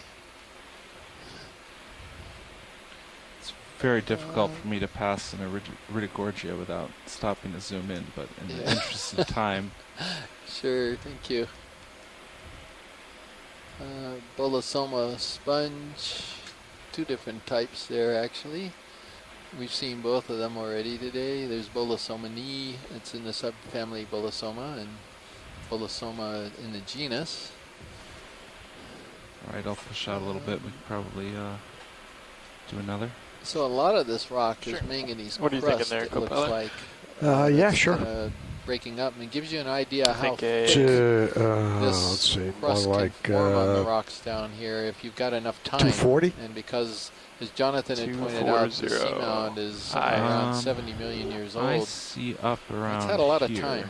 in my sonar at least. That would make sense. Maybe just Sirius heading would be fine.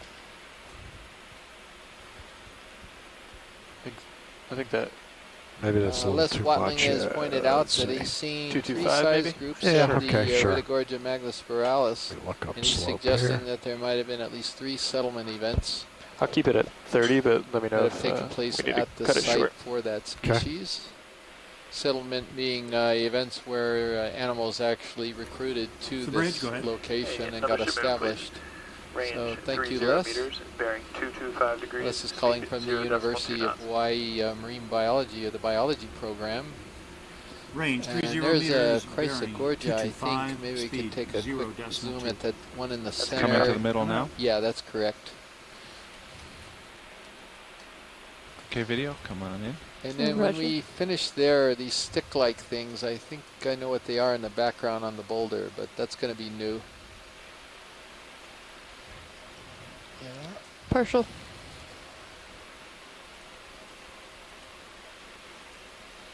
I'm moving toward it, right?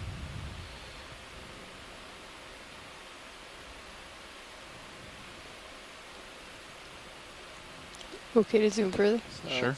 It's got a little Not squat sure it's lobster steady, in I it. can keep it. Oh, worries. In the genus Europtychus. RV nav bridge, move I don't know initiated. if yeah, I guess so. Everything okay up there? Copy bridge. Why don't you come out Coming and I'll out. try to sit down. There's a barnacle and some other interesting stuff there.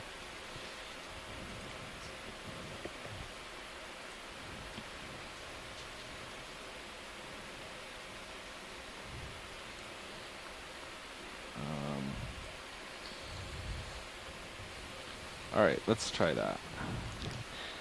Roger.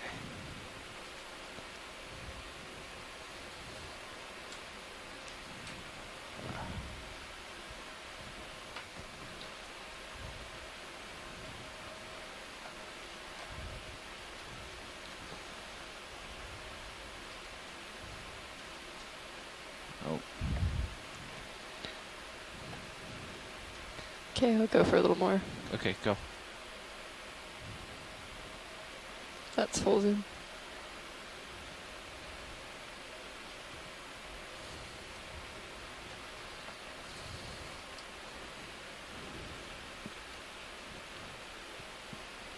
So, just looking down at the event log, and let's see if we have some comments. So, Les Watling calls it a nice 1/3 left brancher. So, he thinks we may have seen it before, and I think he's referring to the direction in which the branches are coming off of the main stem, the direction in which they're spiraling and coming off.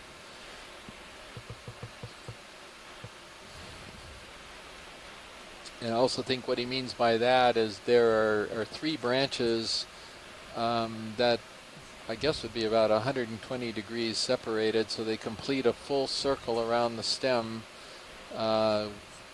If I'm not mistaken, well, you have a full circle every 3 branches. That makes sense? 120 degrees? Yeah. Yeah. Okay, I'll come out for a wider shot, establishing. Let me try to get lasers both on the rock. Chris, I could give a little bit of an explanation of that branching pattern. When you look at the stem, if you pick like some branch that's noticeable, say one of the ones sticking out to the right, then you look to see where the next branch above it originates. And on this one, I'm seeing you have to make it turn to the left. You kind of go to the left if you're going clockwise around the stem. And you'll see another branch sticking out. And then you keep going in that same direction, and you get another branch sticking out, and then you go around a little bit more, and you get a branch that's in fact then the third branch above the one you started with. And so that's what you look for. How many branches and in what direction does it turn? Do you have to go in order to make the turn?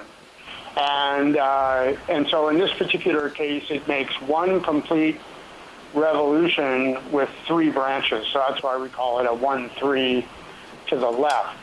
Sometimes in some more complicated chrysogorges, it takes 2 turns and maybe 5 branches to get a branch exactly above the one you started with. And so those branching patterns seem to be distributed around the world in slightly different ways. And the Northwest Atlantic and Central and Southwest Pacific have very typically the 1-3 left branching pattern. You go to other parts of the world, you get 2-5 or 1-4 to the right, and various other kinds of patterns, but very distinct pattern in this part of the world. And I don't know, maybe 7 or 8 different species have that same pattern. So to find out what species it is, then you need to do some more detailed work looking at the little sclerites that are in the polyp body, but also looking at the distances. In that particular one, we were looking at the distance between the branches was quite large, and that's fairly unusual as well. Yeah, thank you very much, Les. And that's the voice of Les Watling calling in from the University of Hawaii. And I really appreciate it. And that also gives you an idea of what the real experts in some of these corals need to look at in order to differentiate them from video. And it's one thing to have a specimen for genetics or for morphological examination of their sclerites, their microscopic parts, but it's another game altogether when you're trying to do it from video. So that was a very good explanation of what he is looking for to even get close on the ID. So thanks very much again.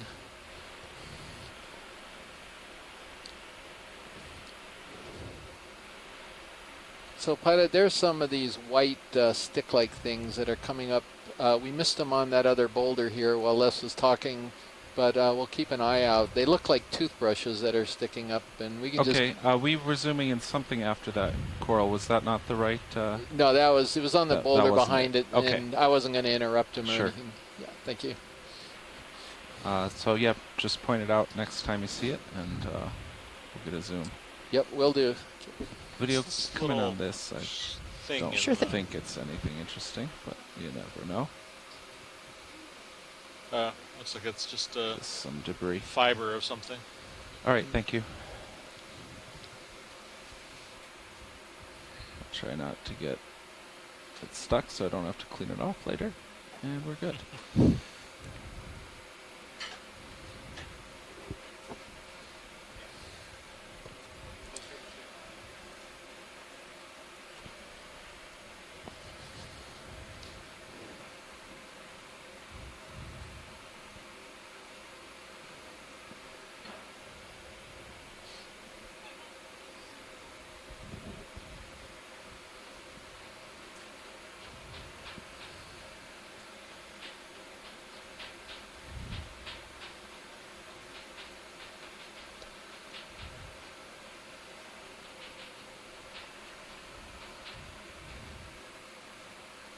A little more of a barren patch here. It's a little flatter, a little more sedimented, I mean.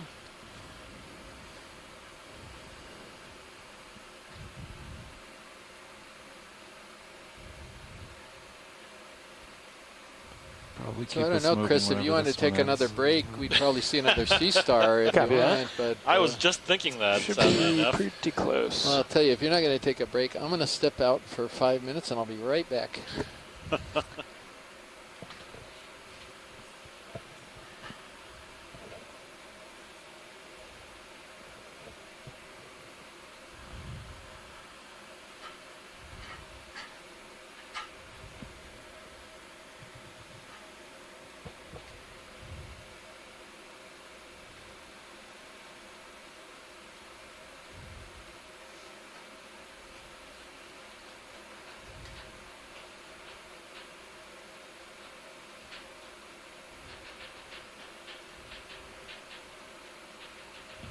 So I see a lot of little white stalks, but these aren't what we're looking for, right?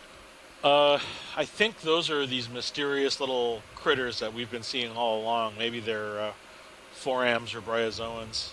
I think he's looking. The things Chris was looking for were sort of like toothbrushes. Okay.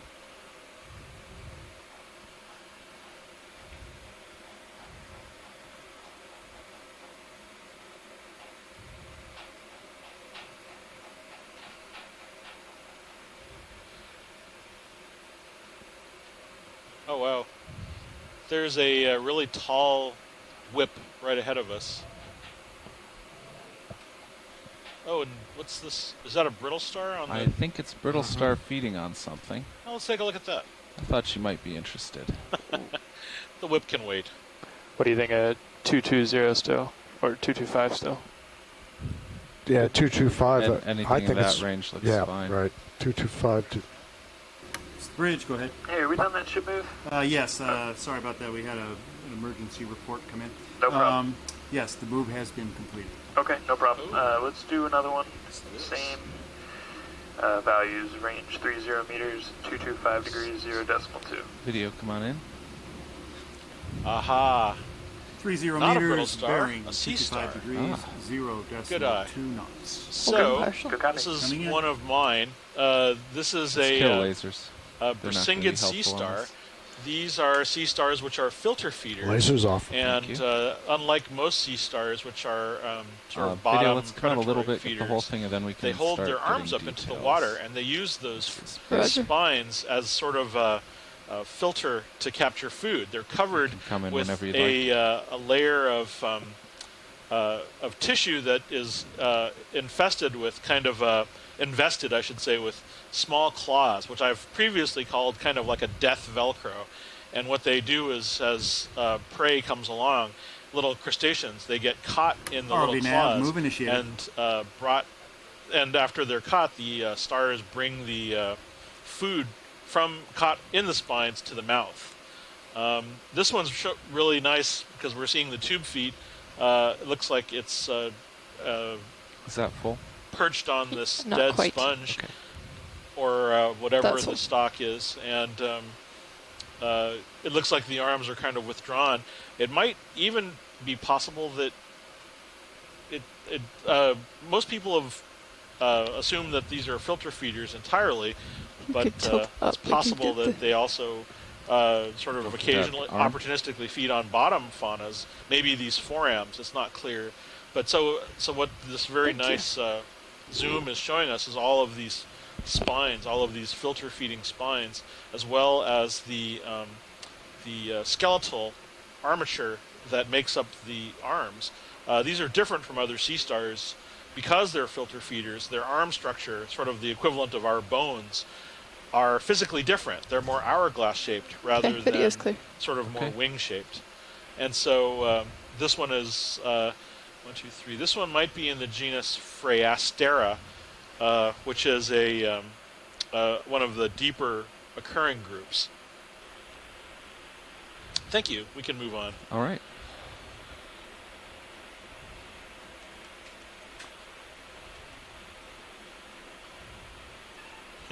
Now, to paraphrase Indiana Jones, you give me the star, I give you the whip.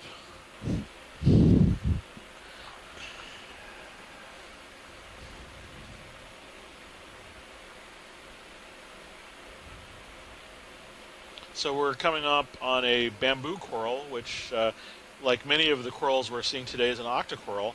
That is that they're going to have 8 feeding arms around a central mouth on each of the little feeding polyps that we'll see as soon as we zoom in on it. They're called bamboo corals because the skeleton floating. You can come in. that is underneath the tissue is white with rather dark bands, giving it a bamboo-like appearance. So to our shoreside folks, Les Watman is one of the Something world's... has happened to the top of this colony, Chris. Clearly I'm going to float up growing toward differently the top. from lower down, and these Roger. may be different bamboo corals than we've seen previously on the dive. So maybe we're getting to our first of the C1 clade widths. Right, so this is a different octocoral, or rather a different bamboo coral than what we've been seeing so far. So that's interesting. Scott, so did you say that there's something going on with the top here with this less dense number of polyps? It looks like it's much more sparse. You can see the polyps are really quite dense lower down. They're very tall and thin with respect to the diameter of the axis. And then on that upper part, you see that they are not quite as dense. Come back down to it. I don't know if this is a spurt of regrowth. One of the things that we have seen in the past is that it appears when you have injury to the colony, after it regrows, it starts to grow in a slightly different manner. Also, I noticed. What is being indicated here. And so these are the spicules, right, that we're seeing in the tissue. Absolutely. You're seeing the calcium carbonate spicules through the tissue. It catches the light just right, and you can see it.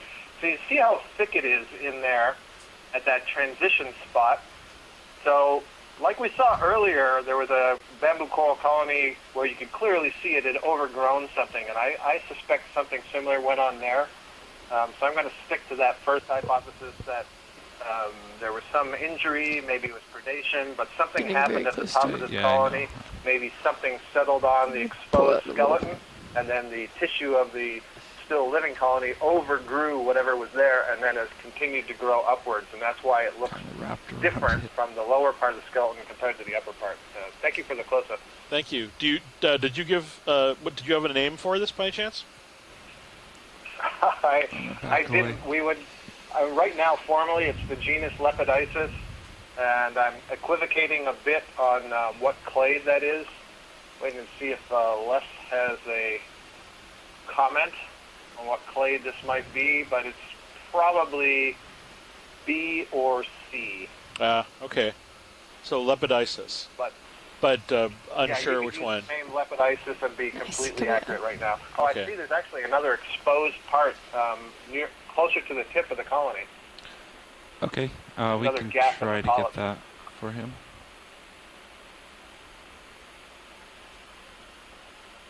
Well, actually, do you want me to try to get that other gap without polyps? Whatever caused the difficulty on the top of that colony, I would say it is not one of your sea stars, because that would have started much. Yeah, I'm sorry. Let's zoom in on that real quickly. Okay. Thank you.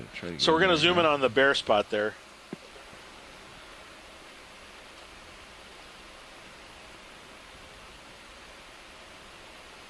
Okay, I'm trying to stabilize, but you can come in. Copy, bridge. Okay, pilots, that move is complete. All right. Now, Chris, on some of the dives earlier this year, we were making the observation that... Hello? Scott, you're fading in and out of there. I upset it. Scott? Yeah, I all right, video, let's just come out. Roger. I gotta get moving anyways. I'm sorry, Scott, we lost you there. I was saying that on earlier dives, we had seen crinoids sitting on corals, and where the cirri, the legs of the crinoids were wrapped around, it seemed to be irritating or braiding off some of the tissue, and I wonder if that's what happened there, that maybe one of the comatulid crinoids had grabbed on, the feather stars there had grabbed on, caused an abrasion of tissue, causing the polyps to be lost, and then it's regrown, and that's why it looks bare. It is interesting that we didn't see anything around there, but it makes me wonder if it's one of those, like you said, chicken or the egg things.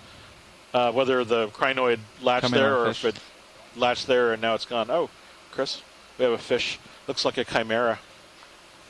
A grenadier, rather. Excuse me.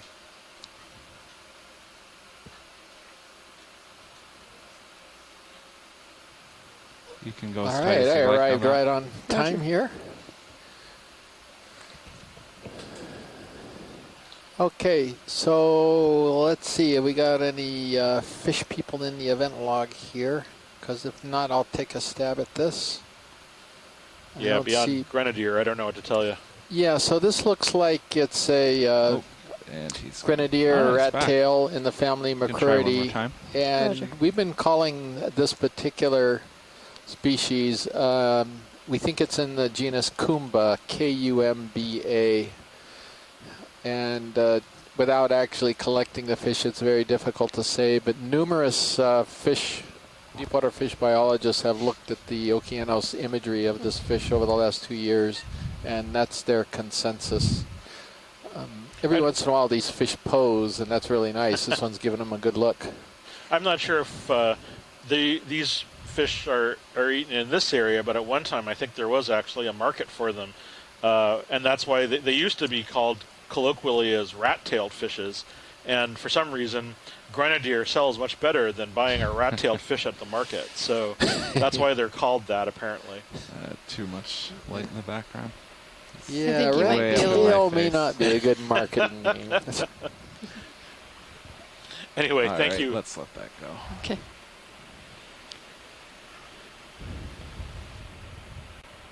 Doesn't want to go.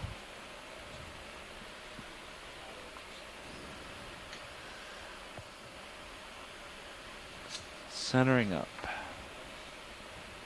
That was, by the way, I think our first sort of direct observation of a fish on this dive. There's a nice another Doritogorgia on the top of that rock there. Just noting that I think we can move on.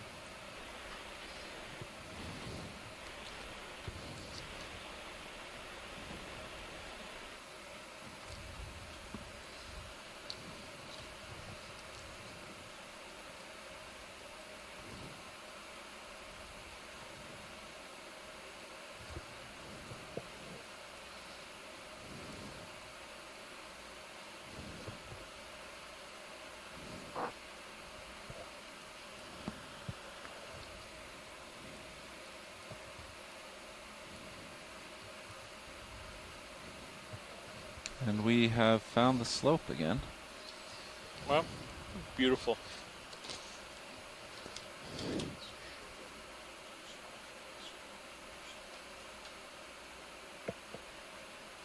You're muted, co-pilot. Looks like there's something up in something that big white upper cliff there. Oh yeah, I see that too. Yeah. We'll get this first, then we'll go over to the right. These look like the glass sponge Walteria. Similar to the ones that we've seen earlier today.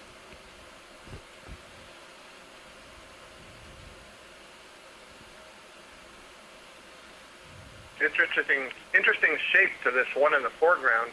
Oh wow, yeah. Looks like it's changed the direction it wants to grow a few times. Yeah, I think then we have this big catcher's mitt looking thing. Look at the rock there. It looks like there's something happened, a different layer, almost a columnar layer. Some kind of intrusion. Larger rock.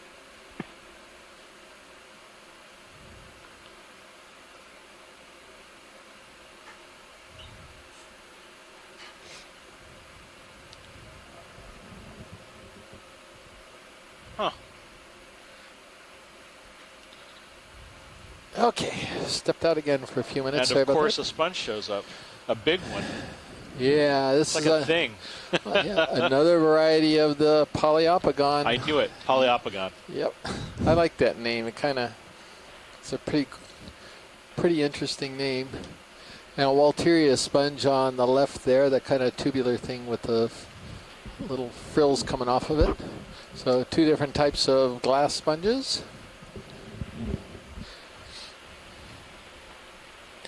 Now going further than the genus Polyopogon is a little bit difficult, so we're going to leave it at that.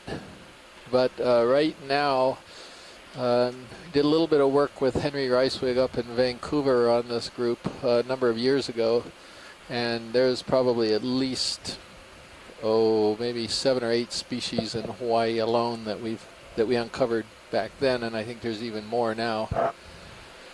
These are undescribed species so far. Do you want any details on that? No, I'm fine, thanks. Won't help. Even looking at the specimens, they're a hard group. Nav, how are we doing on that move? It's likely about done. Let's see. Okay, great. There has got to be a sea star in amongst this terrain. It's hard to see because USBL is actually tracking pretty well. Well, if our indications from the last few expeditions are any evidence, they're probably inside those sponges feeding. Well, that could be. I think if you ever want to take a closer look at one of the sponges to look for sea stars, just chime in. Even if I identify it, anything in that range is fine. That's all uphill. Yeah, we can proceed uphill. Chris, we actually did get a sea star, I think, while you were out. It was on a dead sponge. Oh, another one, I mean. Oh, another? Oh, another one? Right. I'm losing track of who's here and when, but we've seen 2 good ones. 225 degrees, 0.2. Well, there was that earlier one, that slime star, and then there was a white one. So you're saying Chris while was I here was out, there was another one? No, you were here. Sorry, okay. that orange one with the long spines that was up on a dead sponge. Oh yeah, sure, the Brisingid. Yes. 3. Yeah. Okay. There was a Brisingid? Yeah, it was a Phrastra or something. Oh, okay. Yeah, that's right. It would happen while you were out, just before we got to the long whip coral. Okay, Dave, over on this, no, I'm sorry, that's not what I'm looking for. I'm still looking for these toothbrush sponges. Oh, right. But I don't think those are, No. I don't think so. Okay. Those are dead stocks. We could do a snap zoom, but we just passed. I could get a little closer. Sorry, guys. We just passed a fan that was kind of thin. It was a fan. Bridge, it was initiated. a bit wiry, and I'm just wondering, Copy, is thank it you, a Bridge. young version of some of the bamboo corals we saw earlier, or if it's something new? So next time we come across one, if you could have just a quick look at it. Okay. Actually, have a minute. He's backing up a little bit, Scott. I think this this one here, Dave, is what he's talking about. I think so too. Yeah, Scott, we're able to relocate that colony, so we're going to zoom it right now. Great, terrific. Thanks, Dave. Yep, that's the one I'm referring to. We've passed a couple of them. I just want to be sure that come on in, video. I'm not being thrown off by the overall scale. This might be the Isidella again, but I just want to have a close look and make sure. And let's turn lasers on. I think we have them off right now.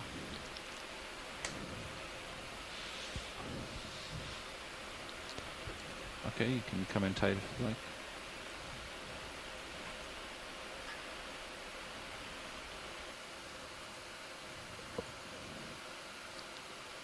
Moving all over the place. Yeah, I mean, this looks kind of like the Isidella. I'm just not sure the branches are quite as angular as early, but I can already see that it's branching from the nodes.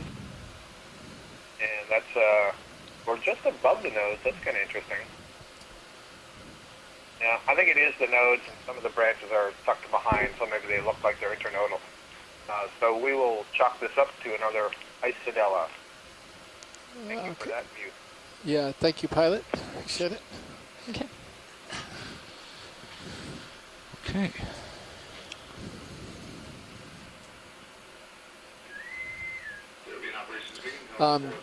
Dave, there might be some of these toothbrush sponges on that boulder straight ahead. Okay. I don't know, but there could be. We'll give it a shot. That was the direction you're going, hopefully. Yeah, more or less. We're going up. Yeah. Anything up is helpful. This is what I was looking for. Great. So you can zoom on that little patch. This is great. And I know what this is, but it's good to document it anyway. It's the first time, well, we're noting a very different type of a sponge here. And yes, these are sponges, I believe.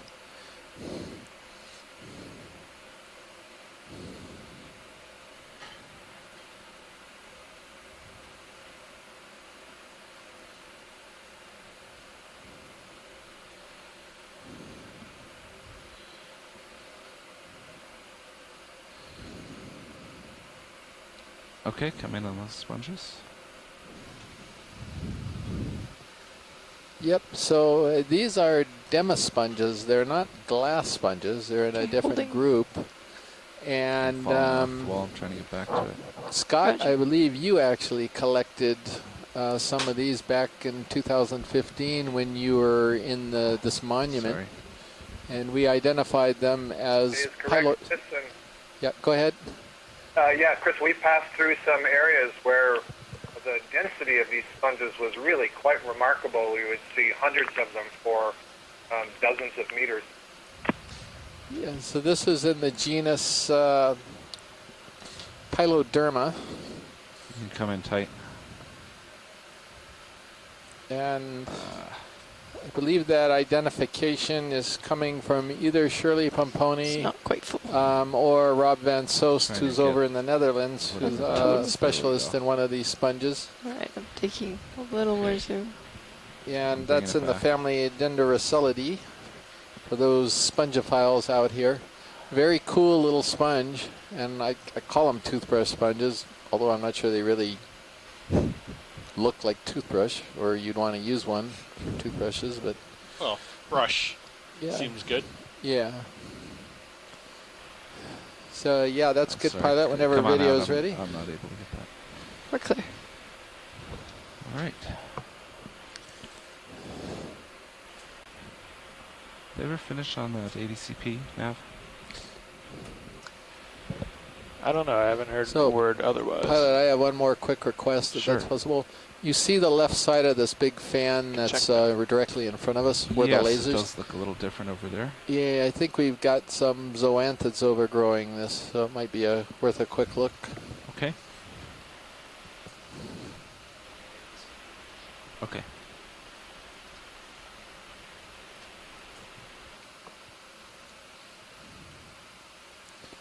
Well, sea stars aren't the only things that are picking on bamboo corals down here. I haven't seen a lot of other things, honestly. I mean, even no sea urchins, very few cucumbers, not even that many crinoids, relatively speaking. Yeah, we could do it. All right, so there are no zoanthids here. It's just discolored, I guess. No, it's the hydroids. The hydroids. Yeah. Oh, yeah, there they are. Range 30 meters, bearing. These are the same. I don't know if they're the same, but I've seen something similar like this covering those sponges as well. Same one. Okay. I think Tina called them Solandaria. Is that full? I've got full more zoom. Okay, I don't know if I'm That's stable full. enough. Wow. Also, is that a spider crab on the left side up there? Oh, I see. It just went off screen, straight center. There he is. I think that's what he was. I think that's one of those Galathioidea spiny long arms or whatever we're calling it. We're seeing the underside of it.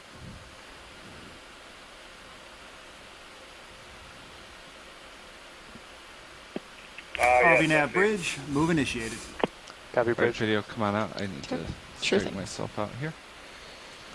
Thank you. See, Scott, this is what I guess the same sort of thing. You know, whatever cleaned those off. I mean, was it maybe a battle with the hydroids, or was it a starfish, or one of those aplacophorans? We don't see the cause in place, so it's interesting. Yeah. What are we moving at now? Chris, I saw 3 aplacophorans on that Zoom. I have a hard time believing that the aplacophorans can clear off that much of the tissue, but I suppose given long enough, it's certainly possible. Oh, you saw aplacophorans. Well, that makes a lot of sense to me, though. Right than that. Oh, sorry. Yeah. Right now, at least. That would start to make sense with the I think uphill back is a little bit. Maybe 2, 4, 5. Okay. Yeah, we'll adjust the next one. The next one's fine. Sorry, Chris. Sometimes it's hard to tell when you're talking, and I shouldn't be talking over you. I was going to say I have a hard time believing that the aplacophorans could eat all that tissue. So maybe there was an asteroid sea star that started the job. apicofrans joined in, but once the skeleton is cleared, then it becomes a substrate for settlement. That's when the hydroids would move in. Oh yeah, I heard that part of it, Scott. Thank you. Actually, I agree with you. It'd be nice to think that it was a sea star, but I still think slow and steady can win the race. I bet those apicofrans are more efficient than we give them credit for.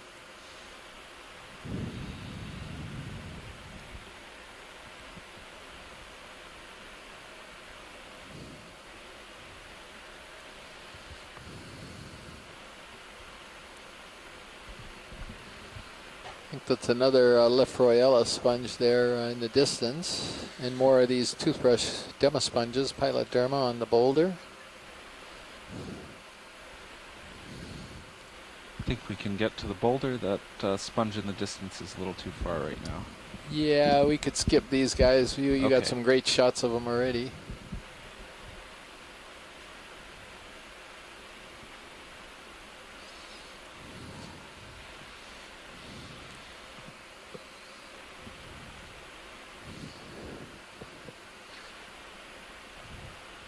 Right now, so Scott, we're definitely getting into a steeper portion along your transect here. I can look over the screens and look at the fleeter mouse or the HIPAC display in front of nav.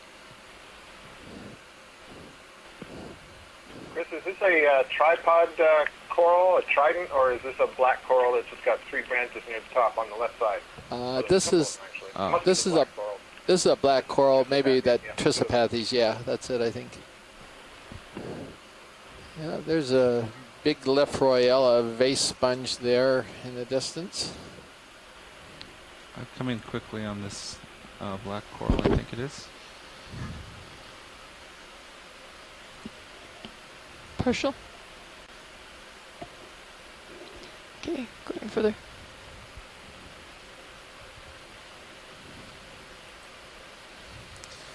We got Tina in the event log here, and coupled with Scott, maybe we'll get an idea on this.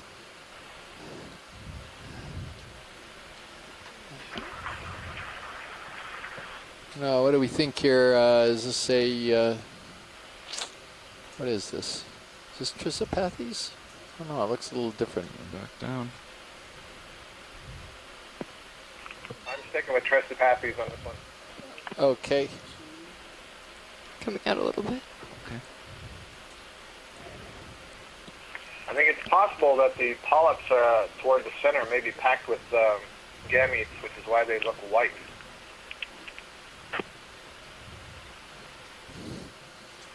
All right, thank you, Scott.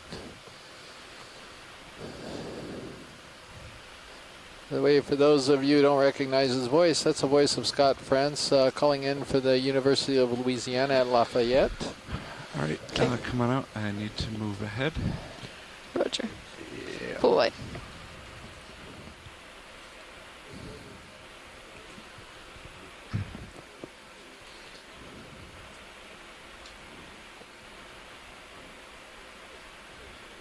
There's one of those new genera of bamboo that hasn't been described yet, or hasn't been released yet or published. It's named the lyrate bamboo. We just passed on the left.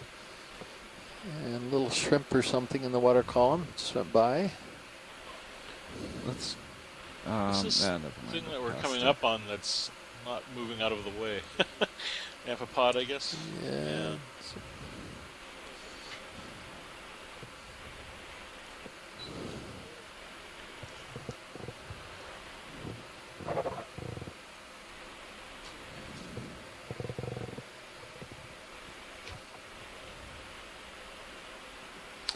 A bunch of big bamboo fans over on the left side there as we're coming up slope. These corals, is that a fish up in the water column? I think it is. Above the fan. Yes, I see it. We'll go for that. Another big sponge over on the right there. But we gotta go for the fish. Fastest moving thing first. Good policy. Okay, come in.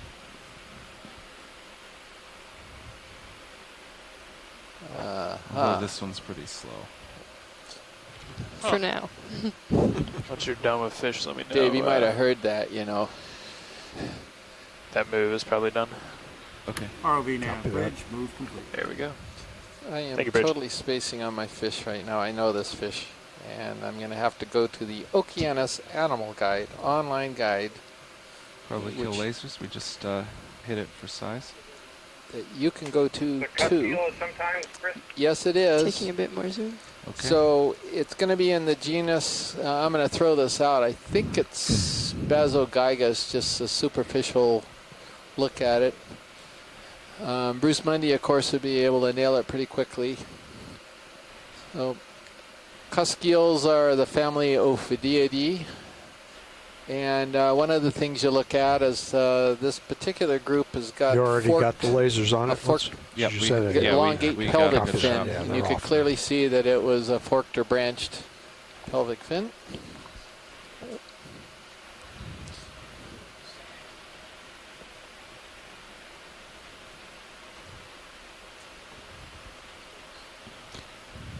I have a little more zoom, but he's getting pretty far out there. Yeah, let's let him go. This guy he's got some bruises on him, so somebody might have tried to go after him for a while and he rammed into some rocks. Or he tried to go after something else.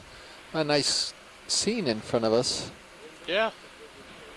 Yeah, Especially what that are big we- fork thing on the left. I was thinking we hadn't seen that before. Oh, that's Tretopleura. We could skip that one. But Okay. are these yellow corals or stumps of, I think they're stumps of sponges. Yeah, big polyopogon, massive sponges there on the right, those three. Come in on this yellow Gotcha. object. I can't really get too close with all this stuff sticking up. So I think you're seeing the remnants of one of those big white ones on the right. What happens to it when it dies and eventually decomposes. And that grappling set of basal spicules are clinging to the rock so tightly that they actually persist after the sponge is long gone. They also seem to make good Right, taking a little more substrate for zoom. all those Yeah. little tiny forams or those white branching things, whatever they are. And ophies too. See the ophi right there? Well, the ophioids might have been in there before anyway. You know, no sense moving out of a good home. But I suspect that the whatever the little white branching things are might be a new succession or something. So even when they're dead, they're home to something. Okay, video's clear. Okay. Coming now. Yeah, so if you followed what I was just saying there, those big sponges in the back there in the back right, those three yellow things on the left, they're the remnants of those I'll big just white hold things. this for a minute. Anything else in this grouping we'd like a close-up on? No, I don't think so. Just All right. Yeah, I think we can move on. Move on. power Great. through the view. It's looking more like 280, Yeah, I think, 285, something like that. 280. Due west. Copy that. West, yeah.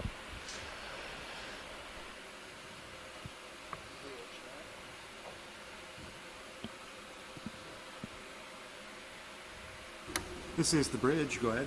Hey, can we do another ship move, please? Yes, sir. Kind of looks from my view like the density is picking up there in the distance. 280. Yes, it is, Scott. Speed 0.2. 30 meters range. Once again, as we get 280 into a little degrees higher bearing, terrain 0 here. 2 knots speed. Good copy. Still kind of bouldery though, bouldery and cobbly, but What was that bearing, Matt? 280. Yeah, that's a good observation. 280, You know, yeah. we Okay. say that the bottom has to be stable enough for the coral to be able to grow on it. But a lot of these colonies are quite large, which suggests to me that this is really quite stable, despite the fact that it looks so rubbly.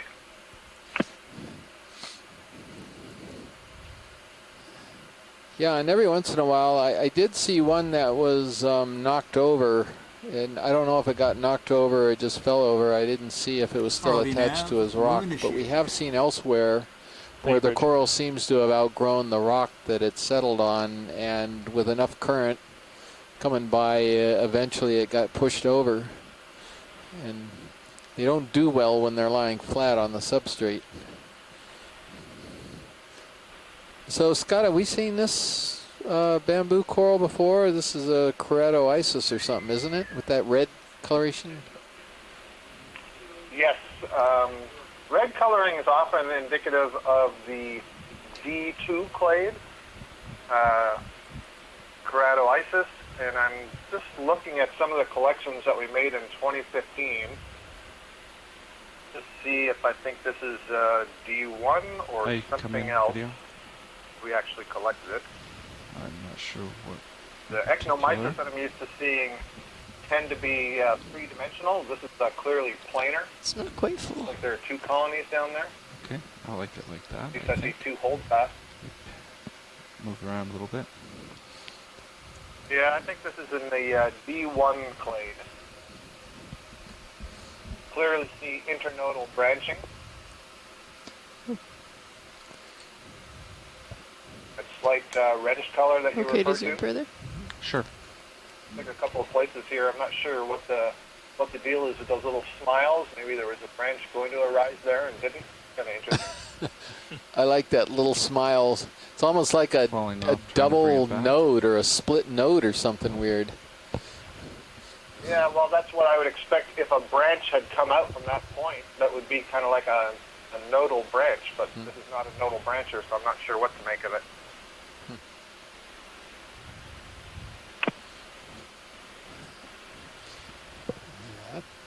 Look at that. A bunch of them are like that along this main branch. As he's going up, okay, that one isn't. But there are three of them in a row like that. Lifting off. Oh, there's another one. Is he smiling or yelling? Still Can't plenty tell of with mysteries to solve about how exactly these bamboo corals grow, and what is it that precipitates or signals an event for when a branch should arise or not. It's clear that branching can develop on various parts of the colony at different ages. So you can see there are some very small branches that come out of very thick branches, which tells you that it's a very different time period in which they grew. And it's interesting to think about what are the characteristics that could precipitate or be a signal to the colony to start forming a branch. Great. Yeah, thanks, Scott. So yeah, we're good whenever video's good, and we'll keep heading up. Nice. In the never-ending search for a starfish. Almost kind of I'll a trek just for follow stars. up by saying in 2015, I guess you and Ben collected a sample from a Keratoisis in Papahanaumokuakea up, let's see, an unnamed seamount east of Pearl of Hermes that looks very much like this. The problem And what's with the very Sirius interesting is it USBL. came from 2,149 about 10 or meters. 15 minutes ago, you were So there's a real complaining that it depth was dependency working for very some of these well. species. Video, you want to come in on this? Yeah, I remember that, Scott, because it was a red one. I'd never seen that red color before. Okay, we're on a shrimp right now. Oh, this is going to be difficult. I got stuff under me. Coming a little wide. Yeah, boy. All right, get it if you can. That's max down. Megan Putz in our lab group there at the University of Hawaii looked up and was educating us on how to differentiate some of these different shrimps, and now I'm forgetting.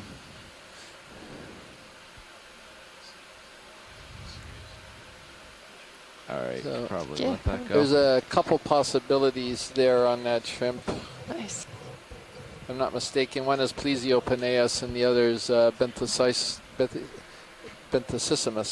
if I'm not mistaken, but I'm going to check the online guide right now. So, Scott, I'm noticing that several of these bamboo corals are quite large. What might the age of a bamboo coral like this be? For those of you who are watching, there are some that are approaching, I don't know, Scott, would you say 7 feet, 8 feet tall?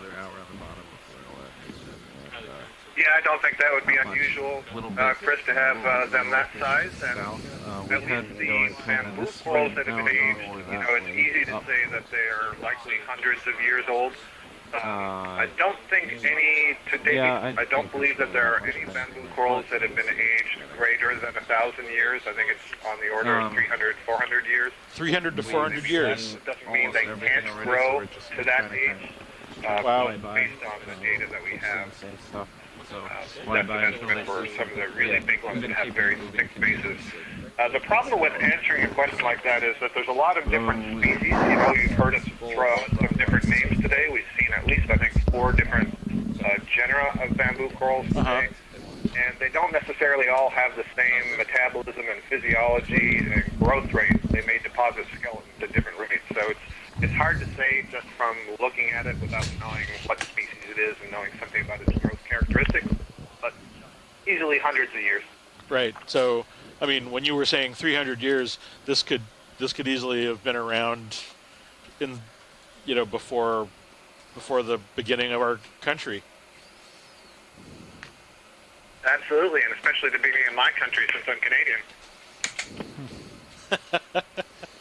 Yeah, I think I could add to Scott's comment that I think the oldest bamboo has been aged at around 800 years. And generally speaking, I think that might be it for bamboos. Other corals, some of the black corals, in fact, the one black coral collected off Hawaii, the island of Oahu, was aged at 4,290 years. So some corals in the deep sea can live really long times, but bamboos don't seem to be one that as Scott said, go beyond 1,000 years. The other issue with that's been discovered with the problem with aging in the bamboo corals is that even when you get the base, sometimes what has happened is the reason why you have these big, thick-looking bases is because a second colony has settled on the base of the first colony. On this coral, please? And I think there's one paper by some French workers that showed 3 different colonies basically at the base, starting on what looks like the same base. So it can be pretty complicated until you get actually inside and look at the way the rings are developed and so on in order to find out really what's going on. Okay. But still, old. Yes, we're going to have 800 years is nothing to... Yeah. Come on in video. So we're going to have a look at this really nice stand of corals here. These are pretty big ones. And then there's some white kind of little bulging areas on some of the branches that I wonder, there's one in the back there. I wonder if we could take a focus on to the right of the lasers, upper right of the lasers, that is. It's like it's some type of a tumor or something. I'm not really sure what's going on there. Full zoom. So an aberrant growth, because you can see polyps on it. Here's more of these weird tentacular things with the hair coming out of them.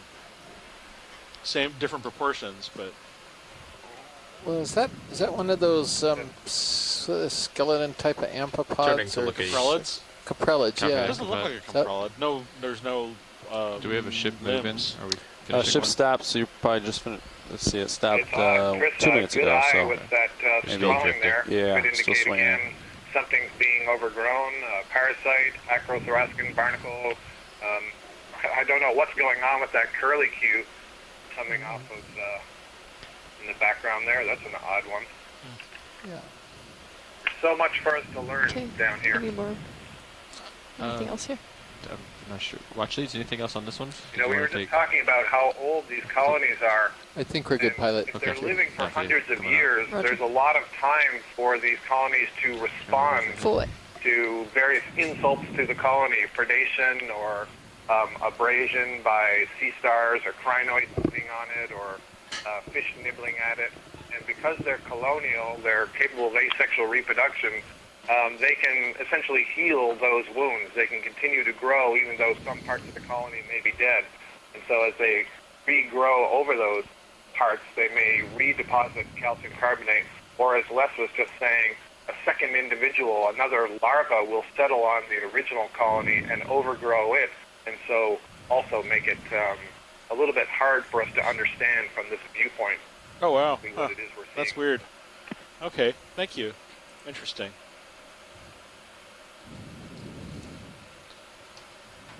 So although an animal, very similar in some ways to some plants, they just kind of grow over things.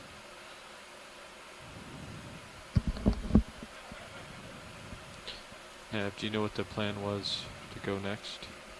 Or are we just kind of exploring right here? They were following the local highs. So Josh, we're gonna. It isn't Josh. Who's it? It's Andy. Okay, great. Yeah, we got a new crew. You guys want to introduce yourselves? Sure, we can go ahead and do that. Pilot right now is Andy Lister, and I'll let my nav go ahead and introduce himself. Levi Unima sitting nav. This is Josh Carlson, I'm co-pilot. Tara Smithy on video. Oh, Bob, do you want to introduce yourself? Okay, Andy. Okay. I got. And we've got Bob on video. There we go. Flipping. And we're all with the Global Foundation for Ocean Exploration. So what we're doing, Andy, is I think this is the first time you've been on today. We imaged most everything in view. So we're just keeping our eye out for different things and looking at requests in the event log. I missed a few just then, earlier on, but I'll keep a better eye on it. And then trying to make it upslope toward waypoint 2. And that's kind of it. And we'll give you hopefully a good enough heads up when we see something different. Copy that. So now we're not even seeing anything on sonar up here. Yeah, they were going 280. I think you guys might be at a local high. I would guess. Okay. Take a look towards 220 maybe. Okay. Spin back over there. I got uphill on high pack about 215. Scott said the midwater folks are amassing. They're making him nervous. So I guess back here into the excuse center. me, Nav, when you get a chance, we can get an update on how much further we got to go and how much time we've got before we got a break for the midwater dives. Or the midwater transects, I mean. So, got about 55 minutes left on bottom. 55 minutes. Is it uphill this way? Can we get an update on the position of waypoint 2? Looks like that's where we came from. Waypoint 2? This is uphill. Oh, okay. And I see something on sonar now. All right. And I'm right below you. ROV to waypoint 2 is 360 meters. 360. Okay, 55 minutes to get as close as we can to waypoint 2. We're coming off bottom a little bit earlier than normal. Those of you who are listening a little while ago, because we've got a set of midwater transects. So we can put in a ship It's going to be a similar type of protocol that we did what direction a are you guys number of thinking? days ago. I see something ahead at 245. Going to move up to 800 meters and do a series of waypoint 2, right? Horizontal I got waypoint transects through the water column. Sirius. And stay tuned for from that Sirius because you get 2, you're all looking types at of weird things completely 225. different than what you're seeing down here. 225. Snaggletooth teeth and jellies and siphonophores and larvaceans. And if you don't know what any of those animals are, you can find out if you stay tuned after this dive and see what's up in the water column above the seamount. Yeah, your sonar looks good That there. will occur. Cool. All right. We're going to lift off bottom somewhere around 3:30, a little bit after 3:30. And the transect begins at why about don't you 4 push out a o'clock. little bit? 4 o'clock, so yeah. And then But they're all going to be get 'em watching moving. as ROV rises to 225 sound good, meters. pilots? Sounds great. So that's the plan.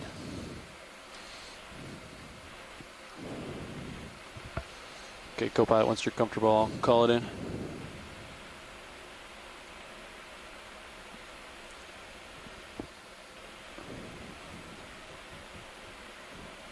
Not getting any ADCP figures right now. No, I think they have the ADCP off. Okay. A little chuckle in the event log right now, sorry. Little Yeah, okay, you can call them moving. Bridge, RV nav. Amanda thought she converted Scott into a midwater critter. Let's do person, 30 meters, no way. Scott's bearing not going to give up his 225 degrees, corals speed and 0.2 knots. chrysogorgids and black corals and bamboo. It's not going to happen, Amanda. 30 meters range, 225 degrees. Chris, I got pretty into it on the last expedition. I'm not going to give them up, but I can very impressed with them. I do love them. They are just amazing to see and talk about crazy morphology. That was really fun to have you involved in that, Scott. So we've got DeGaulle Lindsay on from Jamstack. He's one of the school of midwater biologists, as I think Scott had jokingly described them. And he said that he was thinking of doing the first transect at 900 meters rather than 800 meters because he's been looking at the oxygen data there, I think. So he's putting that out to the other midwaterists out there who are going to be participating on this dive to see whether they the next watch are, whether they want to go ahead and change the protocol slightly. Coming up on something here, Chris. Possibly sea anemone or something? Well, yeah, single polyp scleractinian, I'll bet. Or a single polyp coral? Hey, you're tugging me. And there might be something. Copy that. Sitting down. Yeah, dead. Go ahead, video. Sponge or a... We're having a bit of side conversation here on adjusting our midwater transect depths a bit. We will definitely do the first one at 900 meters, so you can pass that along to the pilots and everybody. And then we're just take a little more. We'll solidify what the rest of them are. Hopefully in the next few minutes here. And we could also take a quick look up in the upper right-hand corner at the Brittle Star when you have a chance. This is a cup coral. This is the same group of animals as the corals you find in tropical shallow waters, but this is a single individual grown with a large individual cup instead of just sort of a large sprawling colony, which is what you find in tropical shallow habitats. Yeah, so pilot, did you copy Amanda's comments there? I did not. Okay, the first midwater transect is going to be at 900 meters instead of 800 meters. She just wanted to make sure you guys up front knew that. Video. Video's clear. And if we could take a look at that Brittle Star in the upper right-hand corner of that same... Did you copy that, Levi? Oh, thank you. It is... Chris, if I could just say about the cup coral, it might be worth noting that half of all known stony coral species are solitary. I don't see the other one. Yes, that's a good point. A lot of people don't realize that a lot of I don't see it. Sort of the proper coral diversity is actually in the deep sea rather than in the shallows, which is where everybody sort of presumes a lot of them are. I can take a partial. Watch leads. I didn't see the other. Where are we looking? Your left laser is pointing right where when it was pointing on that rock to the upper right of the coral. Okay. Keep here? going up a little further and then to the right. Yeah. Keep going a little bit more. Okay. And swing up the camera and then right from there. Right that here? little white thing on the black boulder to the right. Oh, I think it was the boulder below it, actually. It wasn't this? No, I'm looking at that. This boulder? Oh, I'm sorry. Excuse me. We're not looking for sponges. We're looking for brittle stars. Sorry. To the left. Okay. I saw something that looked like it was on the rock face there. We can look at that also. Is it this one? No, it's the one below it.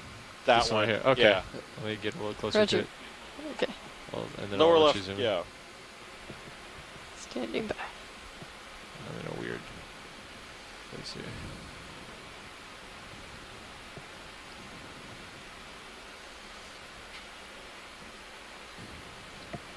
Let's zoom in. Oh, Oh, right there. now. Yeah. Okay. We got you. I did not see that one at all. So this is a brittle star in the family Amphiuridae, I think. And these are notorious and ubiquitous. They occur widely, but they're usually very I small. have a tiny bit more zoom. I'm gonna And they like to dig into the sediments and the substrates. They're actually quite effective diggers. They're often studied for bioturbation, sort of to look at how they affect the sediment.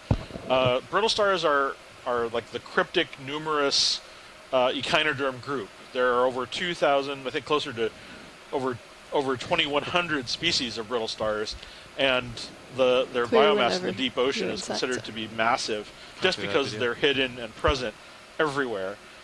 and there are videos that show these just sort of digging through different sand layers or sediment layers, and there's sometimes hundreds of them down there, thousands of them. So anyway, thank you. Yeah, but not here. There's one. Well, one big one, but the rest of them are all in the sand. And I guess if we can move on from whatever that thing was. Yeah, we can. Unless we really want to look at it. No, I think it's a dead stump. Okay. I just misinterpreted. No, that's fine. Thanks, Bob. What's the progress of that move, F? The background is a Walteria. Like 3 meters left. Should be about done. Family Euplectellidae. Feeling about a 5-minute delay, I think. Up on it. We've imaged these a couple times today. Okay, so no interest in this one. No, not right now. Chris has only had 3 sea stars today. Oh, we're looking for sea stars now. We're looking for sea stars. Copy that. And maybe a few corals and other things too. What the hey? There's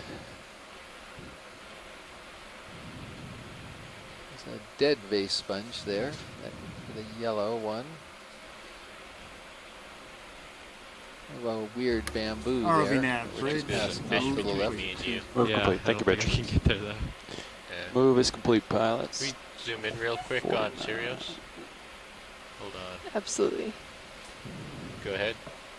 I see it right over. It's gone. Partial. Now. Go ahead. Oh. You got to snap in. I see. I should have been more on the ball, but that last bamboo reminds me of the comment I made earlier that colonies grow in a pattern that reflects the dominant current, but sometimes you can see that they change their orientation. And it looked like that one was growing and maybe tipped over, and so a branch started growing in a different orientation. That's bamboo coral you referred to. I'll go look at this and then I'll head back. Sea urchin on the lower corner, or in the lower side of the screen. It's purple. Where is it? Yeah. Back where I was? To the right. To the right. And a little bit. There we right go. There. Okay. Where is it? I don't see it. it. Right. I will land. Oh, yeah, okay. Good eyes. Well, Yeah, where nice spiny catch. things are concerned, I have a sense. Good spotting. Aha, and we have good stuff to talk about, too. It's coming in video. Do me. I'll try to center it up here. Sure thing. So this is an Aspidodiadematid. Ooh, we've got 2 for brittle 1. stars, too. So this is an Aspidodiadematid. This is an urchin that it can actually, so the spines kind of extend from the central body and bow out over to the sediment. And there are actually little walkie pads on those spines. They walk along on the bottom of the seafloor like kind of like a giant spider robot.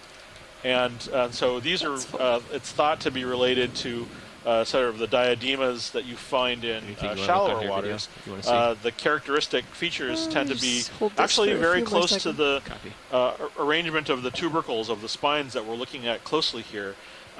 There's an interesting structure right on the top there. That's, I believe, what's supposed to be called the anal sac.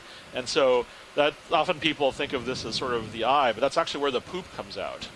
And so in a lot of shallow water species, the material comes out and is just sort of jettisoned out of that top area. But if you track one of those spines, we might see that the end of the spines have a little pad on them. Okay, I think we want to zoom in on All right, so the big question here, Aspidodiadema, plesio.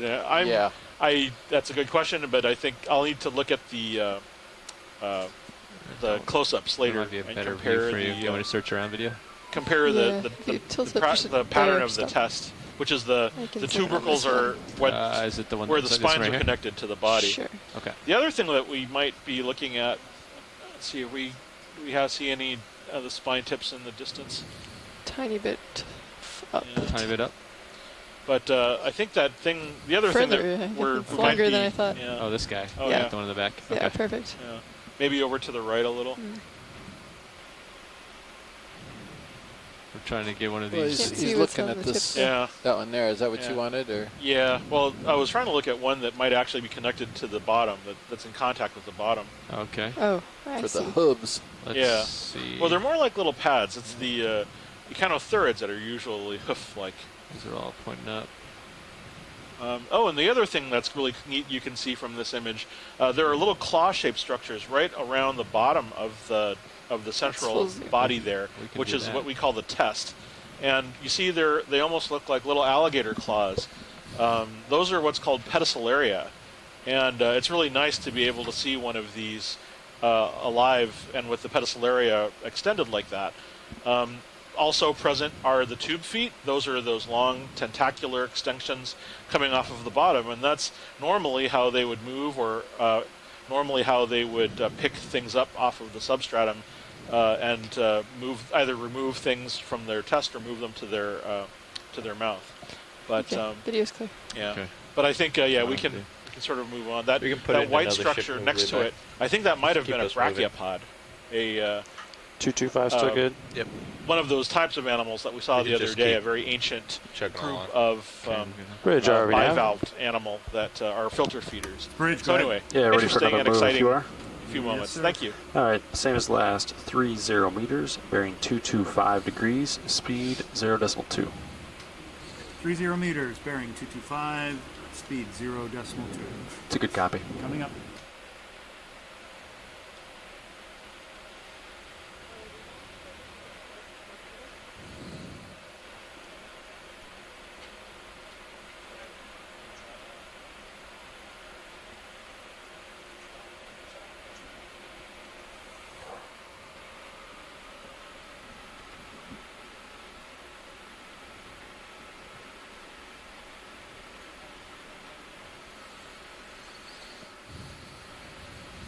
Negative.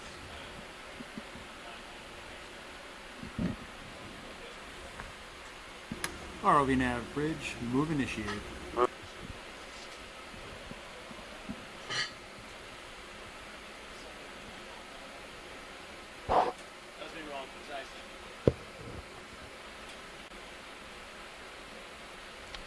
Watch, any interest on the top of this? Yeah, why don't we zoom in on the top of that? I think it might be one of Chris's critters. Sure, let me... Close enough. Close enough, yeah. Set up for it. So black coral to the right of it, we've already imaged it. And I think it's a primnoid behind it to the left. Let's come in video. Balanced on a rock here. Yeah, so this is a feather star. Okay, I'll just... And a rather nice one. These are filter feeders. They hold their arms up into the water, and all of these projections that come off of it have in turn themselves small projections. These are called pinnules, and they have little tube feet that come off of them. Right. And the water current carries little food particles, which they use to... is that all you got? That's full. Which they pick... they use their arms to pick the food particles out of the water, and they move them down to the mouth. The mouth is that center dark spot where all of the arms are congregating, and then that disc or that little bulb on top is where they actually, that's where the anal vent is. And architecturally very nice, because then they can vent off those things away from their mouth so that it doesn't interfere with feeding. These are very old animals, and you'll see there's another form of this kind of animal that has a stalk. And we'll see those at some point as well. But these have lost the stalk and can actually swim in some cases. We saw one swimming earlier today. Looks like there might actually be some more of those funny little frangulose animals or whatever they are on the sponge as well. Interesting. Yeah, I haven't seen any stock crinoids today, have we? No. We saw another feather star swimming whenever you're ready, video. With that sea cucumber. Chris, I think the pinnules and should be near the base or near the calyx were swollen there, so I suspect this one is ripe with gonads and ready to reproduce. Yes, Sure. That's a good point. The sort of pinnules, the structures on the arms had large swellings, and those are probably so this one probably has juveniles or something. I'll come wide. Or eggs ready to reproduce. Scott's very good, Scott. Thank you. So, I So we're good to move when you guys are. Yeah, well, I'm trying to figure the shrimp out. Oh, sorry. We can continue. Yeah. All right. Zooming. Okay. We've gotten a lot of good shrimp shots today, though. Yeah, this is a different species. It's paddling with the arms are going directly under the body and not out to the side so much. So actually, I'm not sure what this one is. I'm afraid I'm just gonna have to stick to shrimp.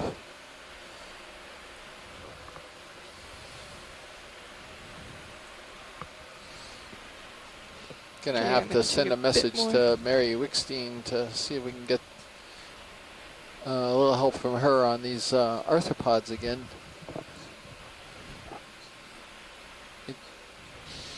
The body doesn't look robust enough to go to something we tentatively identified as Canthophyra, and it looks reminiscent of something I can't remember the name of. One last time. Yep. Yeah. Okay. Thanks, nice. Andy. Thank you. Appreciate it. Nice follow. It's a pretty good look at it, so hopefully we'll be able to identify it.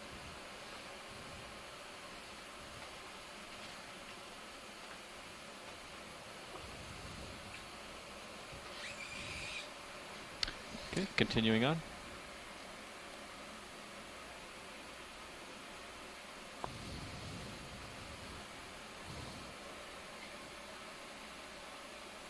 Oh, what do we have here? Quick zoom what's video. That interesting? Oh, what's that? Oh. Oh, big polychaete. Wow. Wow, that thing's like 10 centimeters across. Take a bit more. Go ahead.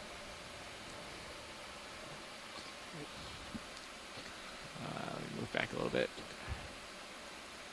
I'm going to be moving away from it some more.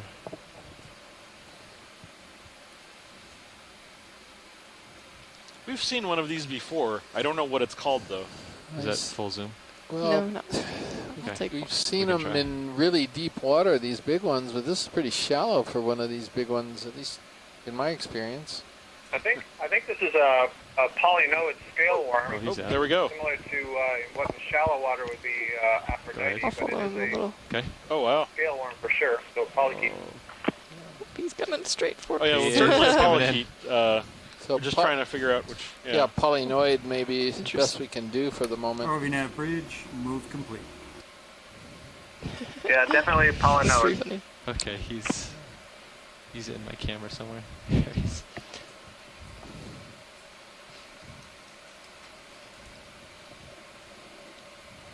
I always love a good 10 centimeter. Oh, there we are. It's still there. Orvinav bridge. Good, Bridge. Move is complete. Move complete. Thank you, Bridge. Are you guys going offline? That'll be a nice treat for Worm Wednesday. Yeah. Worm Wednesday. That's a Twitter thing. Every Wednesday, people show worms of different kinds all around the world. Does hashtag Worm Wednesday. That just means I'm keying you, I think. So does ROV nav blink? Yeah, it's blinking. Okay, that just means that I keyed you. So. Roger. Yep. Okay, thank you. Did you want to keep trying to image this, watch these, or as we can follow? I think we're done if video is done. Okay. Okay, let me just let him leave the frame. So is there like a Sponge Saturday or anything? Sponge Thursday. Great. Sponge Thursday. Thanks. Seriously, there is a Sponge Thursday. Hashtag Sponge Thursday. We all the way out? Okay.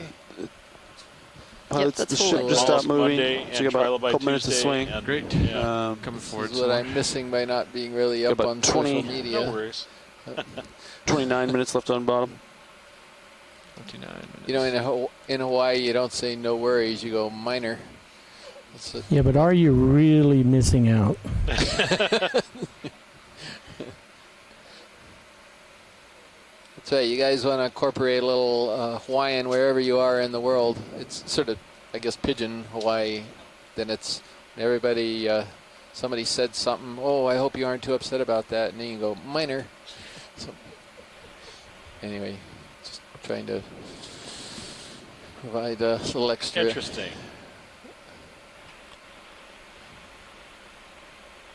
The Cresa Gorgia that we just passed on the left. Unbranched bamboos on the right. Was that? Did you want to image them or just continue flying? Just continue flying, thanks. Okay.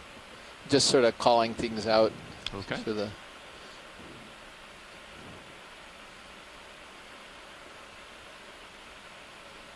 maybe this coral that's, no, that's a Trissopathes, I think. Yeah, we can, I think we imaged that one. Okay. We can keep going.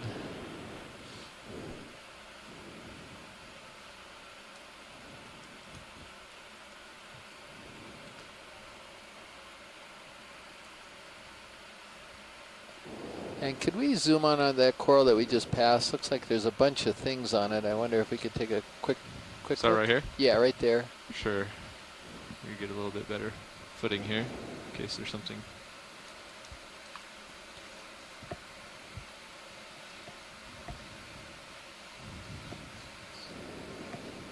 This is going to be in the Primnoidy.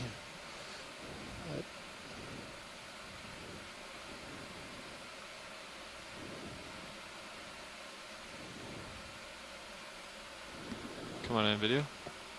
That is the coral. Let me just hold and establishing really fast. Okay. Yeah, this is probably a Neurella Okay, in zooming. the genus Neurella in the family Primnoidy.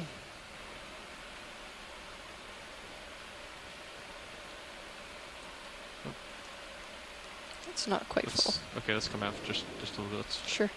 Right there. What do we want to look at in particular on here? Watch leads? Some of Chris Ma's creatures there. Okay.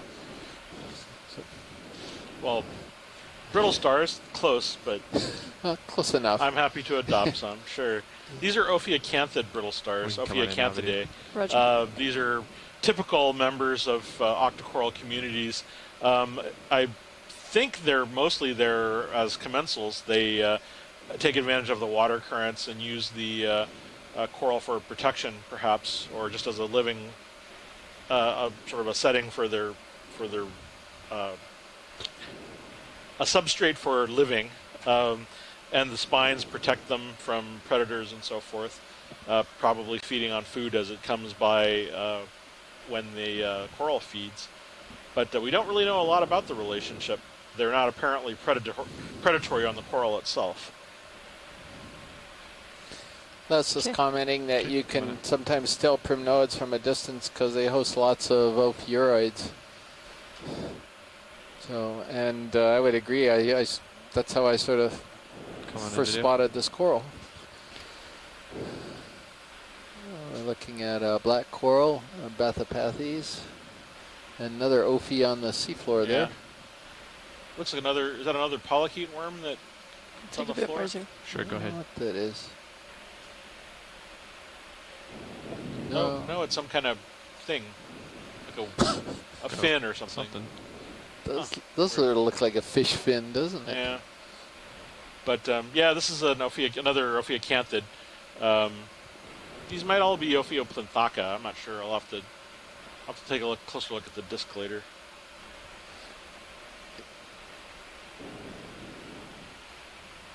That thing is probably not a fin. It's probably part of a shell or something, but I'm not really sure what that is. That's Max. Okay.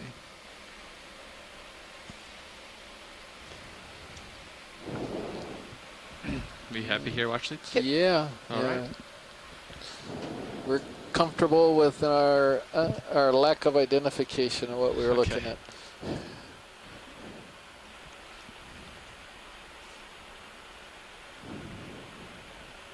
Would you guys like another move, or? I can push out, sure. Onward. Yep.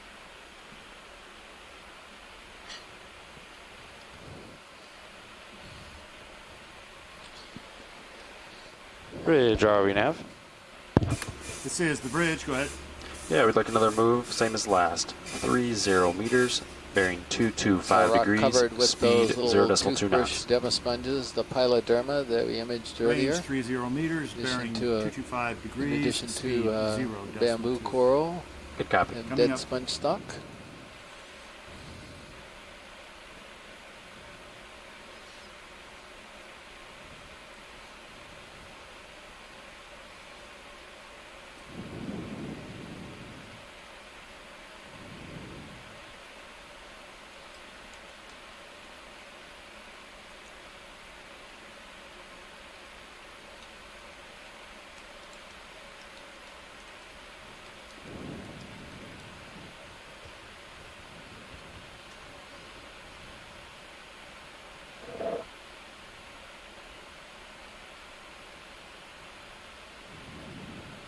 ROV nav, move initiated.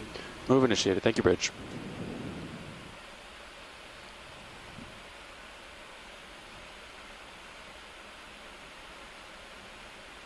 That's not a sea cucumber, is it? Right by the lasers there? Yeah. Or is it just a... I don't know. It's just a shadow of something? Maybe we ought to take a rock, peek at maybe? it. I think it's a broken rock face. Is that what it is? Oh, okay. We can do a quick zoom. It looks like it is. Yeah, it is. Oh, I can see it, is. yeah. Never mind. Would you like to Okay. No, we're good. Thank you. And there's an Iridogorgia. Forest of bamboos to the right, and you're looking at broken rock. You got to accommodate geologists too, Scott, but of course we didn't think it was a rock when we assumed it, or I didn't at least. I would have believed that if you had called it a rock at first. So yeah, there's a nice little stand of bamboos. There's a really tall one in the back there. I wonder if we could get a better look at that. That thing's about 2 meters tall or something. Wow.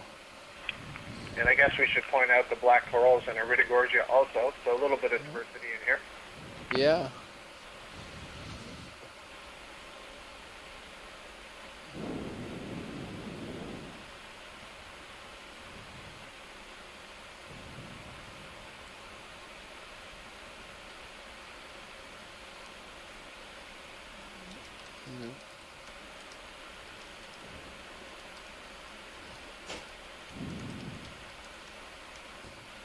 I would just like to get an idea of how big this leggy coral is. It's getting up there.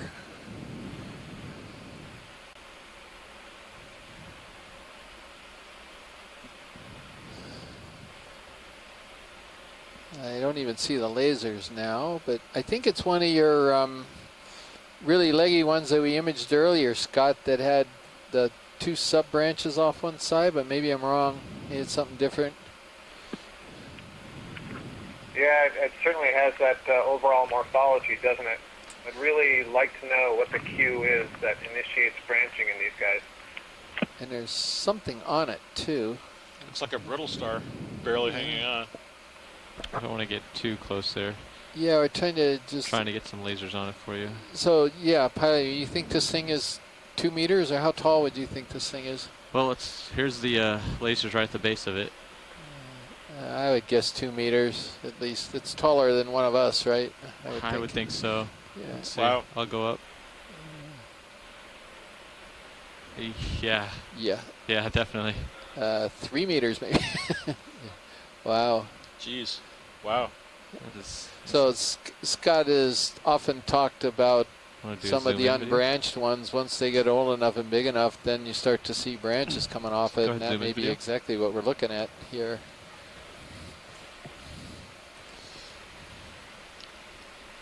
Partial? Do you want to get a close-up of the branching? Yeah, right at the where it's branching there might be helpful for the identification. It's like it's nodal, maybe. Perfect. Yeah. Not quite full.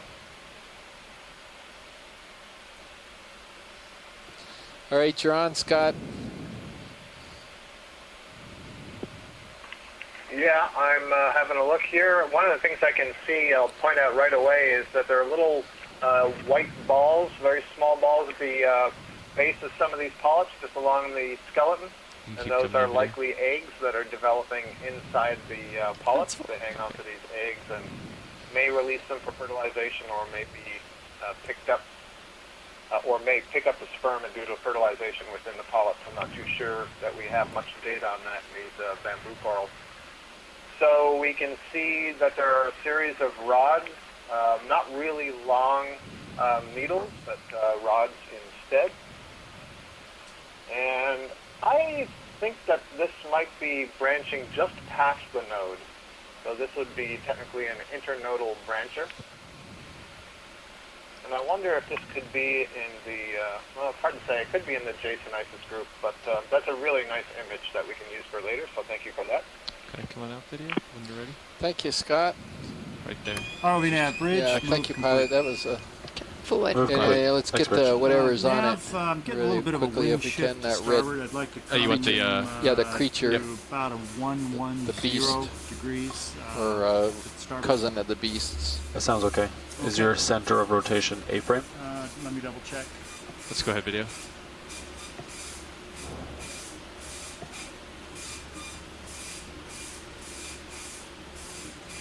That is correct. Center of rotation. And you got some more? Go ahead. Okay, you can change your heading then. Thanks. Yeah, this is Les at UH. There's a couple of really odd things about this coral. I was looking at the details of the Sclerites and the Polyps, You got a little bit Take a more. time. which is what we used for trying to guess the genetic clade that these things are in. Turn off the lasers.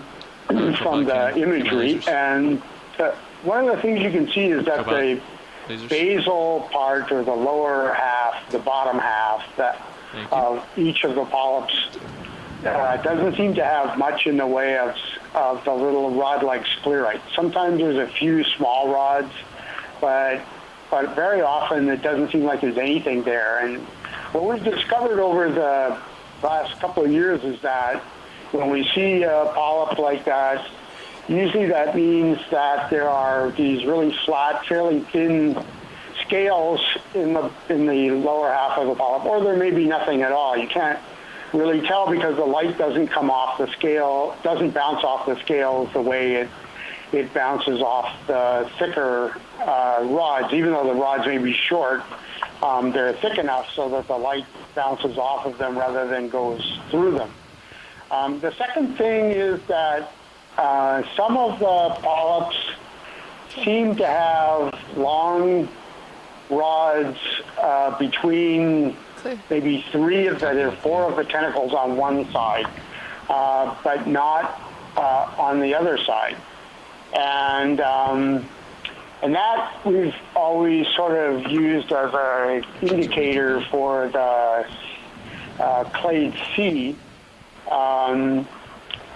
But the problem is that clade C usually isn't branched. And so here we have a colony that's fairly sparsely branched and has an unusual sort of look to the polyps. So all in all, I would say this one's kind of a strange one in that if there's still an opportunity to collect anything, then a piece of this one might be rather interesting to get. Let me see if I can get near it. Well, I would go further less and say that clade C never branches, so that would be surprised if this were clade C.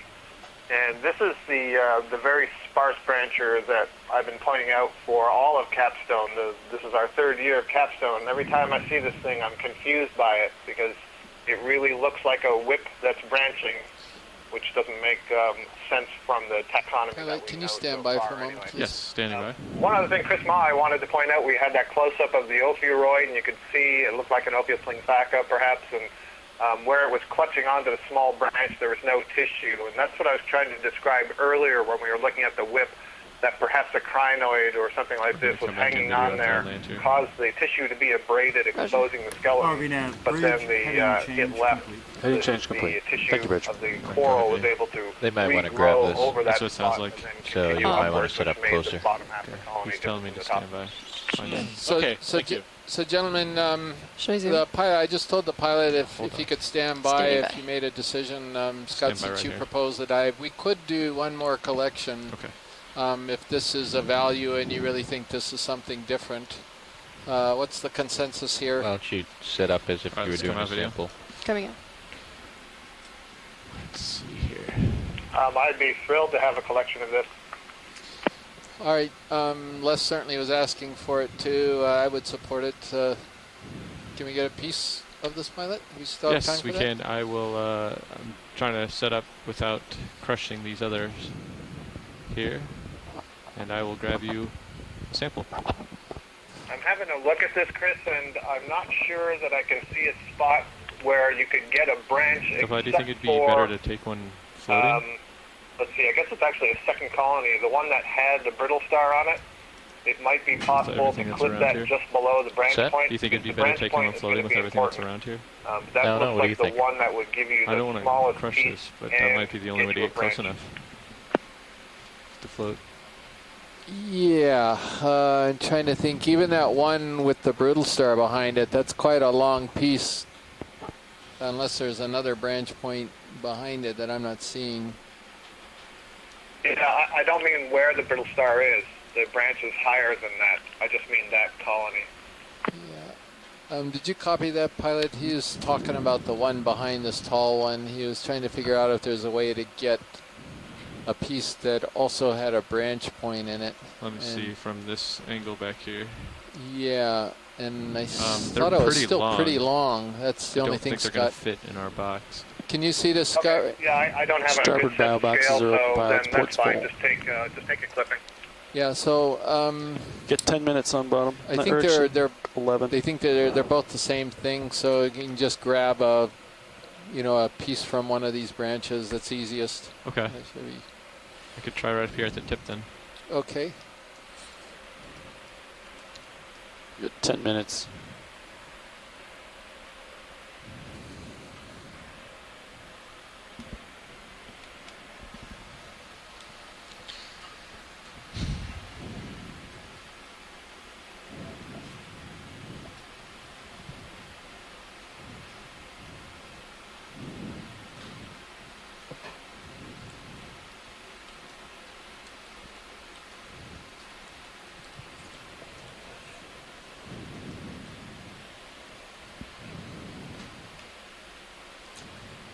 I don't think Joylock's going to work Les and Scott, we need to get a little clarification on what our field idea is going to be for the data on this collection. So you think it is now I've forgotten, a possible sea clade, is that correct? Les had suggested that it has characteristics it's going to drift, so I just want to make sure I'm not taking off and it looks like hard to tell. A little bit. Give me just a second, Chris. Okay, thank you. It's going to be probably starboard inboard, I would think, if I'm not mistaken, but we can change it if they choose.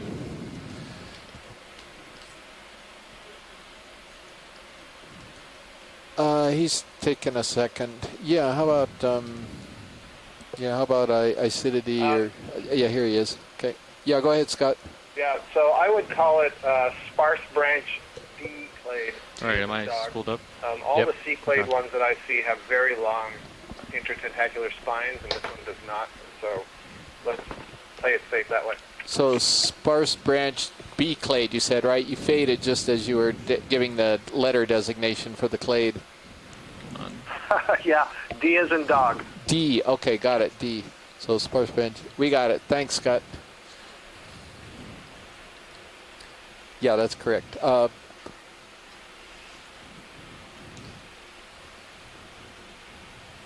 going to bump your auto XY. Yes, please. Thank you.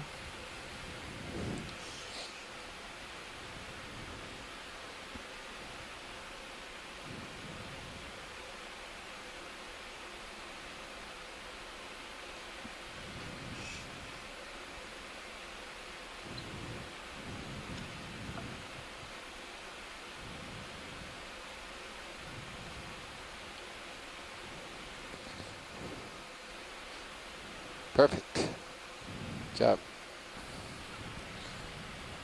Back you up. Thank you. Let me know when you're ready for the draw. Okay, go ahead.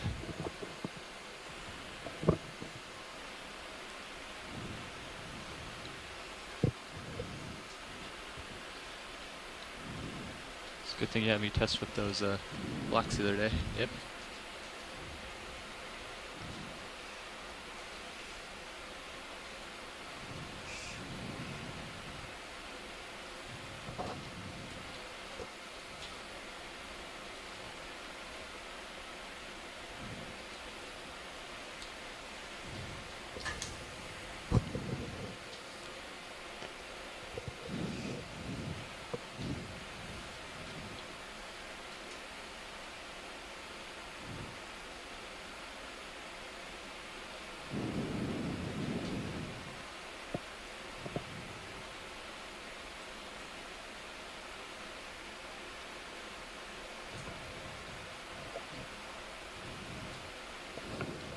Yep, you got in, yep.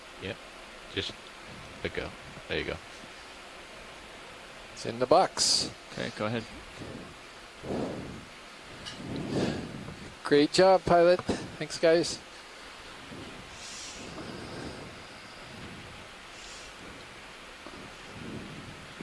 Thanks for that, everybody. Thank you, Scott. Yeah, thank you. Good job, Andy. How much time we have left? 6 minutes.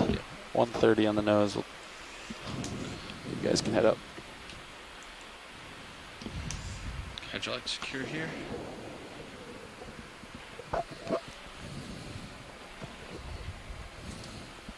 Okay. You said 6 minutes left? Yep. Yeah, no, this is specimen 5, right? Okay.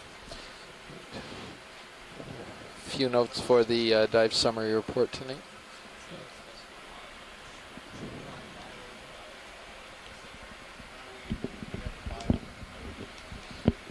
Okay.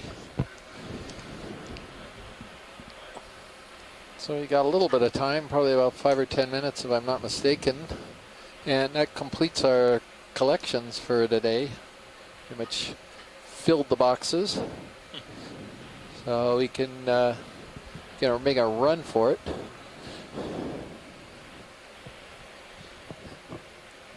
Just FYI, you're putting a turn in. Or maybe Am I not. taking it out? I thought I was taking it out.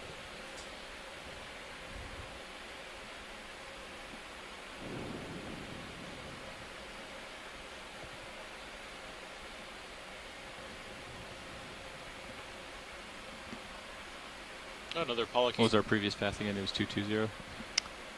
Yeah. Another big one, or 225. Yeah. Over there. oh yeah, there is another big one. Wow. Oh, this guy. Yeah, or is that a? Oh, it's is a that cucumber. cucumber? I was about to say, yeah. If we could get an image of this. You still. have That's me interesting. They're colored very similarly. I'm not going to tell anybody that you thought it was a worm. Honest. They're colored similarly. yeah, That's yeah. that's. Wow.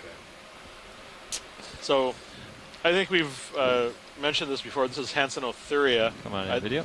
But what's really dramatic about this is the clear body wall. You can literally see its gut filled with sediment Partial. castings, just about ready That's to perfect, thanks. to be released. So Unless you want something the more. mouth on the top side digests organic was that material whatever along shot with you'd like. a bunch of Roger, sediment, okay. sand, mud, whatever. This all goes into the intestine. There you can see there's a long Alright, I'll sort just of get the a stomach, bit of a the closer forward intestine, and then more of a long zoom. intestine towards the rear, sort of looping over itself back and forth. And then when it's ready to Just go, tilts it'll up poop all that slowly. We stuff could, out. kind of Or sometimes they'll scan swim the animal. and dump all that stuff out before they go.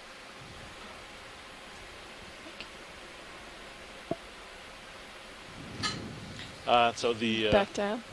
Coming down. the D2 is making a very fine video pass so that we can see the track of this animal's dinner, probably breakfast and lunch too. And you can see the sediment right there. And those are clean grains. That's actually, believe it or not, there's actually an ecologically important function to that because, All right, at least come on in out. shallow water species, they aerate the sediment, and that permits other animals to live in there and to exploit the substratum. So Right, sea 2 more cucumbers minutes function and in you guys an can start important packing up. ecological Sound good? sense. Chris, some of the Don't shallow see water anything studies out have there. also shown that You guys are going deposits to get toe change the configuration microbial and go up to community. 900 meters. So the sediment At 30 meters a minute. before it gets eaten and the sediment after it's pooped out has a different suite of bacteria. Oh yes, that's right. So even though I love to comment on sea cucumber poop, and I've written a blog about all of the important aspects of it, there really is a lot of important ecological function to how these animals live. So they may look weird, but they contribute in their own way to the broader ecosystem.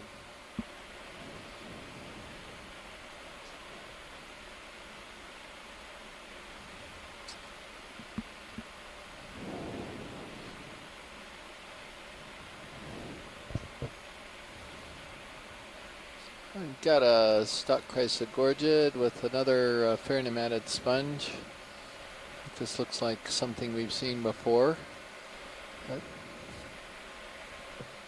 Got a Bathypathes on the left, some more of those toothbrush sponges, the Piloderma. So we are kind of coming to an asymptote on the number of animals, at least at this particular part of this particular seamount, at least over the distance we've covered. We're seeing a fair number of the same things, occasionally getting something different. Okay, pods, you guys can start packing up. And one of the things that's interesting about today's dive, you know, we've seen a number of species, but there are a number of species that we haven't seen that we might expect to see in this depth range. All the swing arms here. All these number of other Watch these, we're packing up and going to head up. This is our last site of bottom. Quick zoom video. Roger that. Thank you, pilot. Diversity hasn't been all that high. That's partial. Okay. Yeah, thanks, Scott. By the way, thanks for suggesting this as a location. I thought it was a really, really beautiful dive. Perfect. Got a lot of different animals.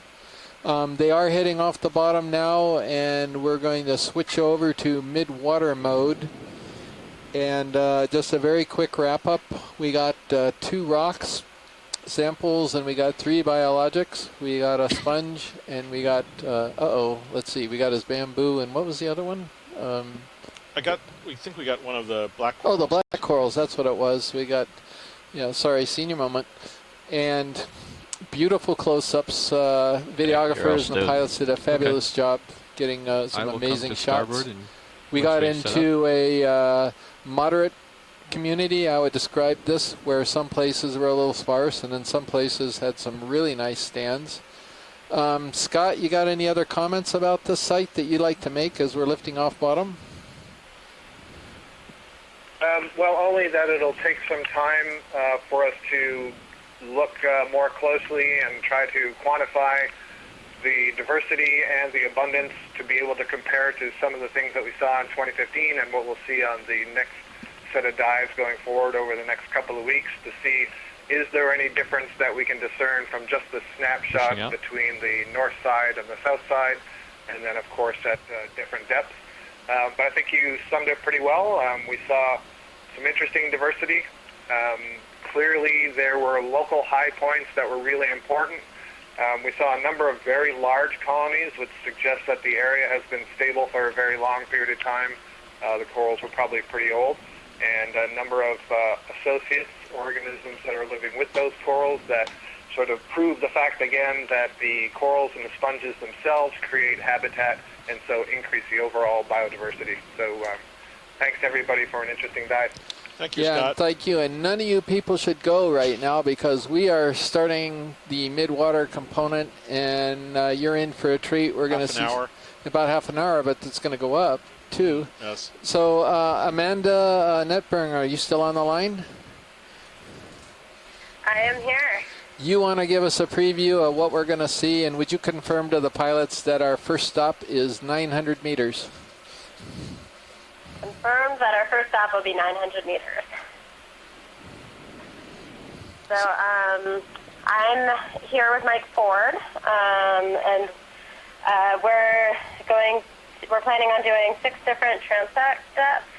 Those depths are 900 meters, 700, 500, 550, 400, and 350. The reason we decided to start at 900 is because there's a little local oxygen maximum there. That seems like it might be an interesting place for animals to hang out. Okay. So we're going to go see what's there, and then slowly make our way up to these other depths.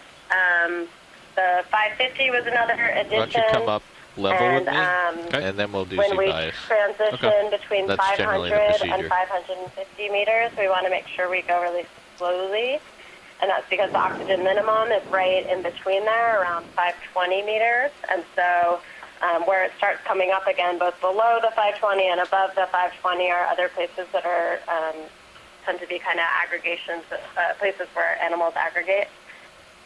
So we've shifted these depths around a little bit from what we originally proposed after looking at the CTV traces. This was a discussion that Mike and Dougal and I had over email just during the last hour or so.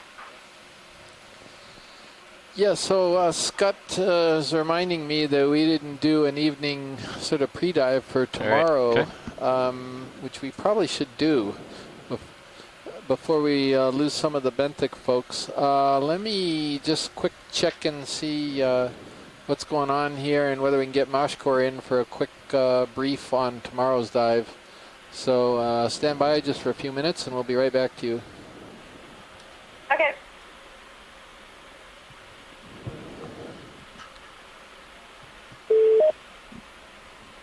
I'm dialing in my Z-bias now. Go for it.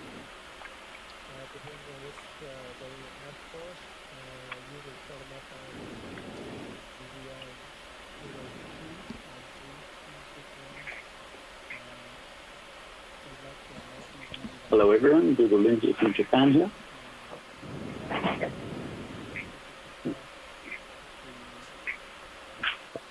Hi, Dougal.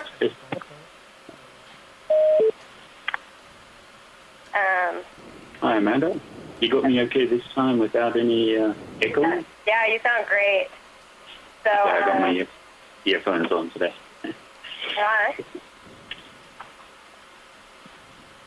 So let us know we are all still live on the video. I believe so. No, we are.